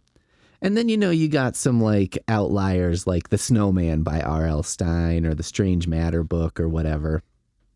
But then you don't really see a lot of these other series. And I guess it's probably because most people didn't read them, because most people probably were like satisfied with Goosebumps or something, would be my guess. But you just don't see them around as much. But it's kind of shocking when you look at how many. Okay, let's see. 1, 2, 3, 4, 5, 6, 7, 8, 9, 10, 11, 12, 13, 14, 15, 16, 17, 18, 19, 20, 21, 22, 23, 24, 25, 26, 27, 28, 29, 30. There's like 30 in the series. You know what I mean? This is not an insignificant number of books. I mean, right? That's like more than Sue Grafton's series. And that's like a series known for having a shitload of books in it. So it's just kind of a weird thing. Like it's almost, I think, children's books, especially horror series, were books that were in the 90s, even at the time of their release, seen as kind of ephemeral. You know what I mean? Like you would read them and then probably not read them again. That kind of thing, which is, I think, what books are becoming now, is a bit more ephemeral, a bit more of like a, fart in the wind or something. Title of my autobiography. All right, let's get to it. The Substitute Creature. Oh, and by the way, it ran from March 1995 was the first one to February 98. So it was like almost 3 years, 10 a year. I mean, that's an insane publication schedule. Like, one of these writers must have written like the publication schedule at Parachute Press, Although I guess I think this one and most of the Bump Off series were written by more than one person. I think that's how most of these series managed to keep that pace. Okay. The Substitute Creature. Elementary students Jace Morgan and Abram Saib begin to suspect their new substitute teacher, Mr. Hiss, is an extraterrestrial after a series of bizarre events, including him spreading blood on his hands and face in the men's room. This one goes kind of hard right away. Blood all over his hands and face. I mean, I'm betting it's not actually blood. It probably turns out to be some kind of weird cream for a skin condition that a substitute teacher would have, because subs are disgusting mongrels. Billy Baker's dog won't stay buried. When Billy's dog bites a nasty neighbor and is put down in retaliation, Billy firmly believes his pet isn't gone for good, and indeed the animal returns from the grave with an army of undead canine companions. I mean, having been on the other side of this equation, what was the nasty neighbor doing exactly? It's kind of important. I was bitten by a dog for doing something so nasty as jogging on a paved path in a public park. Pete's jogging on a paved path in a public park is like Billy Baker's dog won't stay buried. Also, is a dog biting a nasty neighbor like a reasonable level of retaliation? Do you know what I mean? Like, I don't know if I love the idea of this sort of vigilante justice coming down on people who are just kind of unpleasant. It's like Batman, Batman beats the shit out of a mass murderer. Okay, I can dig that. But if he was breaking some guy's body into a million shards because the dude was sort of a dick at work, that might not sit quite as well. My teacher's a bug. Ryan and his family moved to Texas for his father's new job, and when he's put on a new allergy medication, Ryan becomes able to see his teachers for what they really are, overgrown insects plotting a total takeover. Oh my Christ, this sounds like something that would come out today, except you'd gain this superpower by not taking, say, a vaccine that has saved millions of lives. Still waiting to regret those shots, everybody. I've been told I would shrivel up and die by now, and I'm still alive. Maybe that's the threat. Maybe people saw me and were like, this whole COVID thing could be your ticket out of this mess, provided you don't get a vaccine. Where have all the parents gone? When the parents of Broxton begin to go missing, some kids and teenagers react by having fun. Others set out to uncover the truth and discover a secret alien invasion going on. I feel like a mix of fun and truth uncovering would be the most appropriate thing. I mean, on one hand, all the adults disappearing is concerning. On the other, I could probably solve the mystery while also eating a lot of candy and staying out super late and playing video games nonstop for a couple days. Check it out and die. Charlie and Dustin are initially happy that the new school librarian has been stocking the library with horror stories, but soon discover that their fellow students are vanishing and the stories are coming to life. I fail to see how this is a librarian's fault. By the by, there are only 2 books I remember checking out from the school library. One was about monsters, and the other was called Unreal and featured a scary story about a skeleton who haunted an outhouse. This is just a hint for you school librarians, like you elementary and middle school librarians out there, about what kind of shit should be on your shelves. But you know what? If the librarian really is doing stuff, it's kind of like blowing up your own spot by having horror stories on the shelves. That would be like if I worked at the library and stocked it with like books about guys who were kind of half-assing their job. Simon says croak. Alexander has moved to a new town and a new school and begins to receive messages from the deceased former owner of the desk in his classroom. This sounds like a half-baked version of I Have a Canadian Girlfriend. She's a model, which is why the picture I have of her is cut out of the Sears catalog. Instead of that, in this book we've got, I have a girlfriend. She's a ghost, but she's like a super hot ghost. Snow day. A group of students face terror when their school bus is caught in a raging snowstorm and they're forced to seek shelter at a sinister-looking abandoned farm. You know what? Honestly, beats the shit out of being in school. I maintain that nothing is worse than school. One time in middle school, we were bussed out to a farm and we picked carrots. It was raining and it was fucking freezing and everyone was falling down in the mud and I had a broken arm at the time and was basically useless. I remember this school day fondly because it was better than being in school. Don't go to the principal's office. Mr. Amstead is the new principal at Crosswell Elementary School, and Richard and Ted begin to suspect something is up when the students sent to his office undergo a complete personality change, possibly from being lobotomized. You know, the possibly is a pretty important word here. If the guy is just convincing children to make, good decisions, like he's just making good points, I fail to see the problem here. But if he's performing brain surgery in his office, okay, that's probably kind of an overreach on the part of a principal. I mean, although I think about this, would you ever consider a lobotomy if you could be assured that you would be 10 times happier? Like if every time someone did it, they reported being 10 times happier, objectively, just across the board. Would a lobotomy be something you would consider from time to time? Step on a crack. The sidewalks are cracking, and there are strange fragrances and mysterious growls in the air, and only one kid can find evidence that any of this is out of the ordinary. Only one kid. One kid comes out of retirement. Ghost McGee, kid detective, kid paranormal detective. I always swore that last job would be my last one. The one where Nate the Great died before he could eat his pancakes. The dead kid did it. Dunning comes face to face with a pranking ghost who's framing him for the ghost's actions. Now, this seems like core ghost stuff. Doing bad things is like how you spend your first year of ghosting, and then you advance to not only doing the bad things, but getting others who are alive to take the blame for them, thereby kind of doubling your ghosting effectiveness.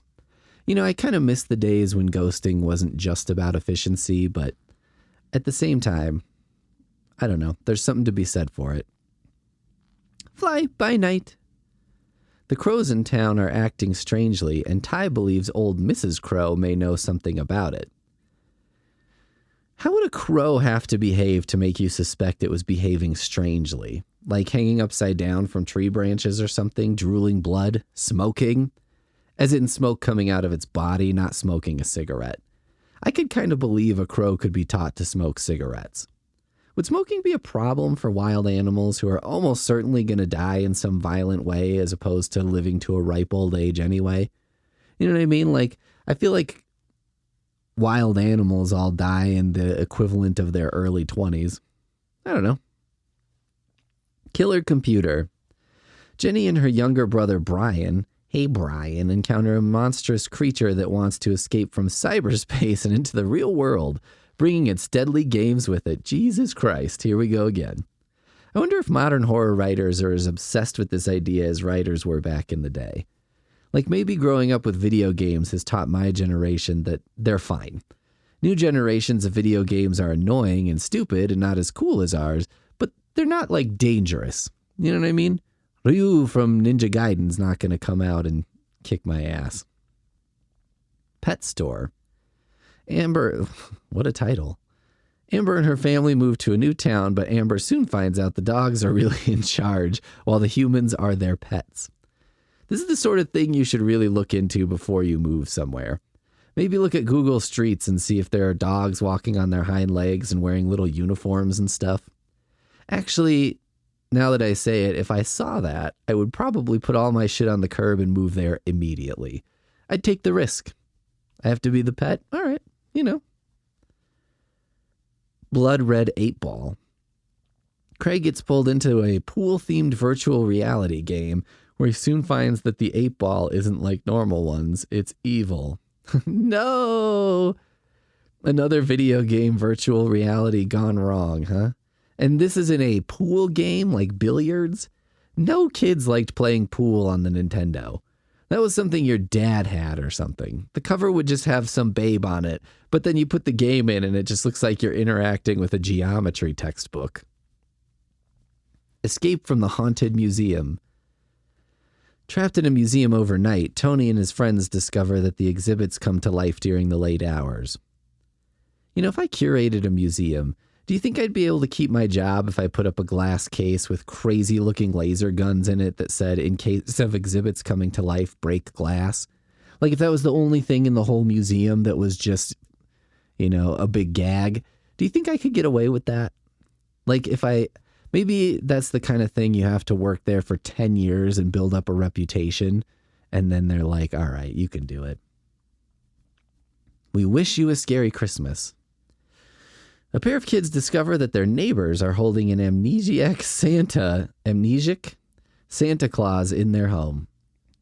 The percentage of Christmas narratives where Santa is totally incompetent is amazing. He's a supernatural creature who's been doing this for centuries, and yet he's so bumbling that the best option to replace him is Tim Allen. The Monster Channel. Charlie discovers a spooky old television in the attic of his new home, which only has one channel, the Monster Channel, which begins releasing monsters into the real world. I guess it's kind of a spin on the virtual games coming alive bullshit, but the Monster Channel sounds pretty good. Like Monster Vision 24/7, how was that not a thing? How did Cartoon Network exist before this?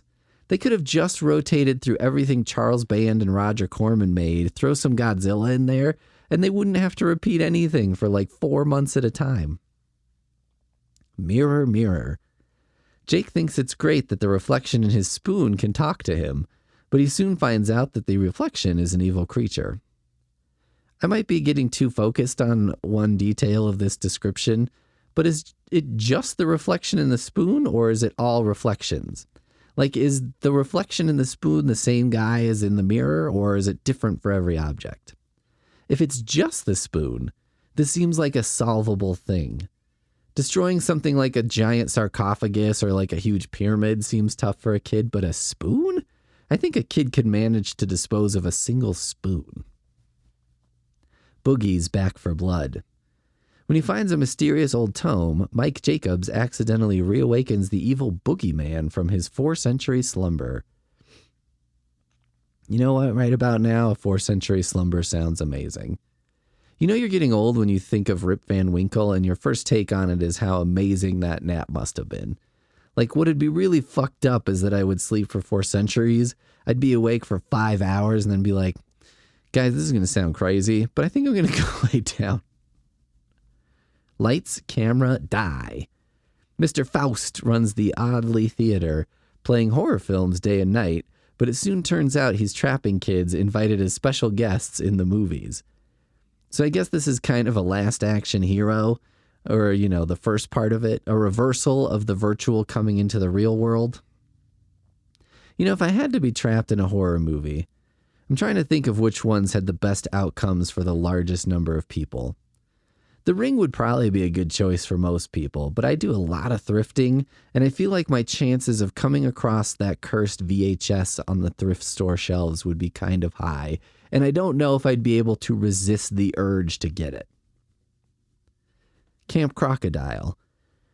A summer camp turns out to be more than it seems when a giant crocodile begins targeting the kids. I mean, this is one that we've seen a couple times, and it's barely a horror story. It's more just like, what if a crocodile started shredding through a camp? Which is a great idea, don't get me wrong. I just have a feeling the gore quotient isn't quite high enough to make this really work. Gore quotient. Student exchange. Something weird is going on at Westview Elementary School as James discovers when one of his classmates disappears and a mysterious boy turns up wearing the same pendant as the odd new kid, Marilyn. I mean, sure, Marilyn with the odd pendant. My level of concern on this would depend heavily on which classmates disappeared. If it was like the one friend I usually had in school, it would be a big fucking problem. Or if it was like, the one girl who would take pity and go to homecoming with me, problem. But, just about anyone else, and I would probably be mildly interested in the rumors, but ultimately I don't think it'd change my life too much. Like if these weird body swap people could just be a little more careful, maybe pick one kid from each school in the same town instead of all from the same class, this would probably be a lot smoother. Maybe they need someone like me to talk some sense into them, like a project manager for body swapping. Give me back my brain. Max encounters a pair of mad scientists who are creating a super robot and want to use his brain as the final piece. At first he thinks his new robotic body is great, but he soon finds out that no one believes it's him and the scientists are out to bring him under their total control. I always wondered if a robot body would be pretty cool. I mean, you could never smell a flower again, but who gives a shit? I don't smell flowers now. I rarely encounter flowers. Meanwhile, I'd never need to sleep again, and I could crush things with my hands, like I could rocket boost everywhere instead of driving. That's an amazing life. Your turn to scream. Michael gets sucked into a mysterious board game and must play his way through assorted dangers to escape. It kind of goes into that same sucked into a video game thing. However, being a board game does add a level of terror for me personally. Like, I fucking hate board games, and this is genuinely kind of a scary thought for me. Like having to be sucked into Monopoly and playing it for the rest of my life. Okay, Kathleen Dewey, author of Your Turn to Scream, you have my respect. The Curse of the Cheerleaders. The cheerleaders at Lincoln Elementary School have developed the ability to hypnotize people and are using their new powers to take control of others for their sinister purposes. Did elementary school have cheerleaders, and for why? There weren't like any sports teams or anything. Also, I'm deeply uncomfortable with this plot in a way that would be easily remedied by setting it in a college, which would turn this into a very fun romp. Wear and scare. Sam and his friends are preparing for a school event and rent Halloween costumes, just some event, and rent Halloween costumes from creepy old Mr. Slithern, only to find that the costumes are much more than they seem. I've never been a costume rental guy. Call me crazy, I just think it's a weird thing to do. Although maybe if I lived a more party-going lifestyle, I would consider it. I bet rental costumes are pretty great looking, though. They have to be, right? I guess the other good thing is, even if they cost a little bit more, you don't have to, decide what the hell to do with it after Halloween's over. Lizard people. Michael gets caught in an alternate world where everyone, including himself, is now a lizard person instead of a human and must try to escape. This is uncomfortably close to some weird Jewish stereotype conspiracy theories I've recently become aware of. Although I guess if our character is also a lizard person, there's really not a problem here, right? I mean, if he is in the lizard world as a human, that seems like a problem. But being in the lizard world as a fellow lizard, Circus freaks. Charlie and Jenna decide to dress up as freaks for the school circus play. However, they find themselves in a lot of danger when a real circus comes to town with some real freaks. Oh, finally, a freak show. I feel like the freak show is due for a resurgence. Don't ask me why. I just think it's something that's ready to come up again. Like how there's a new vampire fad every decade or so. My dentist is a vampire. Brian's new dentist is Dr. Van, whose office turns out to be a house of horror, home to bloodsuckers of all kinds, including Dr. Van himself. You know what? I would be totally fine with my dentist being a vampire if he did a good job. Even if he was killing people and feeding on them. I mean, I feel like if you're a vampire dentist's patient, you're relatively safe, right? If he kills you, there goes his cash cow. And like, I don't know what my dentist is up to in his free time. Like, he could be, who knows? I don't even want to speculate. But like, if I found out he was up to something somewhat unsavory, but that wouldn't affect his work abilities, I'd be like, well, what are you going to do? Saber-toothed tiger. The neighbor of Alan Evans goes missing after Alan sees a trio of menacing-looking cats outside the neighbor's home. Now the cats are after Alan, and he must fight back by taking feline form himself? That one kind of went hard at the end, huh? I have no choice but to become that which is hunting me, which happens to be a cat. I mean, a neighbor going missing, followed by seeing a trio of cats, that seems like a coincidence, doesn't it? Like, if my neighbor went missing and then I saw 3 cats sitting on the porch, I don't think I'd be like, suspects number 1 through 3 right there.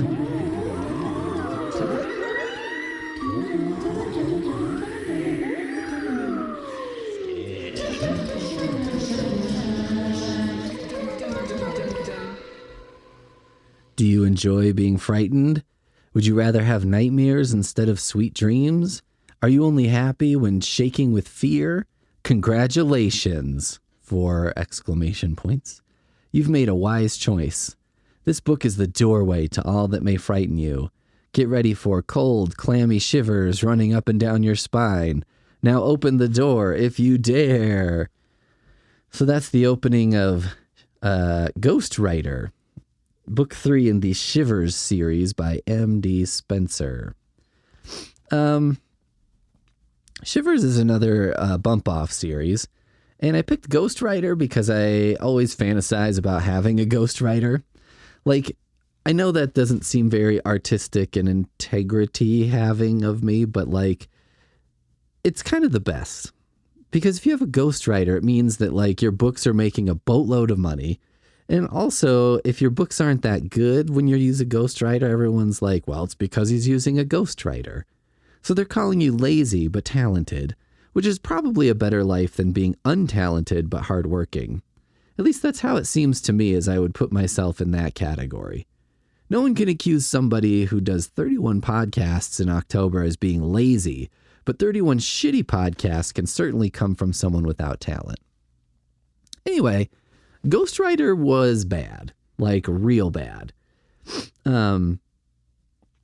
I want to start with, like, it just seems the way it was printed in the book, it's like the margins are weird and the pages kind of seem like a little bit wonky in their placement here and there. And there was a printing error. So here's how it goes. Yes, they're all in the back. We keep them in big books, and they go back a long time. This news big books, and they go back a long time. This newspaper has been around since 1922. So, like, as it jogs over from page 88 to 89, it's got, like, the same line printed twice, which I don't really understand how that happened. Like, I don't know enough about the printing process to know how that happens, but it definitely happened. And, like, towards the back, there's, like that intro I read, there's intros to some other books, and it's written in this giant and weird font. You know what I mean? And the back page is an order form for some other books. And it says, let the mailman give you cold, clammy shivers, shivers, shivers. I don't get that. But, whatever. Like... This seems like of the bump offs that I read, this was probably the worst. And it seems to be the most, like, shoddily assembled, just in terms of the physical book. But let's talk about the story. It starts with a family moving to Florida from New York, which is a staple of these books, is moving to a new place. And, I guess that sucks for kids. Like, I never had to experience moving to a new town as a kid, but I can imagine it's not the most fun thing in the world. As an adult, it seems not so bad, probably because all of us adults have like 4 friends max, and they all have their own lives, so we see them like once a quarter. So it's kind of like, yeah, whatever.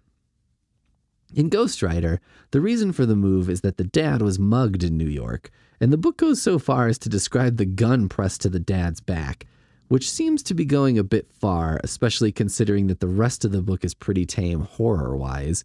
I mean, that's like the chapter cliffhanger end is like, and he felt the cold gun against his back or something like that, and I was like, Jesus Christ.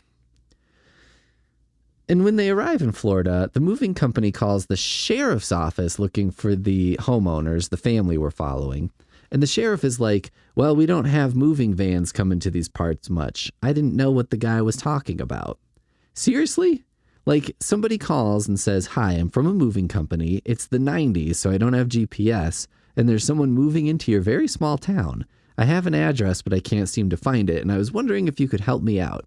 First of all, you don't need to call the sheriff, okay?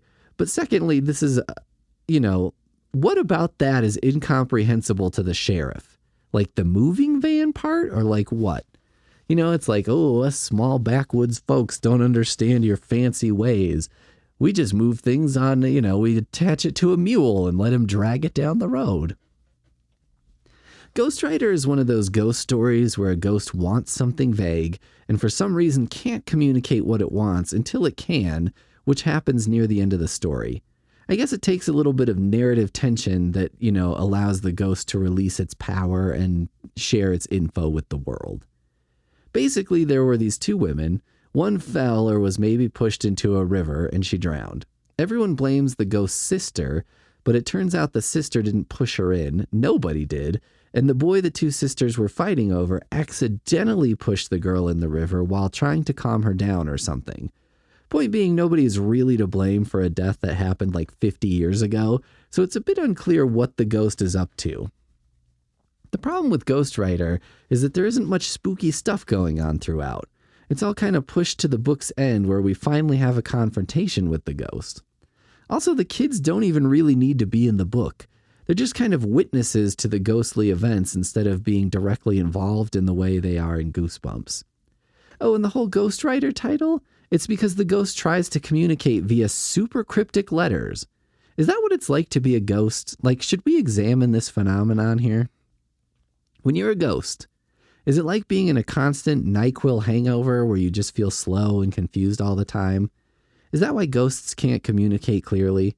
I could see it when ghosts don't seem to have a good way to send their message, when they just have to sort of appear in a mirror or whatever.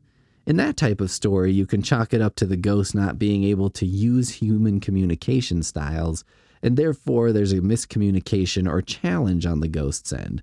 Or maybe there's something where a ghost is speaking normally from its point of view, but that gets translated into the world of the living in a way we can't perceive.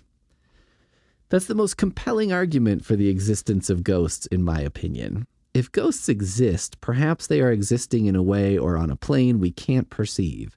I sometimes think this about animals that seem intelligent, like an octopus. Maybe they're super smart, and maybe they're communicating with us, but we can't perceive what they're doing as communication.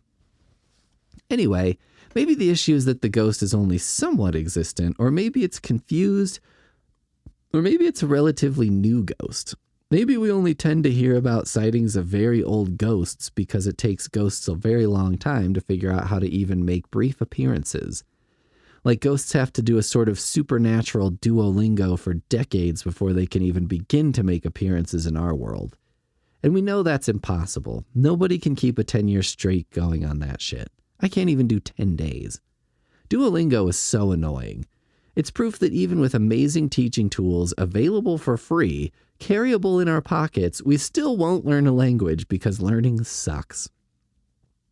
Maybe the problem with ghosts is that ghosts don't perceive the issue and so they can't solve it. Maybe Freddy Krueger is like, I don't understand. I'm trying to send a message of peace and somehow that's interpreted as me stabbing kids in the belly. Any way you slice it, it's an interesting thought experiment. But in Ghost Rider, the ghost seems to have trouble communicating, then doesn't, for no reason. The ghost just sort of decides to stop writing cryptic notes and speak clearly, illuminating the entire story and solving the whole thing all at once. On the plus side, the sheriff, despite not knowing how everything happened, declines to prosecute the guy who accidentally killed some woman 50 years ago based on ghost testimony, or ghostimony as it's known. The sheriff is kind of like, well, I suppose there's not much the law can do in this situation, which no shit. You're telling me that seeing a ghost explain a crime isn't going to fly? I mean, come on, even if the ghost was pretty explicit and tried to tell everyone what was going on, even if the ghost appeared in court, I have to question whether that could possibly do anything in a trial. Even if everyone in the room saw and heard the ghost say the exact same thing, wouldn't it be like, Your Honor, this ghost was not listed as a witness and the defense had no opportunity to cross-examine?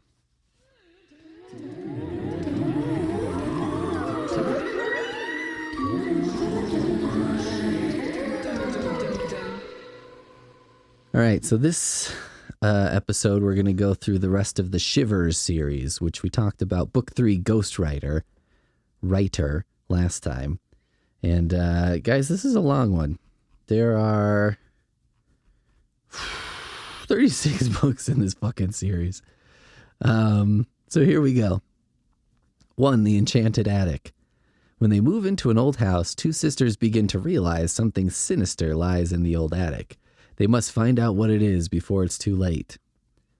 You know, if I was a ghost, I would haunt the attic and demand that the family finish it and put a cool room up there. Didn't every 80s, 90s kid want a cool attic room with a peaked roof? Why shouldn't I live out this fantasy just because I'm dead? A ghastly shade of green. When Jason's mother takes him and his brother to the Everglades, things begin to disappear, including their dog and family. This is like the second or third book that seems to basically be like, hey, did you know alligators are a thing? I mean, it's kind of scary and everything. I wouldn't want to be eaten by a gator, but it's not like the most creative idea for a horror story. There's not much new under the Florida sun, but give me a blob or something. You know what I mean? Wasn't that North Carolina blob that was made out of worms and goo and stuff? That's way more fun than a gator. Then we had Ghostwriter, which we covered. 4, The Animal Rebellion. While staying at his uncle's farm, Winston discovers that the animals on the farm are planning to overthrow their human master. I wish I'd read the description of these first because, this sounds nuts and it sounds much more fun than Ghostwriter. I mean, if animals could organize, I could see them making a decision take over the farm. Why not? I do feel like a horse could sort of just decide to take over a single farm and maybe be somewhat effective. If the horse caught everyone by surprise, it could definitely kick down a door and fuck some shit up. 5, The Locked Room. Brittany and her younger brother are wary of their mother's new husband and more scared when they find out that there's a connection between him and the locked room in the house. Oh my God. Little advice in this situation, everybody. Get a good friend, a really good friend, and have them go into the locked room. That way, if it's a porn dungeon featuring your mom, your friend will see it and can tell you that's what it is, but without the specifics, and you don't have to have those images in your head forever. 6, The Haunting House. Caitlin's family moves into an old burnt-down house that's haunted by something other than ghosts. How do you move into a house that's burnt down? I'm picturing a smoldering ash pile. It sucks, but I don't know if that's horror per se, just shitty. What's that genre called? Realistically, a not fun time? The books? 7, The Awful Apple Orchard. Daniel and Sarah vacation at an apple orchard haunted by ghosts. I like when it's just basically some people do a thing, also there are ghosts. You know what I mean? Are these apple-themed ghosts or are they just ghosts? 8, Terror on Troll Mountain.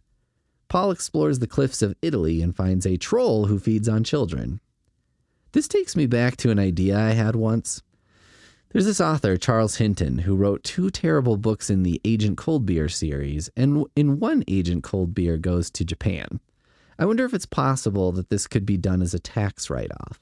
Okay, for example, if Stephen King traveled to Japan and then wrote a book set in Japan, I feel like he could get away with that, right? And call it a business expense? But what about a self-published author? On one hand, it's kind of hard to justify, But on the other, it's not my understanding that tax write-offs are based in any way on how successful your business venture is. Like, you can write off a company car even if your business fucking tanks, right? The mystic spell. Timmy visits a carnival mystic who gives him the power to fight back against his tormentors, but the power may cost him his life unless he's not careful with it. Timmy, that power is called a shotgun. 10. The Curse of the New Kid. A troubled teen tells his story of how his presence in every school he transfers to leads to his tormentors dying. I mean, that seems not so bad. I don't know that I want all bullies to die, but they are being called tormentors, which makes me think they're pretty shitty dudes. If you had to have a rumor swirling around you, kids getting killed by bullying you seems to be a pretty good one. Although maybe that just makes the bullying worse because you get like a different caliber of bully. You know what I mean? You attract bullies who are like, I'll show you. You know, it's like being the greatest gunfighter in the West. And so everybody comes up against you. 11. Guess who's coming for dinner? Josh suspects that his best friend, Michael, and his family are cannibals after Josh's favorite teacher disappears after a night at Michael's house. I don't know that killing and eating is the first thing I would jump to. Although, goddamn, what kind of maniac has a teacher to their house for dinner? I would have hated that as a kid. Like, what would be a bigger nightmare than, let's do school part 2, the dinnering? 12. The Secret of Fern Island. Kenny's excursion to a desert island leads to solving the mystery of a missing boy and a cursed lighthouse. Is it spoilery to tell us that the mystery is solved? Is this the first 28 pages and the rest is just Kenny having fun, enjoying the satisfaction of a mystery solved? 13. The Spider Kingdom. Freddy and Lumpy are captured by huge spiders and get dragged into the Spider Kingdom. Lumpy. That's a kid name? Like there's a kid named Lumpy? Or maybe it's a dog. Calling a dog Lumpy I'm into. Calling a kid Lumpy, I have some questions for that kid's parents. 14. The Curse in the Jungle. On an archaeological dig in Guatemala, Harry gets lost and finds the skull of a Mayan ruler, which unleashes an ages-old curse. I feel like cursing an archaeologist seems harsh. Like he's just trying to learn about you and about the past. Now, when he starts whipping things and shooting people, maybe that's when it gets out of hand. Or when your skull ends up in a museum and people have to pay to see it, that's kind of fucked up. But the guy who's just like, wow, I'm really curious about human history, ends up cursed, that's not reasonable. 15. Pool Ghoul. There's something strange afoot when Matt and Laura's new backyard pool begins terrorizing anyone who dares swim in it, and all eyes are on their neighbor, Miss Pincher, as the one behind it. I mean, this is kind of a good idea, a pool gone wrong. You would be so popular around here as a kid with a pool. I think the Midwest is the best place to have a pool as a kid because most people don't have a real legit pool in their backyard. In California, I feel like you're just keeping up, but in Minnesota, you'd be the king of summer. I'd probably give my kid a choice, college or pool. And if my kid had even 10% of my genes, we would be having a pool for sure. 16. The Beast Beneath the Boardwalk. Alec and his cousin Mary battle to stay alive in a hurricane while being hunted by the beast that lives beneath the boardwalk. See, I do like these where there's a sort of natural disaster combined with a supernatural problem. Like that movie Crawl where there's a hurricane and then giant murderous alligators get into a basement of a house. That's good shit. There was a proposed Candyman movie where a blizzard locked everyone into a dorm room over Christmas break. So it was mostly empty, and then Candyman gets involved somehow and starts killing people, and they're trapped in the dorm. That's what I'm talking about. Like, why didn't they make that movie? Why did they make those shitty sequels instead? Like the one that had the Baywatch star who wasn't even nude. Why would you do that? If you're going to cast someone who sucks at acting, I'd like them to be nude. That seems like the implied promise. The Ghosts of Camp Massacre. Samantha is staying at a summer camp built near the site where a family was massacred by ghostly Native Americans a century ago. But soon she finds out the real truth behind the legend. Let me guess, the Native Americans weren't evil. Take that, colonizers. The Shivers books are really teaching you a lesson. Shivers, is that what we're talking about? I can't even remember. 18, your mama's a werewolf. Yo, mama's so werewolf. A vacation in the woods of Michigan leads to Iggy's mom being attacked by a werewolf. You know, I was saying before I like natural disasters combined with the supernatural. I consider being on a vacation in the woods as sort of low-key disaster. Like, what kind of vacation is that? Where you're like, yeah, so every morning before I drink this water, I have to boil it for 10 minutes. Wow, that's fun. 19, the thing in room 601. Liam and Diane are stuck in a haunted hotel room where their mom has to leave. I want to see the story of the haunted motel, like the shitty one. Show me the haunted motel, you know, motor lodge, whatever. Like, we don't need another Victorian manor looking ass hotel. We need a spot where all the doors go straight out to the parking lot, where someone parks their car and the lights shine directly into your window and some asshole thinks he has to warm up his truck for 20 minutes because it's 50 degrees outside. 20, Babyface and the Killer Mob. Joey's wish to be a mobster comes true when he wakes up in the body of a gangster named Babyface. Okay. And then he goes to Babyface's therapy appointments and has lots of conversations with other Italian Americans, and we're all just sort of entranced by it for several seasons. Except for Pete. Pete just doesn't care for mob stuff. I don't know why, it's just not interesting to me. 21, A Waking Nightmare. A boy named Martin is being accused of committing destructive acts while sleepwalking and must find the culprit. Martin, the culprit is all the Robitussin you're drinking. You cannot just swallow an entire bottle of Robo and then be surprised when you do something fucked up. 22, Lost in Dreamland. Twin siblings Bill and Barbara get trapped in an amusement park where everyone's nightmares come true. Why are amusement parks so scary to everybody? Carnivals I get. Every person working at a carnival seems kind of frightening. Like they live outside the law. It's almost like, you know, if you can get away with a crime while you're asleep, like in the previous book, I feel like you could also get away with committing a crime while being a carny. In both cases, it's like you're sort of outside of yourself. 23, Night of the Goat Boy. While at summer camp, Nathaniel finds himself face to face with a half-man, half-goat creature thought to be the stuff of legends. Which half is the goat and which is the man? I mean, this is important information. I'm not sure which is worse, though. I guess goat on top is the worst. Like, at least if there's a guy on top, he could probably explain what the hell happened. 24, The Ghosts of Devil's Marsh. Samantha's past is likely to haunt her when she joins her dad's family. She's fed up with the taunts and whispers of Nana. Don't break a dead's heart? Don't break a dead's heart? What is some... don't break... Is it dad or dead? Dad's family.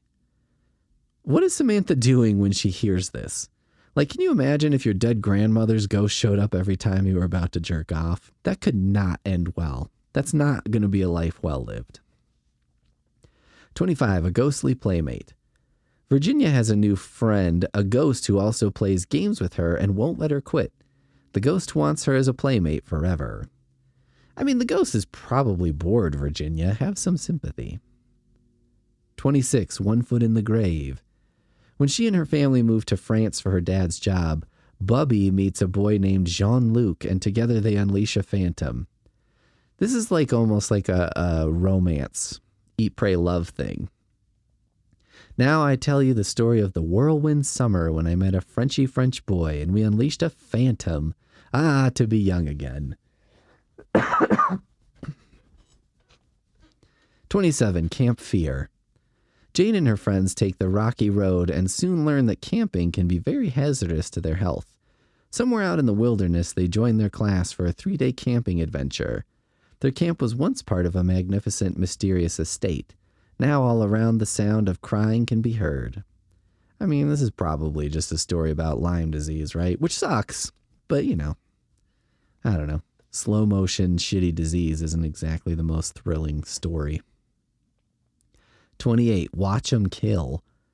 A boy named Philip orders a pack of new and improved growing monster pills, which are supposed to grow when water is added. However, the packaging mentioned nothing about them coming to life, growing larger than life, or eating human flesh. I like how there's a common story about ordering shit in the mail, and it actually works too well. Like, that seems to be a horror premise. But it's the exact opposite of everything that was ordered out of the back of a comic book ever. Like, I can't imagine getting something from the back of a comic and being whelmed by it, let alone overwhelmed. 29, The Terrible Terror Book. Carrie and Aaron find a book that predicts bad things that come true. You know, I always thought it'd be fun to write a book of Nostradamus-esque predictions and make it look old and, you know, make it look like it's predicting bad things. So you would start with like some modern-ish things and then have predictions go beyond the current time. I feel like if you made your predictions vague and flowery enough, someone might be inclined to think you were like a genius psychic or something. 30, Creepy Clothes. After their parents are in a car crash, Patricia and Sam are sent to stay with their estranged aunt. And when they discover a trunk full of old clothes in her attic, they learn about the sins of the past. Ew, they learn from old clothes? Couldn't they find like a sword or something, or like an unexploded live hand grenade? Is anything more boring than a bunch of clothes? Like, if I was a kid and opened a trunk of old clothes, I'd close it immediately, sit on top of it, and be like, why is life so boring? Like, why am I cursed to have this life? 31, Shriek Home, Chicago. A year after Terror on Troll Mountain, Paul learns that the monster that troubled him and his cousin Anthony has followed Anthony to Paul's home in Chicago. So the monster has started a small restaurant that's engaging in several forms of graft in order to circumvent city requirements for their awning, which they inherited when they bought the property but is now not grandfathered under new rules. Eventually, the rules are stupid enough that the monster just moves back to the woods. Maybe that's why Chicago rules are so silly. It keeps monsters from opening Italian restaurants. 32, Beware the Bog Girl. On vacation with her scientist father, Julie is troubled by the ghost of a spoiled girl who lives in the swamp. How spoiled can this girl possibly be if she lives in the swamp? She doesn't even live in a nice house or perhaps an upscale apartment. I feel like a girl who lives in the actual swamp maybe deserves to be spoiled on some level, because she's certainly not being spoiled in terms of her living situation. 33, The Forgotten Farmhouse. Nico and Anna get lost while horseback riding and get trapped in an old farmhouse haunted by its gruesomely slain owners. Do you think the horses, know where they're going? Do you think horses are like, we could take these dum-dums back, but they've made this pile of hay, they should lie in it. 34, Weird Waldo's Wax Museum. Billy and Chrissy visit a wax museum in Washington, D.C., where they discover a gruesome secret behind the lifelike figures. Wax museum horror, that's another unexpected staple. Probably because we all saw Waxworks, specifically the last 20 minutes where everything goes apeshit and a militia of grandpas are fighting Draculas and shit. If you've never seen that movie, I highly recommend it. If you get bored, just fast forward to the end. It's incredible. 35. Terror on Tomahawk Island. Sean and Wendy visit an island haunted by Native American spirits. Like the cigarettes? 36. Madness at the Mall. Brothers Frank and Tom are trapped in a shopping mall with the souls of animals from the pet cemetery that the mall was built upon. Damn it. This was the one I should have read. It's got all the good 90s goods. It's got the pet cemetery staple. It's got it all. I am such a fool.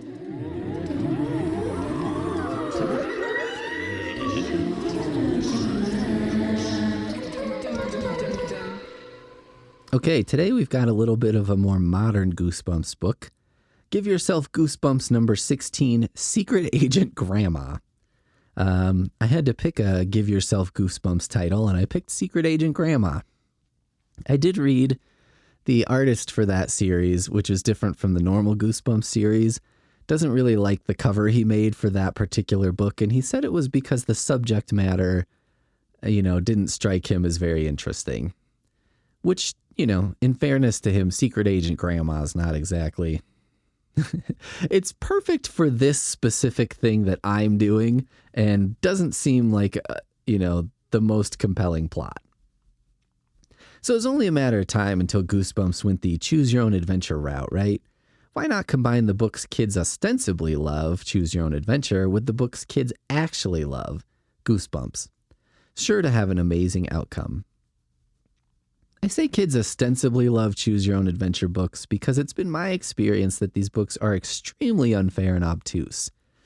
You make a decision like whether or not to grab a jacket before you leave the house. It'll be the first decision you make in the book, and it'll result in you being totally unable to get a good ending. And it's a totally arbitrary decision. The books don't give you clues, like telling you that you died because your jacket got caught on something and the ant people caught you. At least if that happened, you'd know to leave your jacket behind next time. No, it just sends you down a path of causality or whatever, and that means you're doomed to a slow march to the grave. That's the big improvement I would make to those books. At least give me a clue as to where things went wrong. That way I could have a chance of getting to the end without just checking every possible path. The plot of Secret Agent Grandma is a little difficult to nail down because it varies wildly depending on the choices you make. But basically, it seems that most of the common endings have something to do with your grandma being an alien, possibly laying a bunch of alien eggs somewhere. I guess alien grandmas don't go through menopause. Or maybe it's not really your grandma and your grandma's corpse is somewhere. I picked a story path that has been labeled Side Story C, in which my grandma is on the train where she's supposed to be, tells me she's a secret agent, and she gives me a disc that has like video games on it, and I go home and put it in and start playing the games and then get busted by the Men in Black or something. Now, the saints at the Goosebumps wiki have actually gone through the book, laid out the paths to the different endings, and written out 23 possibilities. Shall we? We'll start with bad endings. While you're waiting at the train station, the ground begins shaking and you run away. But you don't look where you're running and you run into a garbage truck and land in the smelly trash. And that's the end. You know what I mean? It's like, that's the end. It's like, well, I had a little mishap that would probably be funny on Fail Army, but I'm not like dead.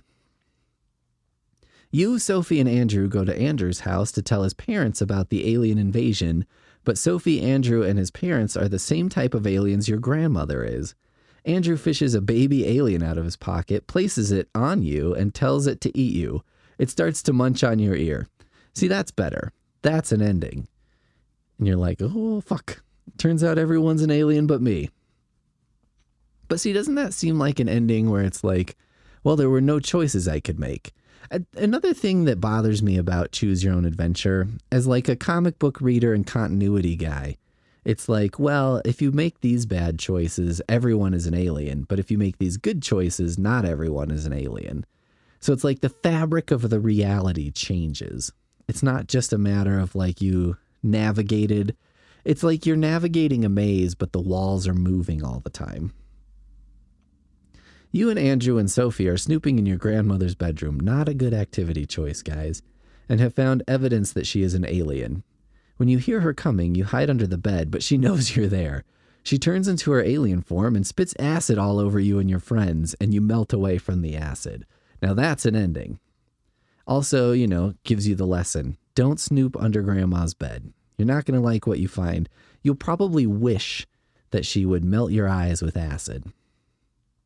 Sophie, Andrew, and you ditch Special Agent Bendre and decide to board a train to find the conductor, only to discover that the passengers turn out to be ghosts.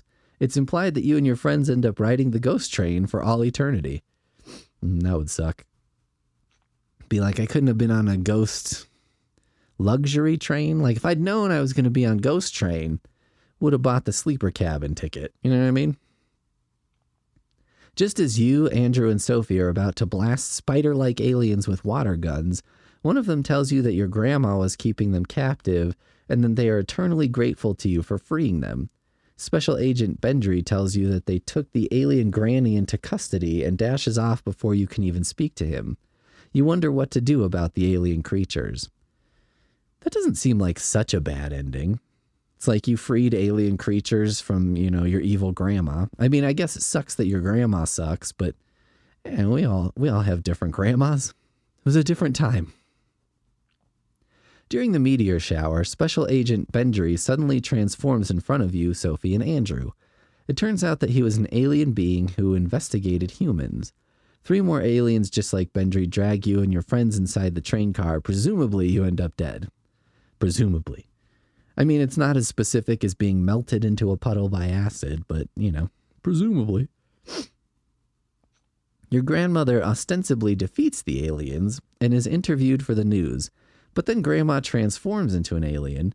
She informs you that she staged the fight and you're also an alien. See, that also seems like medium bad. It's like, well, you've been an alien the whole time. You just didn't know, and now you know. I don't know. You wake up to find that your parents are home and your mother has made scrambled eggs for breakfast. When you've eaten, you realize too late that the eggs were alien eggs, which you put in the fridge earlier, implying everyone will die or turn into aliens. I don't know if that's how that works, but okay. Why the fuck would you do that? Why would you get eggs and be like, these are alien eggs. Where should I put them? I don't know, the fridge? Come on, man. What are you thinking? You decide to destroy the alien eggs by squishing them. There you go. But your foot hits a landmine which explodes, killing you. Sophie and Andrew in destroying the garden. Oh, which explodes, killing you, Sophie, and Andrew, and destroying the garden. Damn it. It turns out that your grandmother planted landmines in the garden for protection. That's incredibly stupid, but so far I think that's my favorite ending. Your crazy, demented grandma planted landmines in her garden to protect her against something. And it's like, okay, you know what? I'm okay with this. Deciding to introduce Andrew and Sophie to your grandma, you come across odd-looking roses in the flower garden. One of them wraps tendrils around you and your friends and then spits red goo on you, mutating you into a living rose. I mean, sure, I'll give this book some credit. Like, at least these endings aren't all basically the same. There are some weird ones. You and your grandma go home in a taxi, but you and the driver both become suspicious of Grandma's luggage. You open up her suitcase and a mutant alien rosebush bursts out. One of the roses gobbles up the cab driver, and then your grandmother says that it's allowed to have you as dessert. Oh, I was hoping this was going to be like Grandma unwittingly got the wrong suitcase. I don't know. They all look the same. You and your grandmother decide to see who is on the other side of a bathroom door, but a boy rushes into the bathroom and knocks you both to the floor. What's worse, the device Grandma was holding lands in the toilet. It's not explained how this is an ending. Okay. Yeah, how is that an ending? It's just that's the end. A thing fell in the toilet. I mean, like, I dropped the phone in the toilet. That would be like if, my autobiography was just like, and then one time I dropped my phone in the toilet, and that's the entire last chapter, and it just says the end. Having obtained a secret floppy disk, you decide to insert, that would be a weird ending to an autobiography. You know what I mean? I just do that because I'm like, fuck it. I'm going to make a reference to a choose your own adventure Goosebumps that nobody is going to get. Nobody. Having obtained a secret floppy disk, you decide to insert it into your computer. You discover that it contains all the video games from next year and decide to play them before anyone else. However, you become so wrapped up in the games that you don't notice the thugs in overcoats who have broken in until it's too late. That's the ending I got. Which I was like, well, yeah, I guess I might do something stupid like that. You know what I mean? It's not out of character. It's just not that interesting. You have a choice to pick one of 2 grandmas to see which is the real one. You pick the wrong grandma, and when you get off the train with her, she reveals she's an alien. Well, I guess my real grandma is probably quite confused. You decide to jump off the train to escape the alien creatures, but in that moment you end up going off a bridge, falling all the way to the bottom of a deep chasm. You realize too late that you were never in danger and all the aliens were just people in costumes. I don't understand how you figure that out as you're plummeting to your death in a chasm, but okay. That's fine. You, Chuck, and Ginny attend an alien meeting. Sure. But it turns out to be a convention about voting on galaxy parking rules, real estate taxes, and planetary trade pacts. You end up getting bored to sleep, and an alien security guard throws you out since your snoring was disturbing the guest speaker. That seems like a not bad ending. It's bad in terms of you discover there are aliens and you're like, God, they're just as boring as we are. But it feels very Hitchhiker's Guide to the Galaxy, so I have an affinity here. You turn down the special assignment to save Earth from aliens. No thanks. But you get scolded at for being a wimp, and the book ends there since you're not brave enough to take any risks. You know what? I'm not going to take any risks, and the book is like, you pansy. You jump onto the train, but get caught by a guard. You try to explain that you're looking for your grandmother and you saw her aboard the train. He doesn't believe you and throws you off the train. The grandma on the platform, apparently the real one, is so angry that you jumped onto a moving train that she grounds you for a month. I mean, again, not a terrible ending. You know what I mean? It's like, well, you got grounded for a month reasonably because you jumped onto a moving train versus you were melted into acid. When the train with the other grandmother passed you, you saw a message written on the window in lipstick. EMPLEH, help me backwards. You don't know what this means, but when you get home with Grandma, you realize it was help me backwards. You try to tell Grandma that someone on the train needs help, but she zaps you with a mind control ray and forces you to take her to your mother's rose garden. She unearths alien eggs, which all hatch out, ready to take over the world. You're apparently eaten by one of the newborn aliens. Okay, let's do the good endings. After noticing that some of the baby aliens were destroyed by a radio, you, Andrew, and Sophie grab a bunch of music-making devices, killing off a number of the alien spawn. When the alien grandma shows up and the devices get smashed, it looks like the three of you are doomed until you realize it was the music that did them in. You and your friends start singing the Happy Birthday song, thus finishing off the alien granny and the remaining alien spawn. Afterwards, you think that the three of you should form a singing group. Because of your great rendition of Happy Birthday song? You know what? We should be a Backstreet Boy or something. It'd be a funny ending like this is like you can't agree on the song. Because you're like, Backstreet, no, in sync. And then the one maniac friend is like, 98 degrees. You have a choice to pick one of the two grandmas to see which is the real one. You pick the right grandma, and it's revealed she's a secret agent involved in a project to do with human cloning. You end up getting spoiled by 5 grandmas back at your house. All right. I mean, okay. 5 times the spoiling of a nice grandma. Alien invaders take you home, but accidentally destroy your mother's rose garden. They dig up the garden, take the alien eggs that Grandma planted there, and give you a packet of seedlings to replace your mother's flowers that were destroyed. You plant the seedlings, and they quickly sprout into giant, beautiful alien roses. That seems like the beginning of a bad ending, doesn't it? And then the invasive species took over the world. After deciding to pretend to be an alien to the alien thugs, your fingertips suddenly shoot sparks that short-circuit the force field around your grandmother. It's revealed that you and your grandma really are aliens.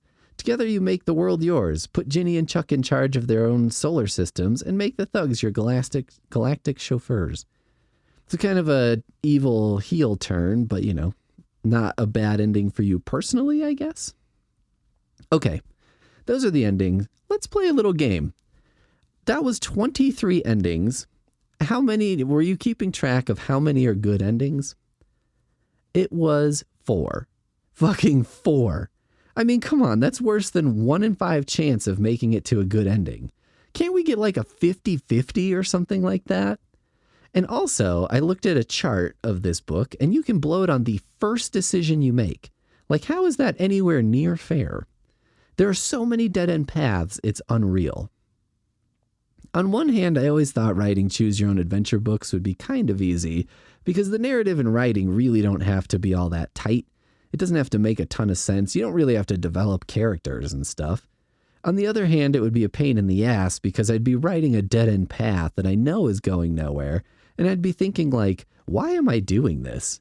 Like, what's the point existentially of writing a dead-end path in a book like this that's just going to make people unhappy? By the by, if you want a good version of a choose-your-own-adventure book, I recommend a book called 2120 by a guy named George Y. LaSalle. It's kind of like Choose Your Own Adventure, but it's a graphic novel, and you play as an IT guy sent to a nondescript strip mall office to fix a technical problem.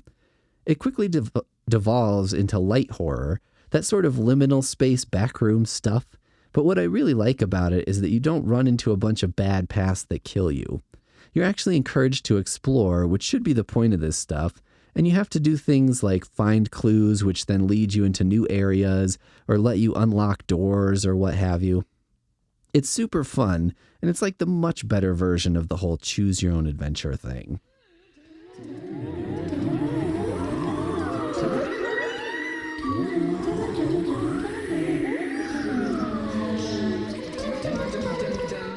Okay, bumpers. Today we're going to cover 3 Goosebumps mini books. This trilogy, sometimes called The Haunted Library, was 3 very short books that you could get by eating a variety of snacks, collecting UPCs, and sending them in. I weep for you children of today who will never know the anticipation of sending an envelope with little pieces of cardboard into Grand Rapids, Michigan, and then waiting like 18 weeks to get a 14-page book the size of a pack of matches in the mail, and it took 4 seconds to read. I don't know how effective this was in terms of marketing. The foods that you needed UPCs from are foods that I would be constantly asking for anyway, so it's not like I'd be eating Doritos I wouldn't otherwise eat in order to get these Goosebumps books. And I don't think it'd be super compelling to my mom. Mom, I need to eat Doritos so I can get a Goosebumps book. If I eat Doritos, I can learn to read. I feel like my mom would just be like, how about we go to the library and just get you Goosebumps there? Which is the objectively right thing to do as a parent when it comes to books that cost $10 and I'll read within a day or two, but still, it's not as fun. I mean, maybe it's not that different from what we did for summer reading. You know, like you'd get a free ice cream from McDonald's or something. Maybe if it would convince me to read, my mom would be like, fine, Doritos? Maybe it depends on how desperate your mom was to get you to read. Almost like this promo was most effective for kids who just wouldn't read a goddamn thing, and their moms were like, you know what? If I have to buy Twizzlers to get them to read a book, fuck it. But they need to explain this to you in the marketing. Like they need to explain it to you as a kid. I wasn't savvy enough as a child to manipulate my mom by being like, Mom, this is reading and literacy. Like if you want me to be a dumbass, I guess, you know, buy spinach or whatever and not Doritos. Here's the package instructions on how to get the books. Each one had its own set of things you had to buy. For the book Halloween game, collect 2 UPC symbols from any 8-ounce or larger bags of Hershey's, Reese's, Peter Paul, York, Twizzlers, or Amazing Fruit candies. In addition, you will receive a Goosebumps Haunted Library to store the trilogy 3 mini-book collection. I had to look up what Peter Paul was, and it was basically Mounds or Almond Joy. If a parent wanted to do a monkey's paw, evil genie sort of thing, they would definitely be like, okay, I'll buy you this candy and get the Goosebumps. And then they'd come home with fucking Mounds, just raw coconut slime coated in chocolate. If you can eat this and not barf, you can have the books. You can have all the Goosebumps you want. Bwahaha. Next was find the book Don't Make Me Laugh in specifically marked packages of Doritos brand tortilla chips, Ruffles brand potato chips, Cheetos brand cheese-flavored snacks, and Frito-Lay variety packs while supplies last. Do you remember those chip variety packs? I mean, they were amazing, but it's funny as how you got towards the end. Usually plain potato chips or plain Fritos, the rate of consumption slowed way down. As an adult, I appreciate a nice Lay's here and there, but as a kid, if it wasn't the electric orange of Kraft mac and cheese, I was not interested. Finally, for the book Bad Dog, collect 1 UPC symbol from a 24-pack/cube or 12-pack, or 2 UPC symbols from 2-liter bottles of Pepsi Cola, Mountain Dew, or Lipton Brisk Iced Tea. This one would have been the hardest to convince my mom on. If there was one thing she didn't like to buy us, it was sodas, like name brand sugary good sodas. We had a bunch of New York seltzers, which were great, and maybe some juice boxes, but the chance of getting a cube, whatever the hell that was, of Mountain Dew were approaching zero. Let's get to the books. Bad Dog. This one's very Sixth Sense, ultimately, although it has a nice moment where a hero cat fends off a mean doggo, which is one of my favorite brands of feel-good news story. Bad Dog is kind of playing with the whole dogs growling at monster things, like dogs know things we don't. I always thought that part of Terminator was funny, that they kept dogs because they could tell a machine from a human. I don't know, man. Maybe if they were trained like drug-sniffing dogs, but I think your average doggo would probably be fine playing with a Terminator or a ghost or whatever, and probably wouldn't give much of a shit as long as you gave it some dog treats. Maybe you can train dogs to growl at Terminators, but you have to wonder if the dog ever fucked up and they ended up shooting some dude, and then when blood and brains came out, they were like, ah, shit. Don't Make Me Laugh. Aliens kidnap a couple kids who have a lot of fun holding other kids down and tickling them. It turns out the alien race has not laughed in a long time. The tickling, however, their technique doesn't work on the aliens, which makes sense because I would be surprised if alien anatomy was so similar to human anatomy. Funny faces also don't work, and it's only when the two boys weep in terror because the aliens are going to disintegrate them that the aliens finally laugh because they're sick fucks. Kind of great as a story, and I do like the idea of introducing kids to sadism, especially after they had to do all the work of eating those snacks and sending in UPCs and waiting forever. Then we have Halloween Game. This one starts out promising. This weird kid is like, okay, we're too old to trick or treat, but there's this scary abandoned house, and there's candy I hid all over it. You have 30 minutes to collect as much candy as you can, and the person who gets the most wins.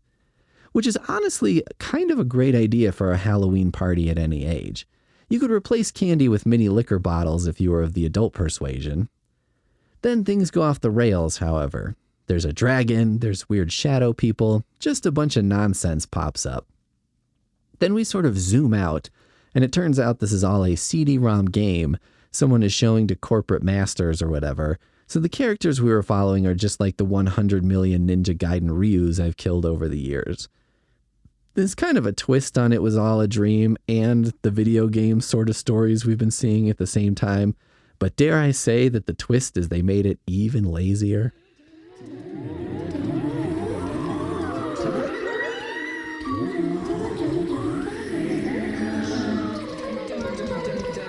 All right, so today we have our last Goosebumps book of the season, Go Eat Worms. Today is Goosebumps number 21, Go Eat Worms, which I picked because multiple spots have referenced that R.L. Stine said this is one of his least favorites, or maybe more accurately, that he's not happy with the way this turned out. Welcome to the club. If I had to pick which of my books didn't turn out quite right, I'd be spoiled for choice for the first time in my life.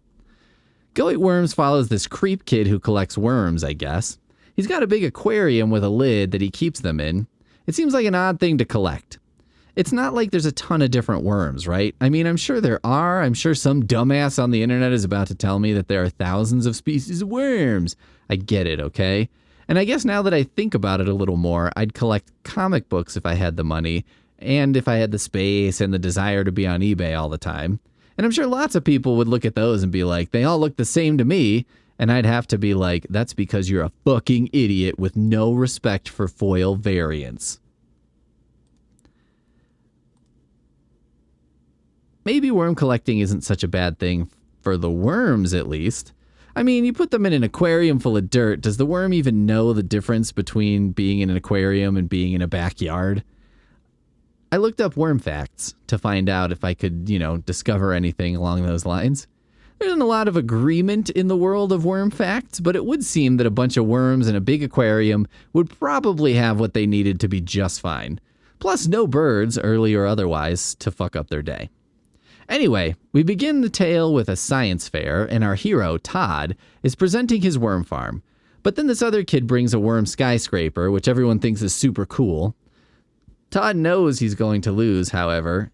He did jam Todd knows he's going to lose. However, he did jam a bunch of worms inside of his sister's science project, an enormous paper mache robin, and the science fair judges are pretty unprofessional about it when the bird starts to vomit up live worms. They're all like, ew, gross, even though I'm like, that's pretty much science. Birds do eat worms. I feel like this is the step that takes an arts and crafts project to the level of at least containing some kind of science facts.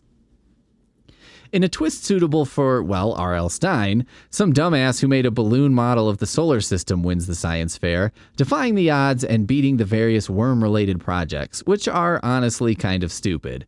Here's a big tub of worms. Well, I've got a bigger tub of worms.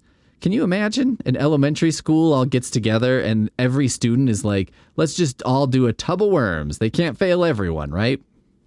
Todd starts engaging in some worm abuse, toppling the worm skyscraper on accident, which isn't such a heinous act, but then he cuts a worm in half right in front of all the other worms, on purpose, although the two halves wriggle away and Todd is under the impression that the worm will live and become two worms. I read into this as well, and it turns out worms often can regenerate pretty significant portions of their bodies, but you won't get two worms by cutting a worm in half, just one.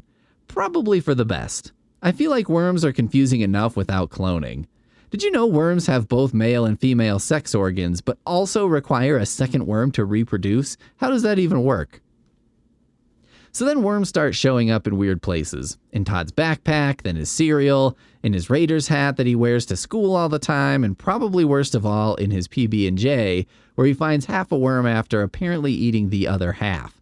This is probably the biggest horror of the book, eating half a worm, which is admittedly pretty gross and would probably be quite a memorable moment from elementary school. I'm like 90% sure that I'd notice a worm in a PB&J. Like as soon as I bit into something with the texture of worm, I'd know. A younger me with more journalistic integrity would try this out for Podoween, maybe as a subscriber-only bonus episode, live worm eating, but I'm older and more confident, so I'll just say that I'm sure that I'd notice and leave it untested. At the risk of losing what little integrity I have, you know what? Eating a worm sandwich isn't worth salvaging my particular level of integrity.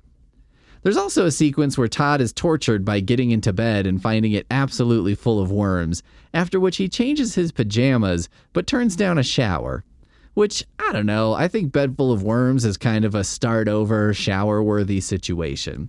Even if I had just showered, I'd probably go ahead and get zestfully clean. Maybe just as a way to reset the night, you know? Todd suspects his sister is pulling all these worm-related pranks, but then she's got great alibis that make it seem impossible that she'd be pulling this shit. However, Todd eventually discovers it is, in fact, his sister who is making all these worms pop up, mostly because she wants to force the issue at home so he'll have to get rid of all his worms. Seems to me like it'd be easier to just, I don't know, kill all the worms and not tell Todd. How would he even know? His worm collection is just a thing full of dirt where occasionally you see a worm. Anyway, Todd goes out with his buddy to find a ton of worms in order to get revenge on his sister, and while they're at Todd's favorite worm spot, they feel, for the third time, a rumbling. And then an enormous worm emerges from a crack in the ground, wraps itself around Todd, and starts pulling him, like a Dream Theater song, under. But unlike the Dream Theater song's protagonist, Todd is afraid. Just when Todd is about to be sucked into the abyss by a goddamn enormous worm, his sister comes out of the school carrying her giant paper mache robin, which frightens the worm and sends it scurrying away, sparing Todd. Here's the really weird part. The end of the book shows Todd, and he's moved away from his wormy hobbies and into collecting, I'll give you some guesses. What would you collect if you had an experience where a giant worm tried to kill you, possibly for revenge after you collected worms? Certainly something innocent, right? Stamps? Something? I mean, I guess it's highly unlikely that a giant worm would pop up for any reason. Even less likely it would pop up a second time. But I feel like a giant stamp trying to lick you and stick you in an album is even less likely than a giant worm, right? Well, Todd elects to catch butterflies. We get a scene of him killing a butterfly in a jar, pinning it to a board, and being quite satisfied with himself. I mean, I'm not like totally opposed to insect collecting, but it does seem like kind of a dick move, you know? Or something you'd have a serial killer in a movie do, even though it's a little on the nose. If I was attacked by a giant, I guess what I collect is old manuscripts of unfinished stories. So if I was attacked by a giant unfinished manuscript, I don't think I'd switch over to writing screenplays, an even crueler and pretty parallel hobby. I suppose Go Eat Worms works as a story. It's one of those we learn nothing stories, which is a variety I don't really mind. We don't learn something from every experience we go through, not something explicit anyway. And I gather readers aren't big fans of this story. Partially because our main character learns nothing, partially because he's kind of a little jerk, which I do notice is a thing in books. There are a lot of readers who don't want to read about little dickheads. I don't mind it, though. I mean, some kids are jerks. Most kids are kind of jerks. They can't help it. They don't know anything. They don't know it's sociopathing to murder butterflies and impale them with pins so you can look at their corpses in your creepy basement while a vinyl record plays at maybe 42 RPM so that old Billie Holiday record takes on a spooky air. And I don't really think Stein dislikes this book because of that. He said in a How to Write book that he likes to write books where the kids don't learn a lesson or whatever. That's a big staple of kids' books, the kids being good people and not total bastards. But he says kids don't have to learn something. They can just read for fun, which I dig as a philosophy. I don't feel like anything I learned from Demolition Man, and yet it's still great. It brings us to the question, why does R.L. Stein dislike this book? I have a few guesses. Go Eat Worms isn't that scary or gross unless you're a worm hater. I don't find worms particularly scary or gross, so there's not much for me until the giant worm attack, which happens about 10 pages from the end. Where some of his other books, you don't necessarily have to be scared of, say, bees to see the horror in Why I'm Afraid of Bees. Maybe it's something to do with the horror setting in Too Little, Too Late and not being all that spooky of a book. It's also kind of weird because Todd is being harassed by worms, but he's not shy about or afraid of worms. So I think that kind of dulls the impact, you know? Maybe if he had a change of heart in terms of starting to see worms as scary, that might give us more of a descent into madness. The kid in Why I'm Afraid of Bees is very afraid of bees. It's definitely something he would not want to be, so that kind of gives us some tension, right? It could be that the problem with this book is that it's just not quite enough of a story. I mean, I wouldn't love being in bed with a handful of worms, but it's not exactly an event that would change how I feel about the universe or whatever. One time an earwig got into my toothbrush, and I didn't realize it until after I brushed my teeth, and that sucked, and I remember it, but it's not like I stopped brushing my teeth for 3 weeks or something. I just, looked at my toothbrush for the next handful of brushings. Maybe it's that the worms never seem like a real threat up until the very end. They're gross and annoying, but it's not on the level of a Bigfoot or something. It's actually kind of funny that way. Worms doing their best to annoy someone really doesn't have a big effect, which does seem appropriate for worms. In my opinion, Go Eat Worms has a bit of a different vibe from some other Goosebumps. It's more comedy, maybe gross out than terror, but having read so many imitators this month, I can definitely say that a bad Goosebump is still better than a good Shivers or whatever. There are 62 original Goosebumps book, and if this is near the bottom, it's a pretty solid run.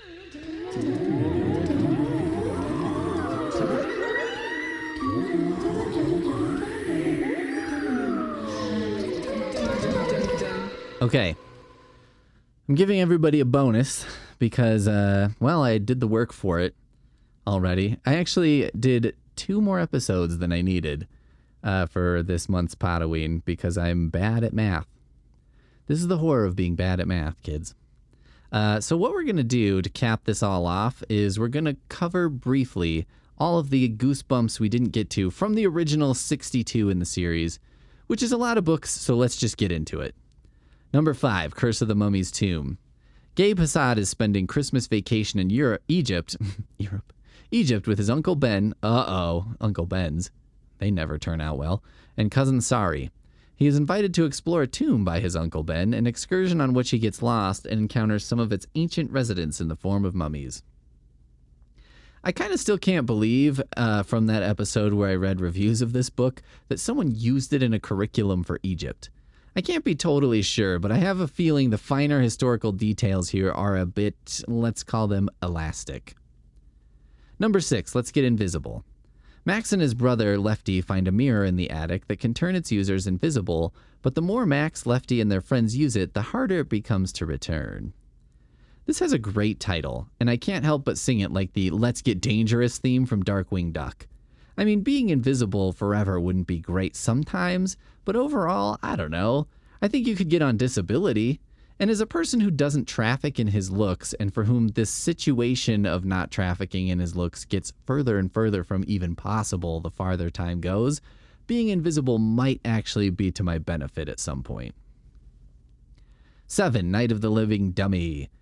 Lindy Powell finds a ventriloquist dummy in the trash named Slappy and keeps it, prompting her bratty twin sister Chris to get one named Mr. Wood as well. However, when destructive pranks begin happening, the sisters begin to wonder if their dummies have anything to do with it. This is the book that really launched a lot of the aesthetic of Goosebumps. Slappy is kind of the breakout star, the Urkel of this whole affair. You know what's funny? Slappy is always wearing that same suit, but you could change the clothes on a dummy pretty easily. Slappy could wear like anything. Why not, I don't know, a beach outfit or something? 9. Welcome to Camp Nightmare.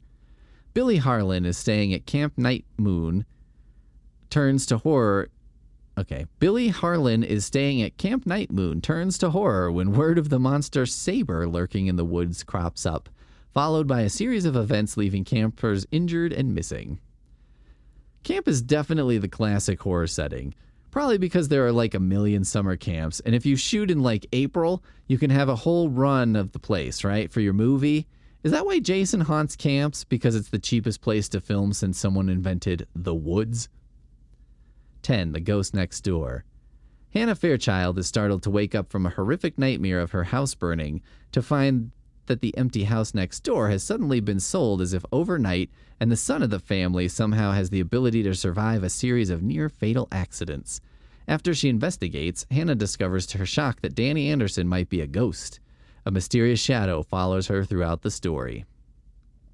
Does it count as a discovery if the discovery is something that might be happening? That seems more like a theory than a discovery. I might be burning up the podcast charts right now, and that statement doesn't seem to rise to the level of discovery in my mind. 11. The Haunted Mask.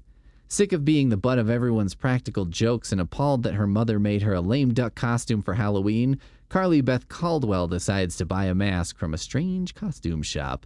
But the more Carly Beth wears it, the more her personality changes and the harder it is to take the mask off. Well, maybe it's not such a bad thing. Like, what if Carly Beth's kind of a bitch?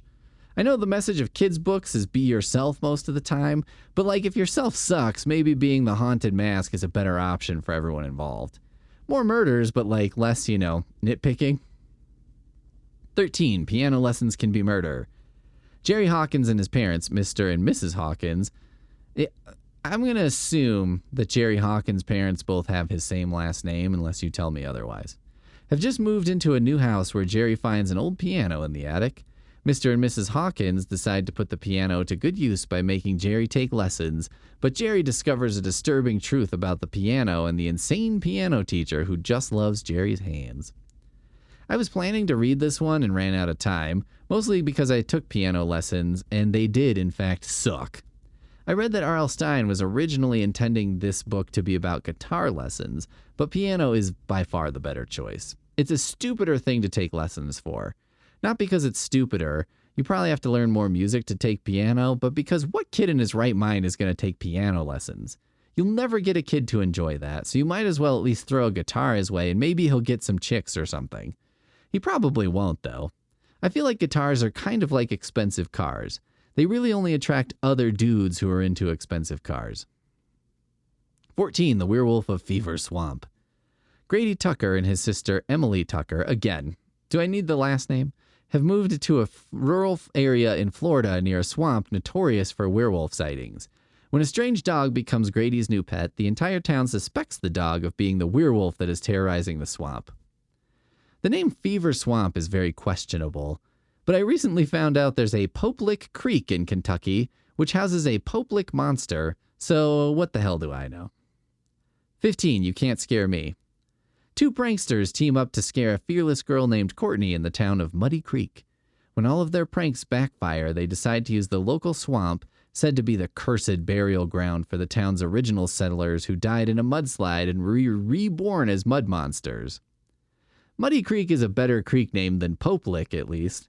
Seriously, can you imagine telling people the creek in town is named Pope Lick? How is that even possible?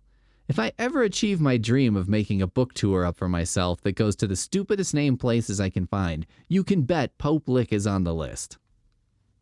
18. Monster Blood 2. Evan and his friend Andy once again contend with the evil novelty slime called Monster Blood. This time, Andy is revealed to still have some of it left and accidentally feeds it to the class hamster Cuddles. Our first Squeakquel. I was about to say, how do you accidentally feed a hamster Monster Blood? But like 4 days ago, I was scrolling Instagram and came across an account that was showing off a bunch of different slimes with like glitter and different colors in them and stuff. And honest to God, I thought it was a food. I thought that enough to ask Poonmaster Flex about it, and she still thinks it's funny that I thought it was a food product because food is all I think about. It's not funny. I have a disability. Deep Trouble. On a vacation in the Caribbean islands of Ilandra, Billy Deep is rescued from the jaws of a great hammerhead shark by a mermaid who is targeted by Billy's uncle Dr. George Deep for scientific experiments about rare sea life. Mermaids, huh? I don't know if mermaids have any place in these books.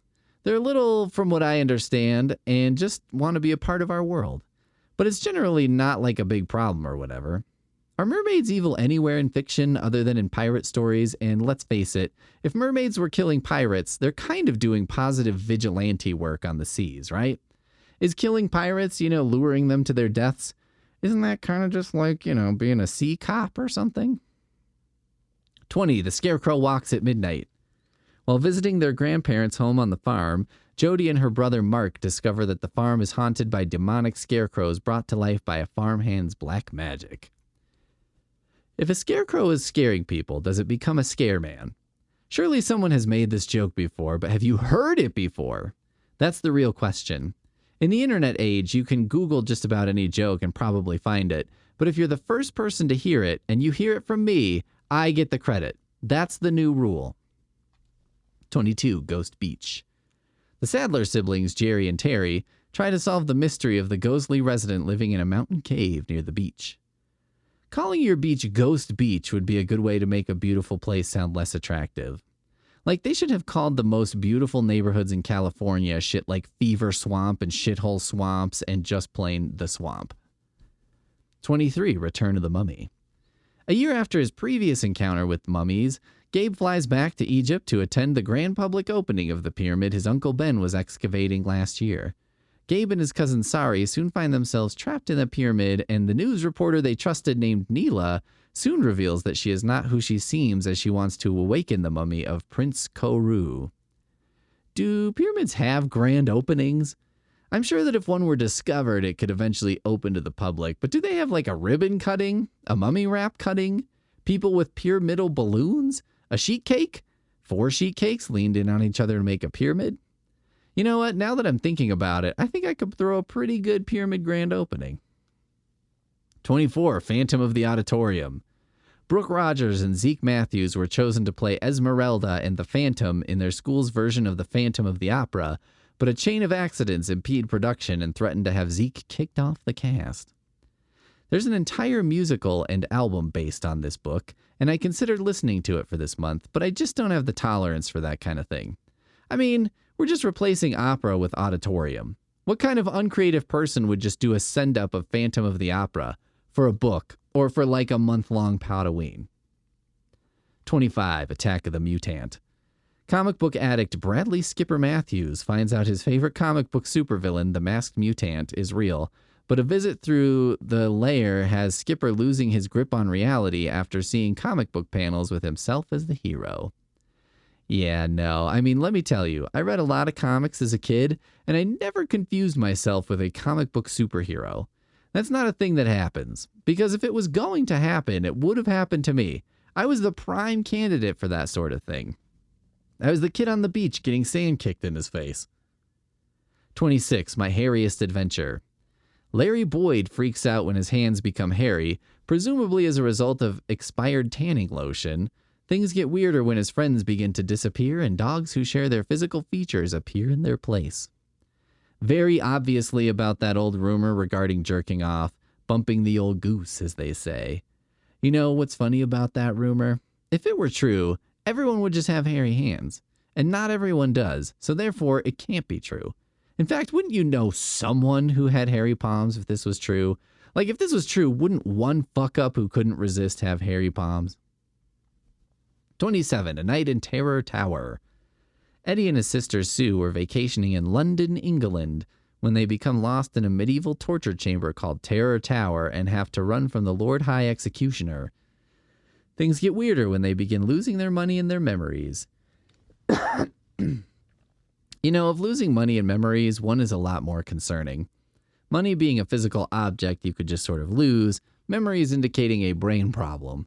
Although I guess you probably see a lot in both in casinos, seniors who are losing their money and memories bit by bit. The Cuckoo Clock of Doom, number 28.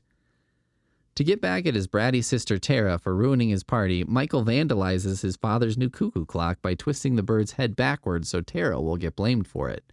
His plan backfires when he finds himself reliving his disastrous birthday party and goes back in time every time he goes to sleep. Who gets a new cuckoo clock? Can that even be had? Okay, I just looked it up on Amazon, and you can buy a new cuckoo clock. And not just like modern, stupid, minimalist ones. Clocks made of wood with shit that looks like pine cones all over it. 29. Monster Blood 3. In this third installment of the Monster Blood books, Evan Ross accidentally ingests some of the evil green slime after his nerdy cousin Kermit uses it in a chemistry experiment and grows into a giant. Well, we went from accidentally feeding it to the hamster to just straight up eating it himself. But again, I'm in the same spot where I can't call him too stupid without calling myself stupid. I thought slimes I saw online were edible, and I just looked up some more slimes, and I found a website where they had slimes. They described them as butter slimes, said they were spreadable, said they smelled delicious. All of them are named after foods, and then after a ton of looking around, I did find they also are not edible. I mean, I can't be the only one who thinks some slimes are edible, right? 30. It came from beneath the sink. Katrina and her brother Daniel find a living sponge underneath the sink in their new house that turns out to be a monster called a gruel that causes bad luck for anyone who finds it. A monster that causes bad luck for anyone who finds it, huh? R.L. Stine is writing my memoirs now? 31. Night of the Living Dummy 2. Amy Kramer gets a replacement ventriloquist dummy named Slappy, which she accidentally brings to life by reading a spell from his coat pocket. Hey, note to parents out there. When your kids outgrow their creepy dolls and you donate them to Goodwill or whatever, go ahead and put a weird spell in their pockets. Just make the world a little more interesting, if you would. 32. The Barking Ghost.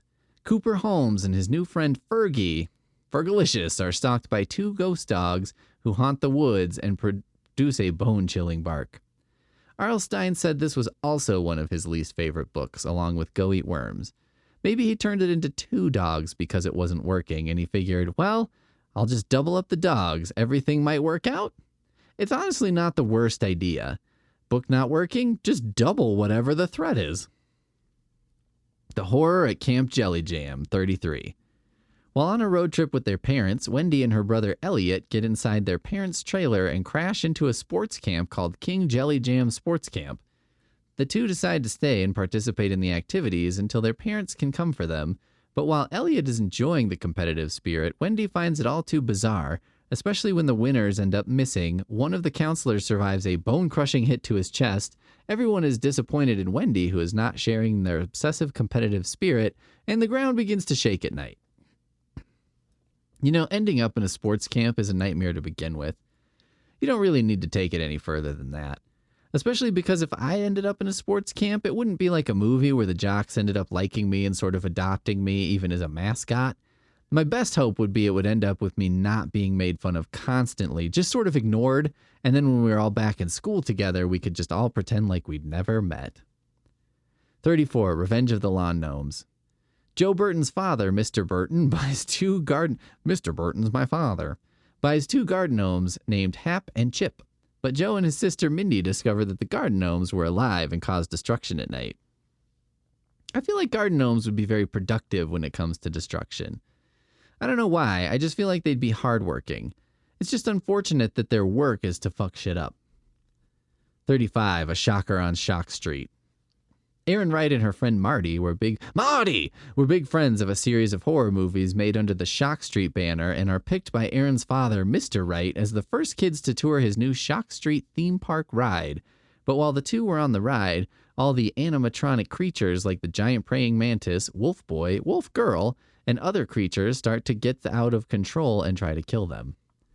Did R.L. Stine consider any alternative titles, such as A Street on Shock Shock, or A Streeter on Shock Street, or A Shock on Streeter Street? Am I the only one trying to chew on this word salad and finding it to just be totally random? 36, The Haunted Mask 2.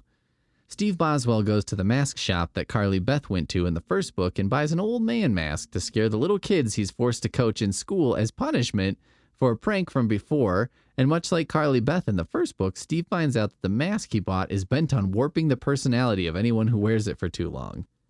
Do you think it's warping the personality of him into an old man? Who are, old men being the real monsters? He starts voting poorly and learning to play chess in the park. This is one of the big reasons I don't think I could retire in Manhattan. I don't like chess, and I think old men are required to play chess in the park so that when aliens invade or whatever, they can look up and be like, holy shit. 37, The Headless Ghost. The pranksters Dwayne and Stephanie love to visit Hill House, a place said to be haunted by a ghost of a young boy who was decapitated by an evil sea captain. One night, they decide to go to the house after it closes to find the boy's head, but actually end up encountering the headless ghost as well as a few other restless spirits. More like SC Decaptain, huh? Decaptain, decapitated. If you were in search of the head and found the ghost body instead, how mad can you be about that? I mean, that's a very solid silver medal at the least. 38, The Abominable Snowman of Pasadena. The Abominable Snowman of Pasadena. Jordan and Nicole Blake were sick of living in Pasadena, California, especially during the winter months where kids in other states get to enjoy snow. The two get their wish when their father, Mr. Blake, is assigned to travel to Alaska to find the Abominable Snowman, but trouble ensues when the Abominable Snowman and his snow, which when thrown can turn anything into ice, is brought back to California. What the fuck is Mr. Blake's job that he's assigned to find the Abominable Snowman in Alaska? Does he work for some kind of eccentric billionaire who's just sending his staff out to bring back cryptids or something? Listen, I've got Johnson on the Loch Ness Monster, Stevens on Bigfoot, Wong on the Wendigo, and you, Blake, are headed to Alaska for that Abominable Snowman. The more abominable, the better. 39, How I Got My Shrunken Head. Mark, a chubby 12-year-old boy, that seems unnecessary, who prefers the company of video games to actual people, is given a shrunken head by his jungle explorer Aunt Benna's assistant.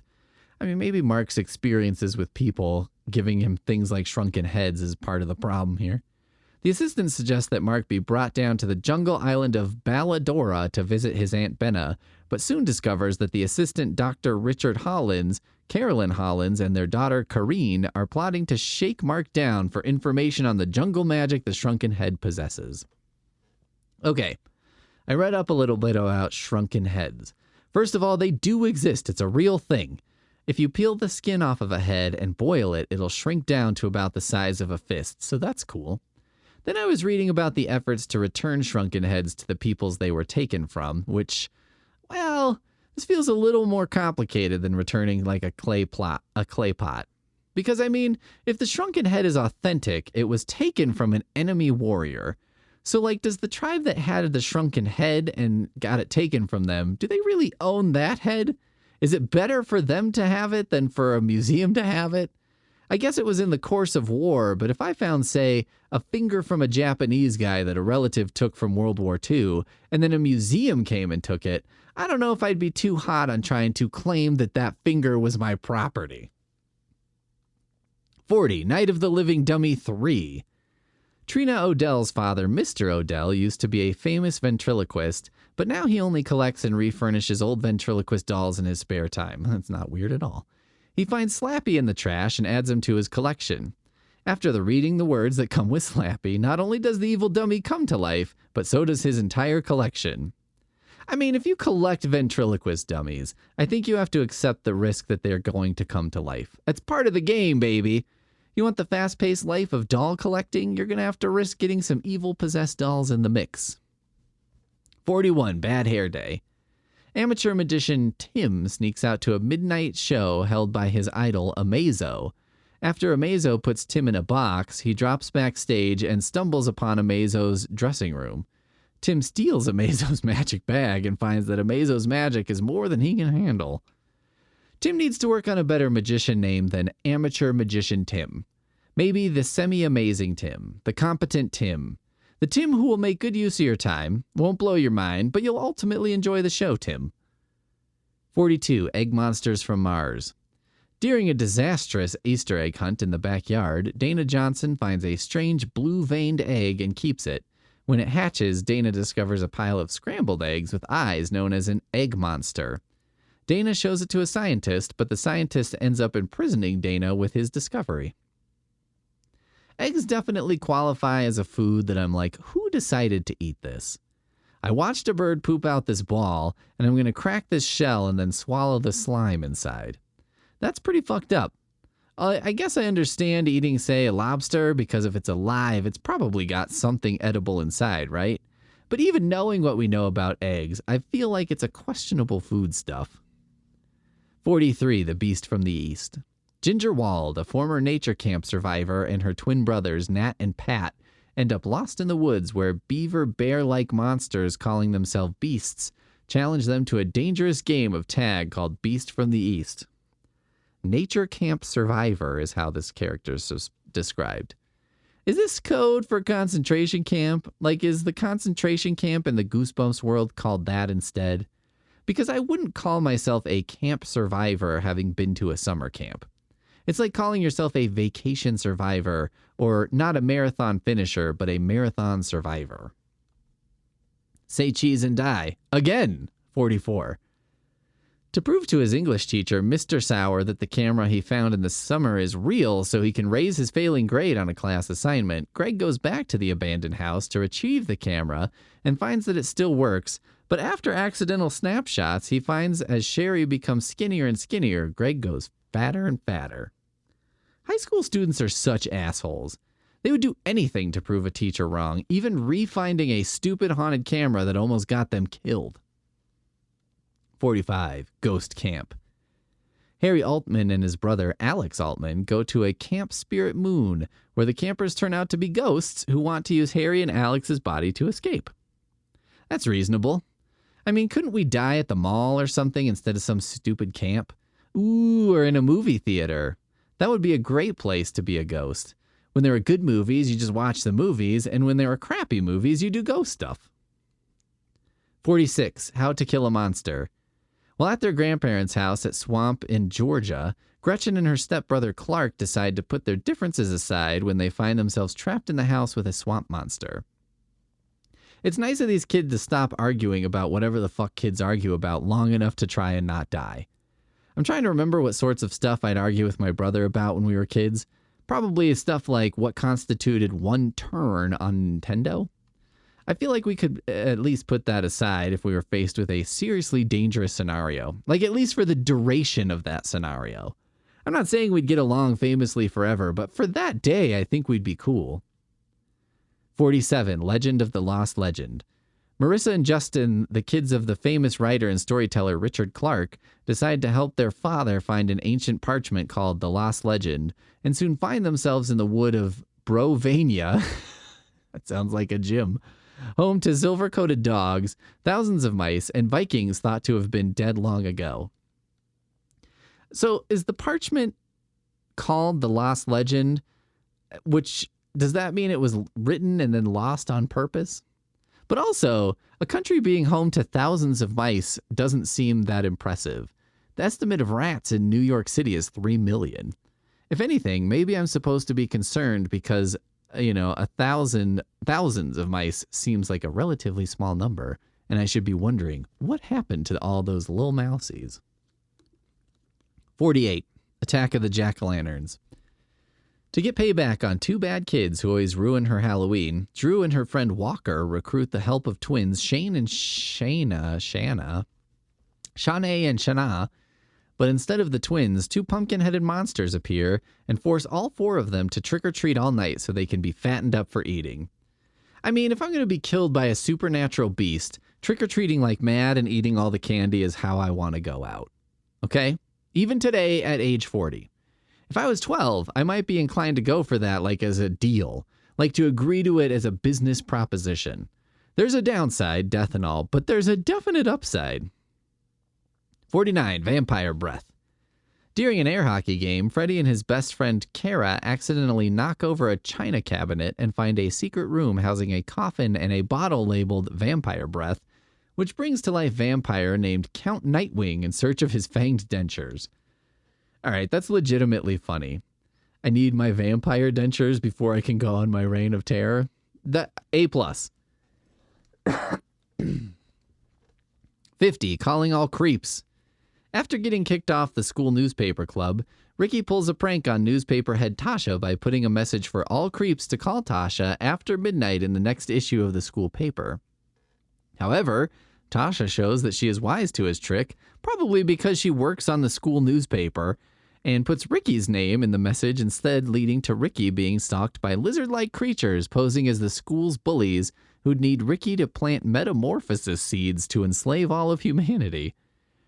That prank took a hard turn at the end. I'm just going to say that one could, not me, but let's say you worked with someone you really disliked, and every time something came up where you had to add an email to a mailing list, you could use that person's email instead of your own. That's a thing someone could do that kind of feels similar to calling all creeps. Beware the Snowman. After her mother died, Jacqueline and her Aunt Greta moved from Chicago to an Arctic Circle town called Sherpia, where everyone lives in fear of an evil monster disguised as a snowman living in the mountains. When Jacqueline goes searching for it, she finds that the snowman knows about her missing father and her dead mother's secret hobbies. You know, I think people who live in Chicago would shrug and be like, what's the diff? Frozen tundra is what Chicago does like 9 months out of the year anyway. At least they have hot dogs there, though. 52. How I Learned to Fly. To one-up his rival Wilson and win the heart of his crush, Mia, Jack Johnson finds a book that teaches people to fly, but soon finds out that Wilson has also learned how to fly, and after stunning everyone with a race, the two become reluctant celebrities.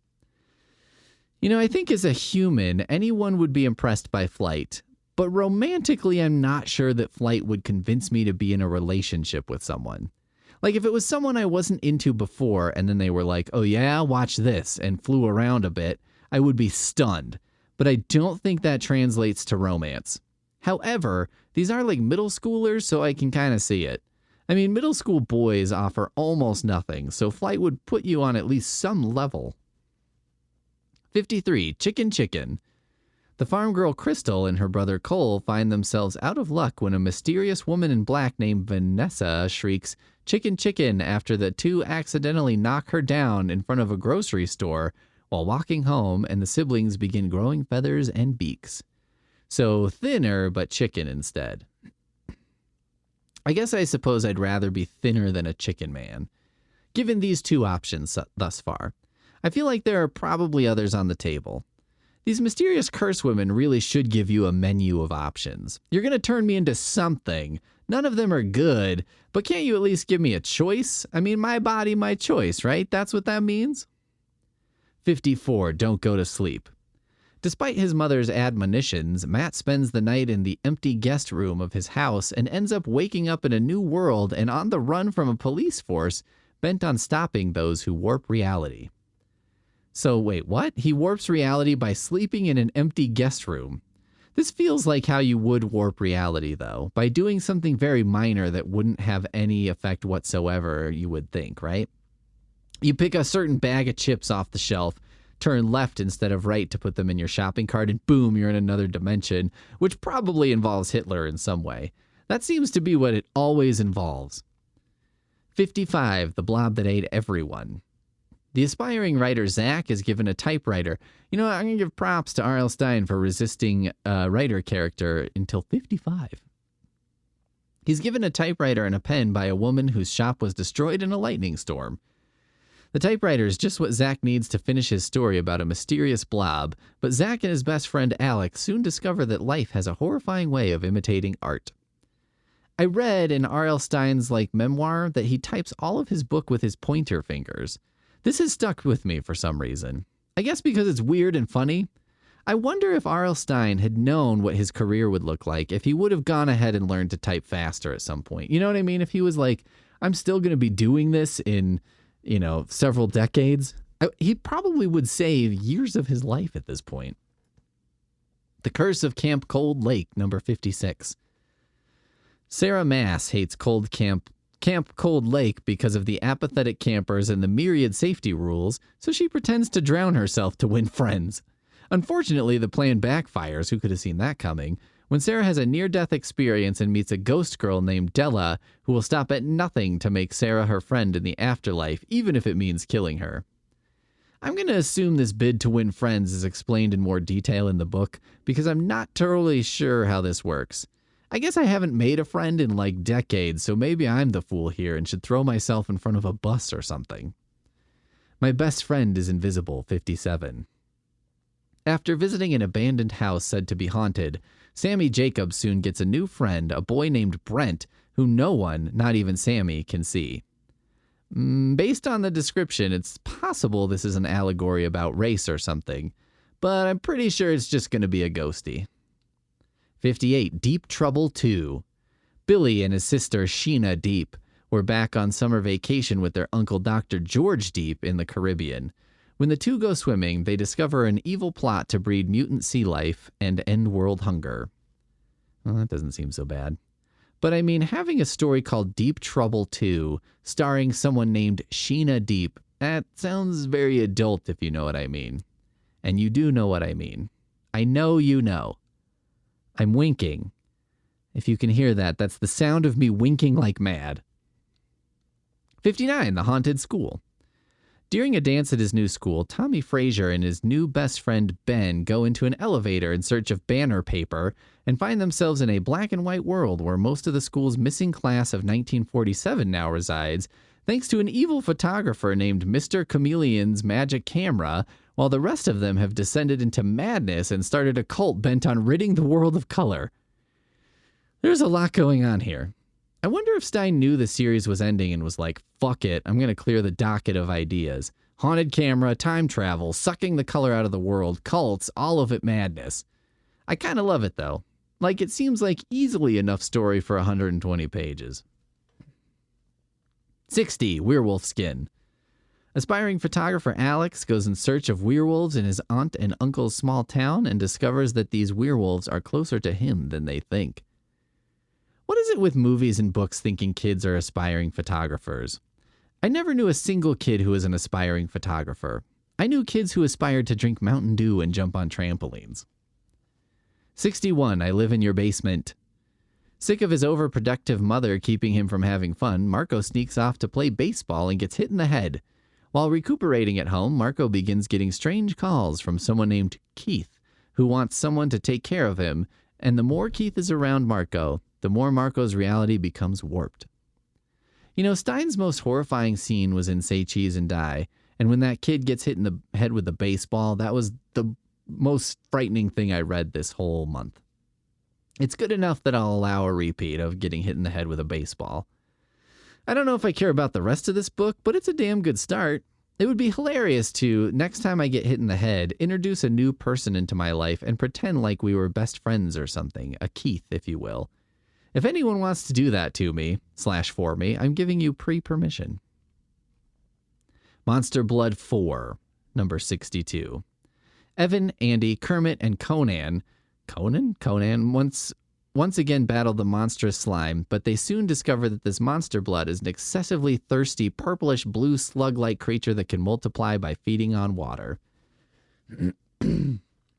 At this point, I blame the slime. These kids have successfully fought off slime 3 times, so why not just attack some different kids who are less capable, you know what I mean? If there was a Gremlins 3, wouldn't the Gremlins come after someone who wasn't Billy Peltzer? That'd be the smart move. Although I guess gremlins are just creatures of chaos, so not so much strategy. Maybe slimes are also not strategic in any way other than trying to get me to think they're food and eat them. Well, that does it for this year's Podoween, everybody. Unless, of course, you're subscribed to my Patreon, where I'm going to share my 10 Goosebumps book ideas. It's behind the paywall because I think it's embarrassing to pretend I'm on R.L. Stine's level.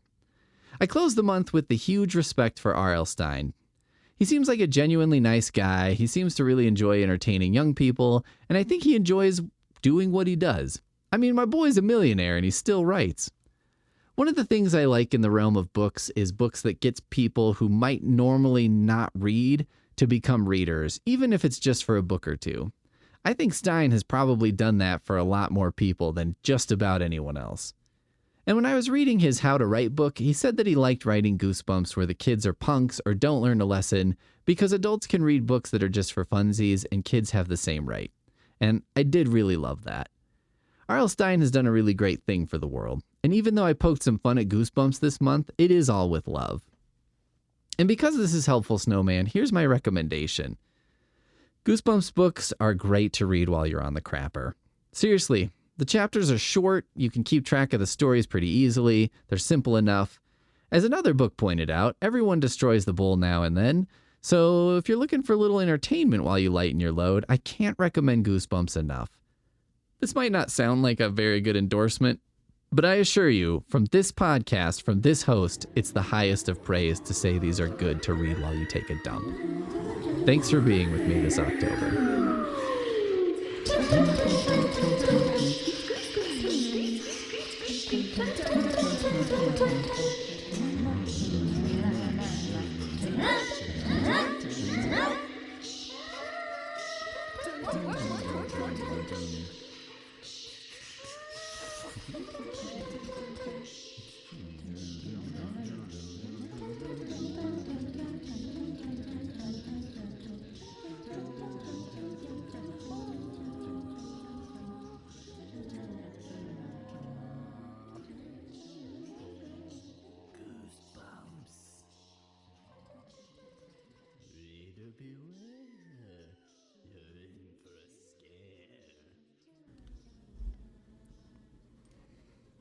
All right, everybody. Well, it's, what is it, October 30th? And today we have a very special show. They're all special in their own way. Can you tell I'm already off script on this one? Because I'm like hurriedly trying to open up a tab. Okay. Today, what we have is some favorite reviews of mine of Goosebumps books. There are many, many wonderful reviews of Goosebumps with a lot of nice things to say, and I'm not going to read any of those. And instead, I'm going to find what I'm calling some of the best reviews that I could find. Now, you know, that's obviously subject to some, debate. But here we go. This is a review of A Night in Terror Tower by Unknown. 1 star, sticks. I think they probably meant to type sucks, but somehow typed sticks. Unsure. This book is, 1 asterisk. I guess that means 1 star. Because it isn't scary or interesting, so now I will tell you that you should not read this book and spend money. By, no space, no space, Lucas. I love, there's nothing I like, well, there's things I like more. I mean, pizza exists, but I deeply enjoy when people sign, their Amazon reviews and things like that. It just, it tickles me, as it should you. Let's see. Jeff Carlson reviewed Attack of the Mutant. 3 stars. Inferior product is the headline. And the review is, this book is an excellent read. So, inferior product, but the book is an excellent read. Perhaps what happened here is Jeff Carlson got like a crappy copy or something. I don't know if a lot of the Goosebumps have been remade as like, I don't know what they're calling them, classic Goosebumps or something, and they renumbered them and have different covers. So maybe the product is inferior, but the book itself is an excellent read. Jeff Carlson is potentially a discerning man or potentially very stupid. I'm not going to tell you which way I lean. You know, I don't want this to turn into the I Hate Jeff Carlson show. That's a different podcast that I'm planning. All right, Sam reviewed Curse of the Mummy's Tomb. 5 stars, summer read. This was a great choice for my tutor student over summer. We used it as a text for learning about the Great Pyramid. Oh, no. There are lots of good things to say about Goosebumps and Curse of the Mummy's Tomb. And like, okay, when this review starts and says this was a great choice for my tutor student over the summer, I was like, oh yeah, like if you're a reading tutor and you're like, oh, I finally found a fucking book this kid will read. But as far as curriculum for learning about the Great Pyramid, I didn't read Curse of the Mummy's Tomb this year. I mean, I read that as a child. And I remember it being scary, and they were like lost in a pyramid that seemed very Indiana Jones, more The Mummy than, the Usborne Book of Mummies or whatever. I'm questioning your tutoring skills, Sam. I'm not sure.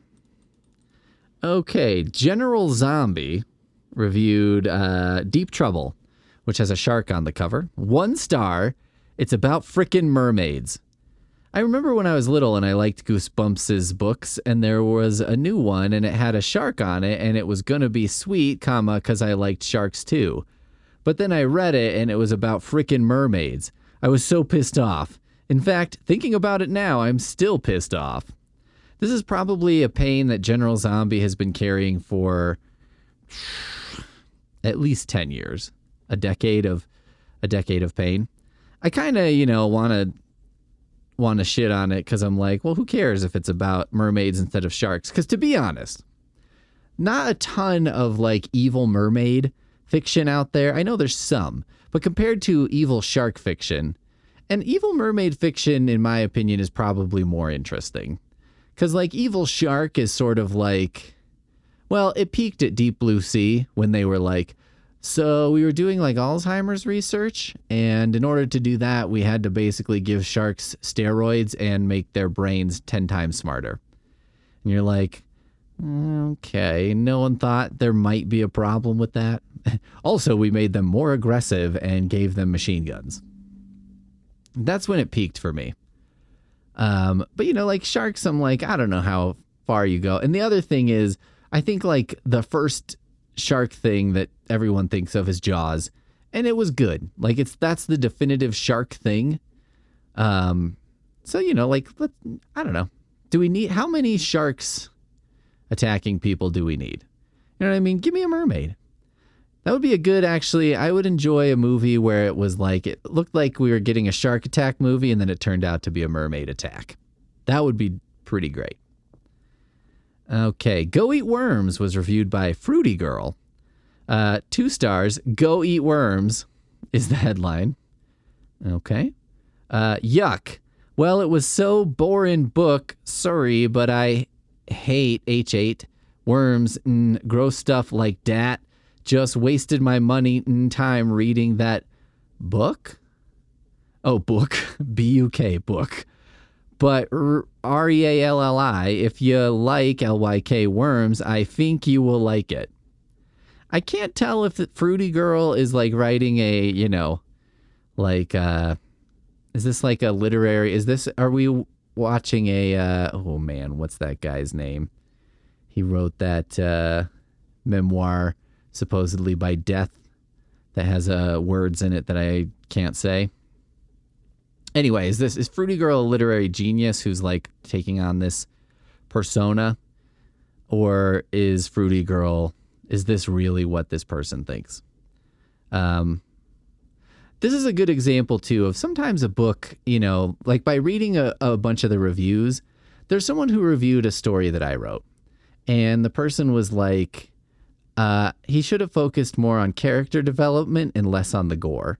And when I read something like that about a book, I'm like, well, this is the book for me. You know what I mean? Because I'm like, this isn't a positive review, but the thing that they didn't like about it is something that I'm like, I don't need character development in a 10-page short story. Give me some gore. I'm into it.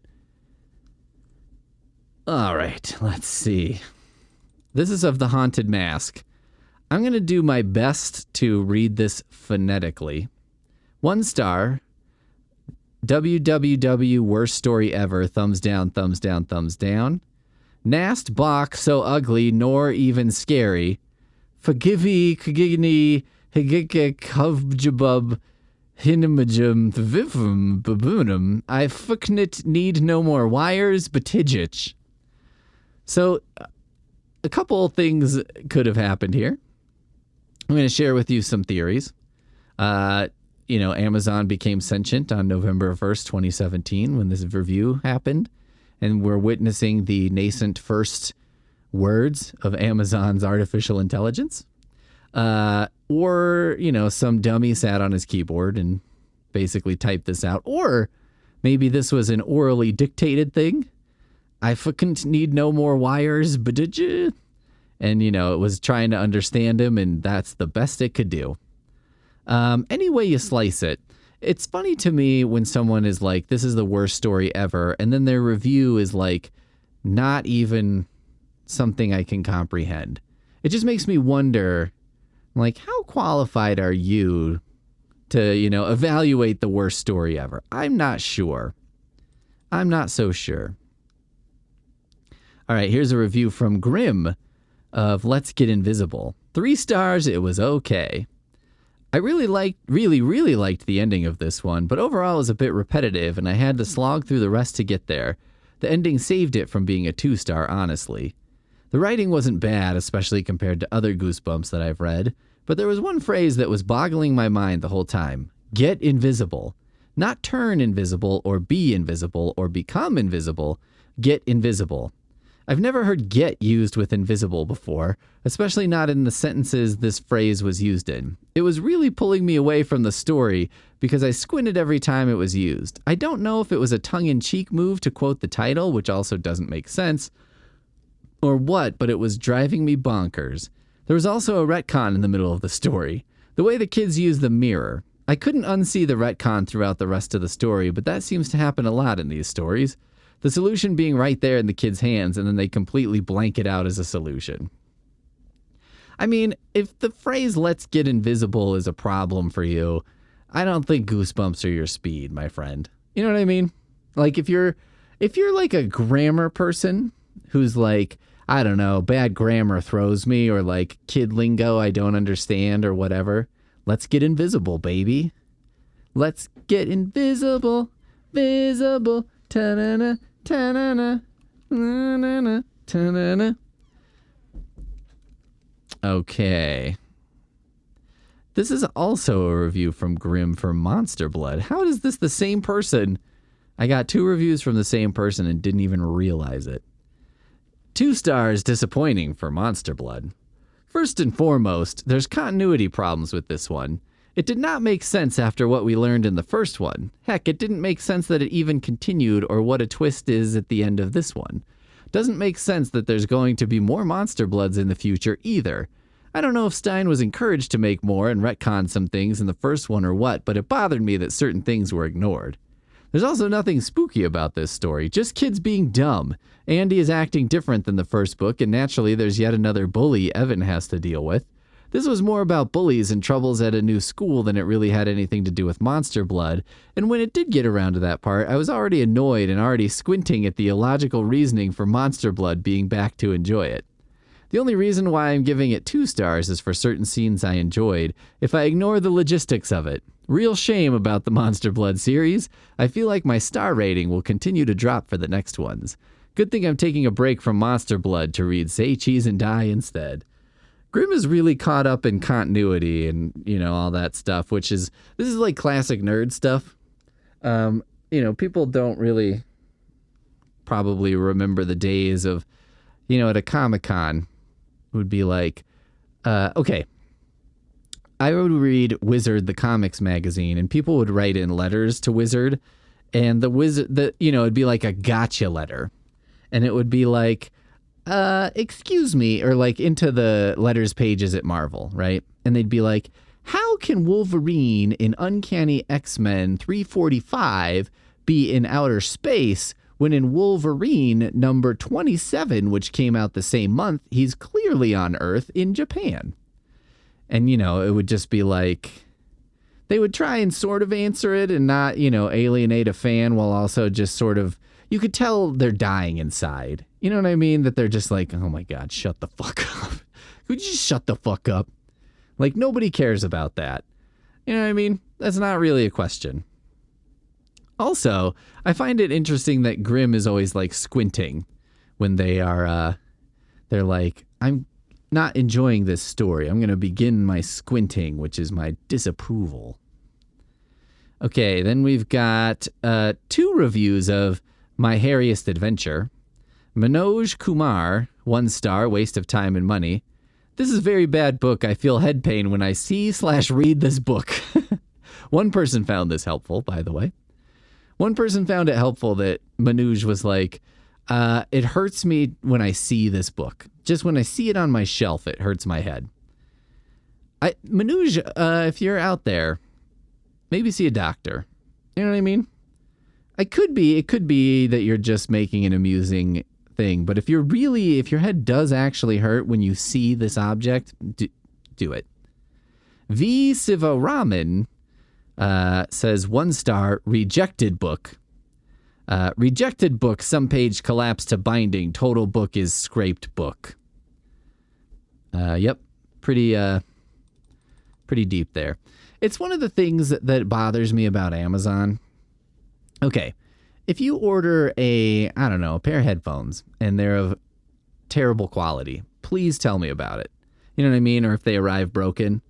But when you get a book, the review, I think, should be about the book, not the quality of the object, unless the book is of such a problematic quality. I got an ebook once that was like a self-pub ebook, and the formatting of it was wrong, so it was like the words were running together and the paragraph breaks were fucked up. It was fucked up, and it was pretty unreadable. So feel free if it's like that to do that. But when you're like, it came damaged in the box, you know what I mean? The box was underwater and then delivered to my house. It's like, that doesn't really help me as a reader of this unless I have suspicions that it's going to be submerged. And I'll give you an example. I order these big tubs of Gatorade powder from Amazon, and one time it came and the tub had come open at some point in the, whatever, and the whole box was filled with Gatorade powder, and I was like, well, this is not usable. And it was kind of a faff to like go back through and explain to them like what was wrong, and then because normally they're like, we don't give refunds on this product, and I was like, I understand, but it showed up to me in an unusable form, and eventually it was all fine. But I wouldn't review that item poorly for that happening one time. You know what I mean? Night of the Living Dummy. The Camden gives it 1 review with the headline, bad. Poor.ly done, and not, that's a great website for me. Poor.ly done. And not good for a 10-year-old girl. Creepy and not my type. Top of the world bad, said my 10-year-old. I love that phrase. Top of the world bad. That's I guess a way of saying something's bad. Like it's, of all the things in the world, this is the top bad. I don't know. I'm not sure exactly what that means. It seems like a phrase a 10-year-old would use in their house, and it just becomes accepted lingo in their house. But then they use it outside the house, and everyone's like, what the fuck are you talking about? But 3 people found this helpful. Dennis McLaughlin, 1 star was his review, and the text 1 star was the headline. The plot is predictable and not recommended for children. Dennis McLaughlin. He's got to sign it. To be fair, his username left off the N at the end of his name, so maybe he did feel like he needed to sign it. Maybe that's fair. Like, the plot is predictable. It is a Goosebumps book that's for children, so I would say many of the plots of these are fairly predictable. Ranjan Das reviewing Piano Lessons Can Be Murder. 3 stars, such a weird plot. I would have rated it 2 if I wouldn't have fallen in love with Jerry. Story begins pretty well with Jerry's new home along with his haunted piano. Everything was going well till Dr. Shriek came and turned the story into nothing more than pure shit, with asterisks. I am sorry for my language, he's asterisks, I guess. But how could I endure the shit? Sorry for my language, but then I'm going to use the same word again. How could I endure the shit that ruined such a wonderful story? Thank you. I loved Jerry. I loved the character in this book. But what a stupid plot. It was shit. Pure shit. Saved by a good character. I'm trying to think of I don't know if I can see, I'm trying to think of a movie that I felt that way about. That I was like, the plot was so bad and I hated it, but one character was amazing and kind of saved it to a 3 out of 5 for me. I don't think it's salvageable to 3 out of 5 level for me. If a character is, really good. I don't think that's going to cut it. But, maybe I'm different. I don't know. Maybe somebody is like Dracula 2000, man. Yeah, Dracula in that movie's so great. Movie sucks, but he's great.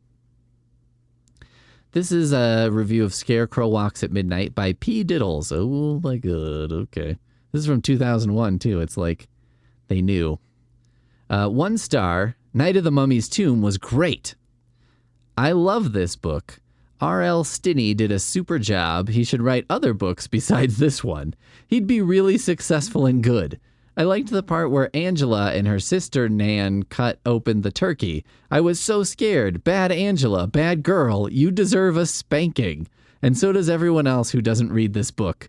Attack of the Living Sink 3 is the best Noose Pumps book I have ever read. I hope she writes a sequel, especially the part when Maxine and Tyler were sneaking around in the museum and the werewolf jumped out and ate their brains. But it turned out Maxine was an alien and Tyler was an invisible vampire whose fangs hadn't grown in yet. This is the best ending. I highly recommend this bookster. That has to be fake, right? Noose Pumps. I now want to make another piece of merchandise that's Noose Pumps. Da, da, da, da, da. Here's a Welcome to Camp Nightmare review from AL. 2 stars. Daughter was not impressed. My daughter is a huge R.L. Stine fan. She loves Goosebumps. Her comments on this book was, it wasn't very good, it's pretty boring. I recently bought this book for her. She has put it in the box to give away to friends of the library. Oh, that's how you know it's a piece of shit. We'll give this to the fucking library. That's how much I hate it. My daughter doesn't depart with her books very often. I would hope so. I would think she would part with them more often. I am sure there are other children who will love this book. My daughter isn't one of them. She has many Goosebumps books as well as R.L. Stine books. My daughter wasn't impressed. It's funny, I don't know, amateur reviews are such a funny thing, right? Because, you can't really tell. I think the thing that a lot of amateur reviewers miss is, well, if you're saying, I didn't like it, that doesn't really give me any information as another reader, right? Because it's well, why didn't you like it? When someone's focus on the characters more, tone down the gore, I'm okay, I know why they didn't like it, and I know whether or not that is important to me. But when it's just didn't like it, you know what I mean? It would be sort of if you were on a dating app and, pulled up someone and they looked nice and had seemed like a good life, and they were there were quote unquote reviews, and it was just didn't like her, and you're okay, but it would be helpful for me to know why, because maybe you didn't like her because it's well, our politics, you know what I mean? I don't know. This is You Can't Scare Me, review by Christina Marshall. 1 star, bad book. I space paragraph was not scary at all, so it sucks. I'm a writer myself. For your next book, write something so scary my eye will bleed and give my nightmares. And I'm 27. I don't eat much, so I'm very skinny. I have green eyes and long blonde hair. Did this turn into Christina Marshall trying to catfish me halfway through? And trying to do it by saying I'm 27 and I don't eat much, so I'm very skinny. I mean, even if you're trying to catfish me, even if you're trying to get me on the, level of I'm very slim, I'm I don't really need to know that you don't eat much and that's why you're skinny. actually, that's not great. That's not my number one. Is like, oh, she doesn't eat much. That'll be a lot cheaper when we go out to fucking Chipotle, I guess.